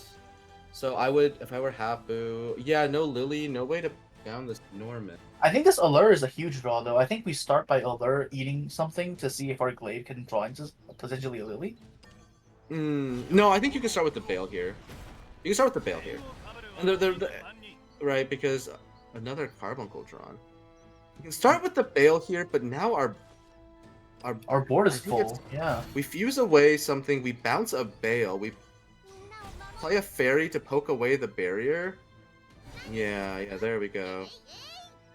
And then now this Blade will clear off 7 damage plus poke off this barrier. And this clears. Oh, she used a normal. I guess that makes sense, yeah. You have to trade the other way. Or is she going to ignore the Blaze Destroyer at this rate? I don't think we ignore the Blaze Destroyer, right? Because we have no Roach in hand. Like, this is just gambling that we see a Roach in the next 2 draws, or else, like... Well, I mean, it is pretty likely to see a Roach. Okay, she is thinking about... But, well, the Danger Circle, I'm afraid of it. I think she's going to run out of time to play something here. Yeah. Okay, are we going to see the Roach burned? Oh. Yeah, because I thought what she was going to do was play a Fairy out to poke. And with the Fairy Circle, that would progress our second Bale in hand one more too. I don't know if she. I don't know what happened there. Your webcam is only showing half your head. Oh, okay. I'll sit up. I'm leaned into the game, you know. I'm calculating. Yeah, I know. This game is very interesting. Okay. Yeah, I really would have liked it if Happu had opened the convocation at some point. Oh, we're seeing a second copy of this Norman going for 2 more barriers, I think. Yeah. Oh, no, we're going for the ward this time. Okay, so what is... Happu has a chance to heal and 1 ward. Yeah, you have to... So the one thing is, the second ward becomes very redundant if Mei is in play, right? So... Yeah. Okay. So we do not see a Roach burn. That's very good. Yeah. I mean, I don't. In the grand scheme of things, that doesn't matter too much. So what is going to happen here? Happu is going to go all in on this Allure draw. Still no Roach. So... No Roach in 23. This all in set of plays has definitely cost us the game from this spot, though. Like, we definitely could have played this more patiently. But like, I will say, you know. When you're commentating on how this deck is being played versus playing it, it definitely feels like exactly. When you actually play the Roach deck, you're under much more pressure, especially since your opponent just played a Blaze Destroyer, which is very uncommon in this list, and it's actually very good against your deck specifically. But I mean, I think the thing is, how is Happu going to wait? She needs to. She's gonna clear this. She's gonna heal. She's just gonna heal for 1. To sit above the lethal range. Oh no, she used the coin. Okay. She's holding onto the 0 cost for dear life. Our Carbuncle is useless now, unfortunately. But yeah, I mean, this. I think Kuri has the win condition of just making. I think she's just betting everything on the next draw being a Roach, but the issue is we're already on 10 play points, which is the point where Kuon can start making that ward with. Yeah, I like to call it the tall boy. Yeah. It's not going to be a full 10-10, but I think even just the 8-9 is very hard for a Roach to clear without an Evo point. Yeah, there are a couple of other lines Kuri could make here, though. Something like... Oh... What is there a better line than the tall boy? It looks like she's not going to choose to go for the tall boy. Yeah, I think she's not going to choose to do it. Which is the kind Juno of here. interesting, because the tall boy is so strong. But the healing off of this damage is going to be pretty effective too. This line from Kuri might give Happu a chance to get back into the game. Yeah, I think if Happu top decks exactly Roach next turn, we might have lethal, no? Oh, never mind. That is so unfortunate. Oh my goodness. We don't see the Roach top deck. Yeah, I mean now the tall boy is extra. Now the tall boy is extra good. Yeah, I mean it actually doesn't change much. Like the damage doesn't matter. I don't think we saw in Odin and It's just that Happu has to throw away a lot of resources here to deal with this. But this is not the worst situation for Happu now. Ironically, because Happu's forced to use all of these to get a bailout, her existing board is better into the tall boy. Unfortunately, her hand is terrible. Okay, so Kuri, it is just gonna make the tall boy and pass. But unironically, this 2-2 and this 4-4 makes this tall boy way easier to clear. It's still not easy, but yeah, you have to use the May. we have to use the bug alert too, I think, or else The it's May, impossible. you have to May the Kuon so that the bug alert doesn't miss. Yeah. And you trade off everything you have on board. It's Also, exactly I think- enough. It's exactly enough resources here to clear off the tall boy. Also, I think when Noire played that Roach game, there was one Roach in top 28, but Happu here, we see the new record of no Roaches in top 28. Yeah, it's really unfortunate. Hey! Okay, and No still Roaches in top Roach here, 29. Happu. This is getting quite disturbing. Yeah, Kuri is actually going to sit on this Norman because it's going to be so difficult for... Oh, actually, yeah. Also, to drop the Blaze Destroyer. Okay. No Roach in top 30. This game... The prize pool is continually going up, but I don't think we're going to see it go up for much longer. I don't think we're going to survive this turn. This is not very good for Okay, Happu. I think Happu can full clear this, but actually, if you're Kuri, would you Norman to draw? I would. Oh, okay, that's fine. I don't know if I would have gone for the ambush there as Happu, but I guess she might. I think we have to Norman to draw at this point. I think she has to. I think Kuri has to Norman to draw. Although, you have to wonder if the barrier golem might be good enough. Okay, it wouldn't be. Yeah, I don't He's think the Stormy barrier golem is ever good enough anymore. I think we draw another card and we Stormy Blast the Barbuncle. I think Happu was gonna deck out though from this spot. There's actually just not. There's not enough cards left in her deck to make the roaches work from here. Yeah. Yeah, I think there's just no way left. Oh no, dude! What is I that? think we have to bounce Lily to make it so that ambush clears everything. Is it bounce? No, it's bounce May, right? No, it's bounce Lily, I think. Because, well, I think both are fine. I think both have lines. Both work, but they're both miserable. I mean, you're never gonna Oh, use all your play no. points at this point. Wait, yeah. Okay, so the new record is no Roach in top 32. Can we beat that in any SVSL game ever? So wait, what's the rest of the turn? It's you hit with May, you bunkle, bounce the May, you play Bale. Oh, And then we just you ambush. and you don't replay the May. Oh No my Roach in goodness! Top 33. Oh my god. Oh, someone call a referee. How is this game still going? I think Kuri like sprayed some like bug repellents on the floor or something. These roaches are just not coming out of the deck. Oh my goodness. Everyone check your homes for roach infestations. Happu's roaches have been missing for so long. What is going on? We see a severe case of no roach. Yeah, I mean, even if Happu top stack a roach now, like, there's just nothing to make it work from here. These and summonings are so brutal, too, for Happu. Oh, here's we the little finally bug. saw a roach? Okay. What do you do from here? Okay, Oh my wait. goodness. If we go 3-0 costs here, can we get 3 roach bounces and maybe win the game? 1, 2, 3. We go 0 cost May, Lily trade in. Mhm. That would be 5, but no, because we need bug no, for the because third roach. Yeah, and the issue is that, I mean, Happu's doing her best. The issue here is just that we have lethal on board against us. Yeah, we have lethal on board, so like, yeah, this game is. We might have to troach. 5, 6, 7, 8? 7-8. That's not enough.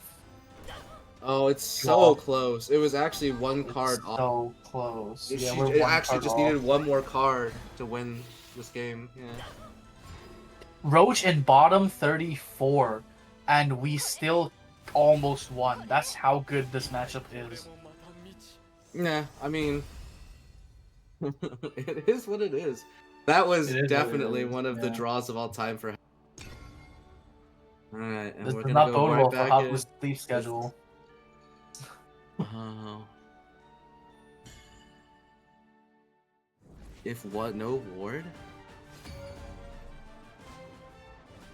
Yeah, if there were no Yeah. wards to clear, we would not have had to play the May, and we can triple Roach. Yeah, we would just triple Roach. Yeah, it would be if there were no wards to clear. That was lethal. Yeah. And it shows the power of the zero costs, and I think that Happu did a great job of setting up for it. But okay.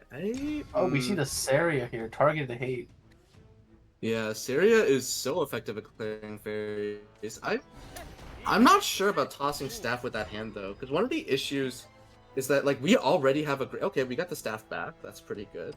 Because like my thought process is like that coin fencer I think is good. It's gonna get I think this cleared by bait's ignominious. But the I don't thing know is if it's we called still bait. have- I think the sword player would love to ignominious that turn. Yeah. Another fencer though. Can we get a Vels? No. I want to take a. I'm not sure the second fencer is correct. I kind of want to take a slightly more defensive posture into that. But it's okay to get this out because now we have the ambush to clear. Yeah, ambush clears everything here, which Yeah. makes it so that we still have a 2-2 developed, and we're not going into a turn where the sword player can evolve. Yeah, that's true. That is Oh, going to be... both of those plays feel terrible. Yeah, well... This gives us a clean turn to develop staff plus good fairy.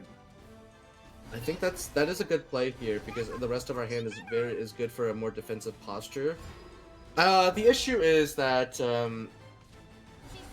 Magus is actually the best card against us here, as far as Magus because is really good. Because like we don't have enough cards in hand to clear with Glade, and then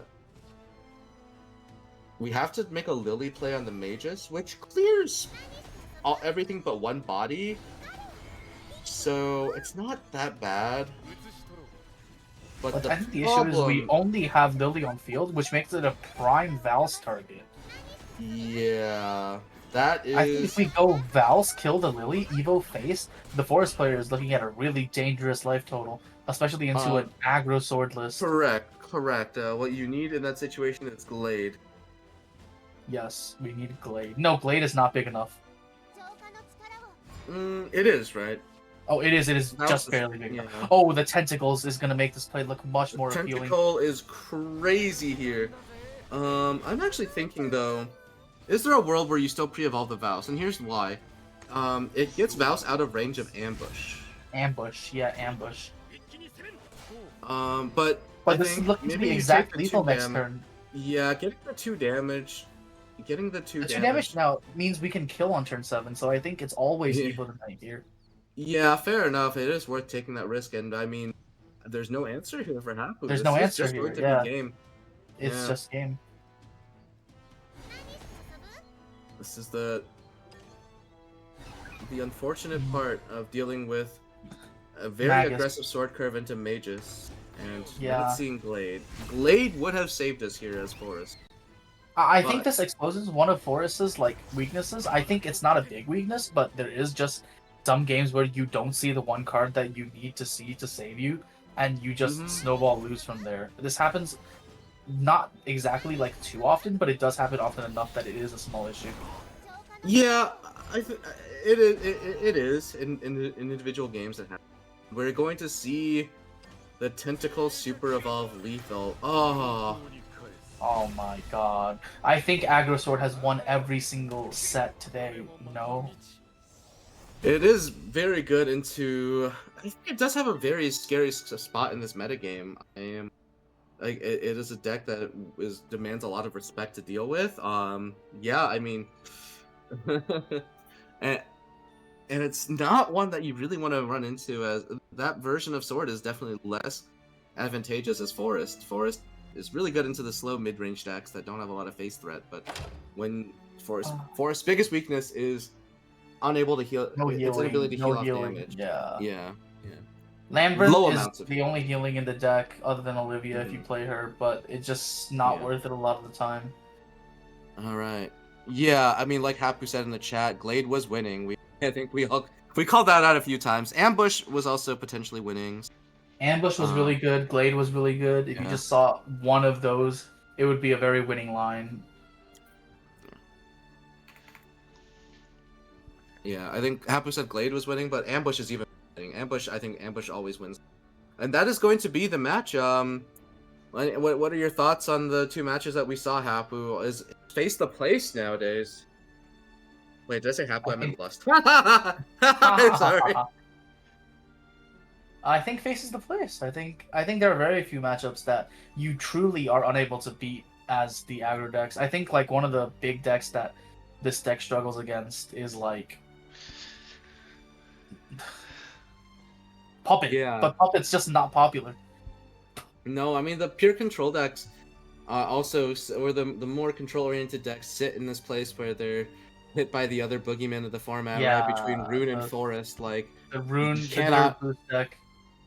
You cannot afford to be too slow. And then there's also, I mean, Wardhaven. These aggro decks are all soft into Wardhaven. I mean, I think Wardhaven is looking better and better in these metagames. Yeah, that's why I actually brought Wardhaven as part of my I lineup noticed, today, because yeah. I thought that Wardhaven would be really a good matchup into not only the Roach deck, but also the more aggressively postured metagame, but I just couldn't win any of my games with my other sword deck, which I thought was tech enough into aggro, but I had a series of unfortunate draws. Let's call Jay-Z back in here. I think he was also addressing some questions in the chat. Hello. Hello. Hello. What are your thoughts on these aggro sword decks, Jay-Z? I think they make me angry on some level, personally. I mean, aggro sword seems like the answer to the metagame right now, doesn't it? Like, it has to be better into Rune, it's better into Forest, Yeah. it's better into other sword decks. Like, what do you want? Like, it's good into everything. It's in a good spot where a lot of decks are forced to be greedier, right? So, or have opted to be greedier, rather. Yeah.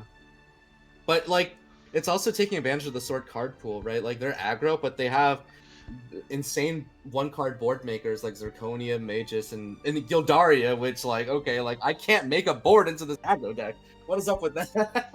Like, hello? Yeah, I mean, we call it aggro. It's like 30 to 35 cards the same as the mid-range version, so like you're still getting like extreme value out of your cards, so you have a tendency to do well against other aggressive decks, I think, because you have so much value, and it's better into the late game focused decks because it's lower to the ground and they really get punished by that. It's really nice. And even though we say that it's only 5 cards different, but if you go first as aggro sword, especially into the mirror match, if you can play the quick plater alongside your Zirconia, that is so winning. Because a lot of the times what makes so the mirror match, obnoxious, yeah. Yeah. Like, what do you mean my extra Glade needs to damage. clear 8 damage on the right side of the board? Oh, it's so painful. Yeah. Exactly. I mean, I think Forest had multiple opportunities to win matchups today that it just somehow didn't due to like less than 5% deck order chances. Yeah. Like if no sure. Roach top 20 is pretty unlucky. No Roach top 15 is like stupidly unlucky. No Roach top 30 is like Yeah. I We mean, saw No Roach top 34. That was Yeah. top 34 before Happu Yeah. found her first Roach, and she was only 2 off at the end. Yeah, crazy deck. Yeah. Yeah, Kuri's deck was very weird though, to be fair. It was declimbless spell boost dirt, like Yeah. a little bit odd and very bad at closing out games. I think a normal decline deck would have like won Or that just- already. The same Won list with a already. single Odin. Yeah, that too. Yeah. How do you feel about the lack Juno of card? Odin was pretty conspicuous. Juno will occasionally make life very hard for the Forest. I mean, having to clear an extra three threes is, I think it's 3, right? Extra three threes. Yeah. It Yeah, I is a think it's lot. 3 extra 3 threes. It's a bit of a timing thing, but having a tax instant may affect or 3 fairies every turn, it does like eat up resources for sure. Like Juno, like the issue with the barrier golems, I've seen some cases going for the barriers on ladder, but they're like at 14 or 17, and I'm just like, part of my lethal is clearing 2 wards. Yeah. Yeah, but But a I third also ward. think that one important Yeah, card that I third didn't ward. see in Happu's list that I think is really good in these matchups is Titania. I think if she played a Titania at any point of the game, I think she was super winning. Because just the streamline of extra fairies to combo with or to break, like, poke with and whatnot, just make these Yeah, matchups that I mean, you so much that's a easier. bit of the tension in the metagame. Like I right but like the issue is just like, when do you find time to drop her? Like against aggro decks, she does not do a lot. She's really good in grindier games, but like, it's a one of, like, you don't have room for more than one of. Like, also Titania, especially here's the biggest problem with Titania. Titania really benefits from having a lure in your hand, because Titania makes hand management a lot harder. If you have Staff and Titania going, you need to end every turn that you combo 3 on 6 cards in hand. Because you're going to draw 1 card, that goes to 7, you make a fairy, goes to 8, then that's the only way you can see the next card you draw for turn. Like, that is so much hand control that is not that's hard to guarantee that you can do, right? So a lot of the tension in deck building and how the cards interact gets seen when you're playing that many cards. So it's tough. I've been playing one Yeah. Titania in my Roach decks, and I've been seeing a lot of JP players running around with 2, so I think the card is actually worth including, but not exactly something you want to be running a full 3 of that we see in some forest decks. I don't like that one. Three is a little insane for sure. All right, well, I think it's a good time for some closing thoughts. Thank you again for running this show. It's a really busy week with everyone getting hopefully proper preliminary qualifiers this week. I think a lot of our players have been on the grindstone with an updated meta expectation, preparing for tournaments. Whose time to shine is it? And so I think we're seeing the fruits of their labors. Maybe they're going to be hiding some juicy technology that they bring to tournament instead of here. We'll see. Good luck to everyone playing in preliminaries. Technically today now from Eastern time. Yeah. All right, I'll pass this off to Lust, and then you can pass it off to Jay-Z to take us home. Yeah, I think today's set of games were very interesting. We saw a bunch of very unlucky situations out of matchups that were supposedly favored.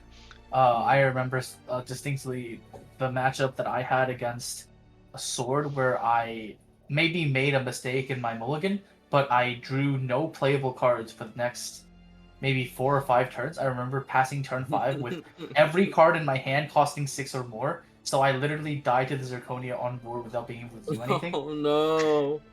And then also seeing then the 2 Roach players that unfortunately had their draws at Roach at 28 and 35 specifically. I hope those things do not happen to our players that are playing in prelims tomorrow. And that's my closing thoughts. Absolutely hope that.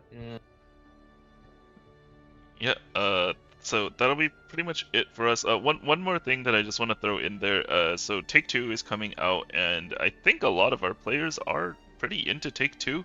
So there's a good chance that we'll do a Take-Two week. I don't know exactly when, because we would want to prioritize doing constructed while people are still playing their very important constructed tournaments.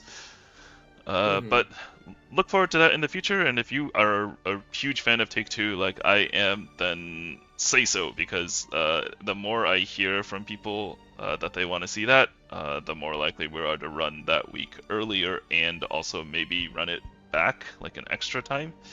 So I guess to find out how spectator friendly Take-Two is, because I remember you used to only be able to see one table. Yeah, it was not the best, but But yeah, I would certainly be interested in making that work. So we will see. And thank you all for coming here to watch our fun little event. And I'll see you next time. Thank you, everyone. Bye. Bye bye.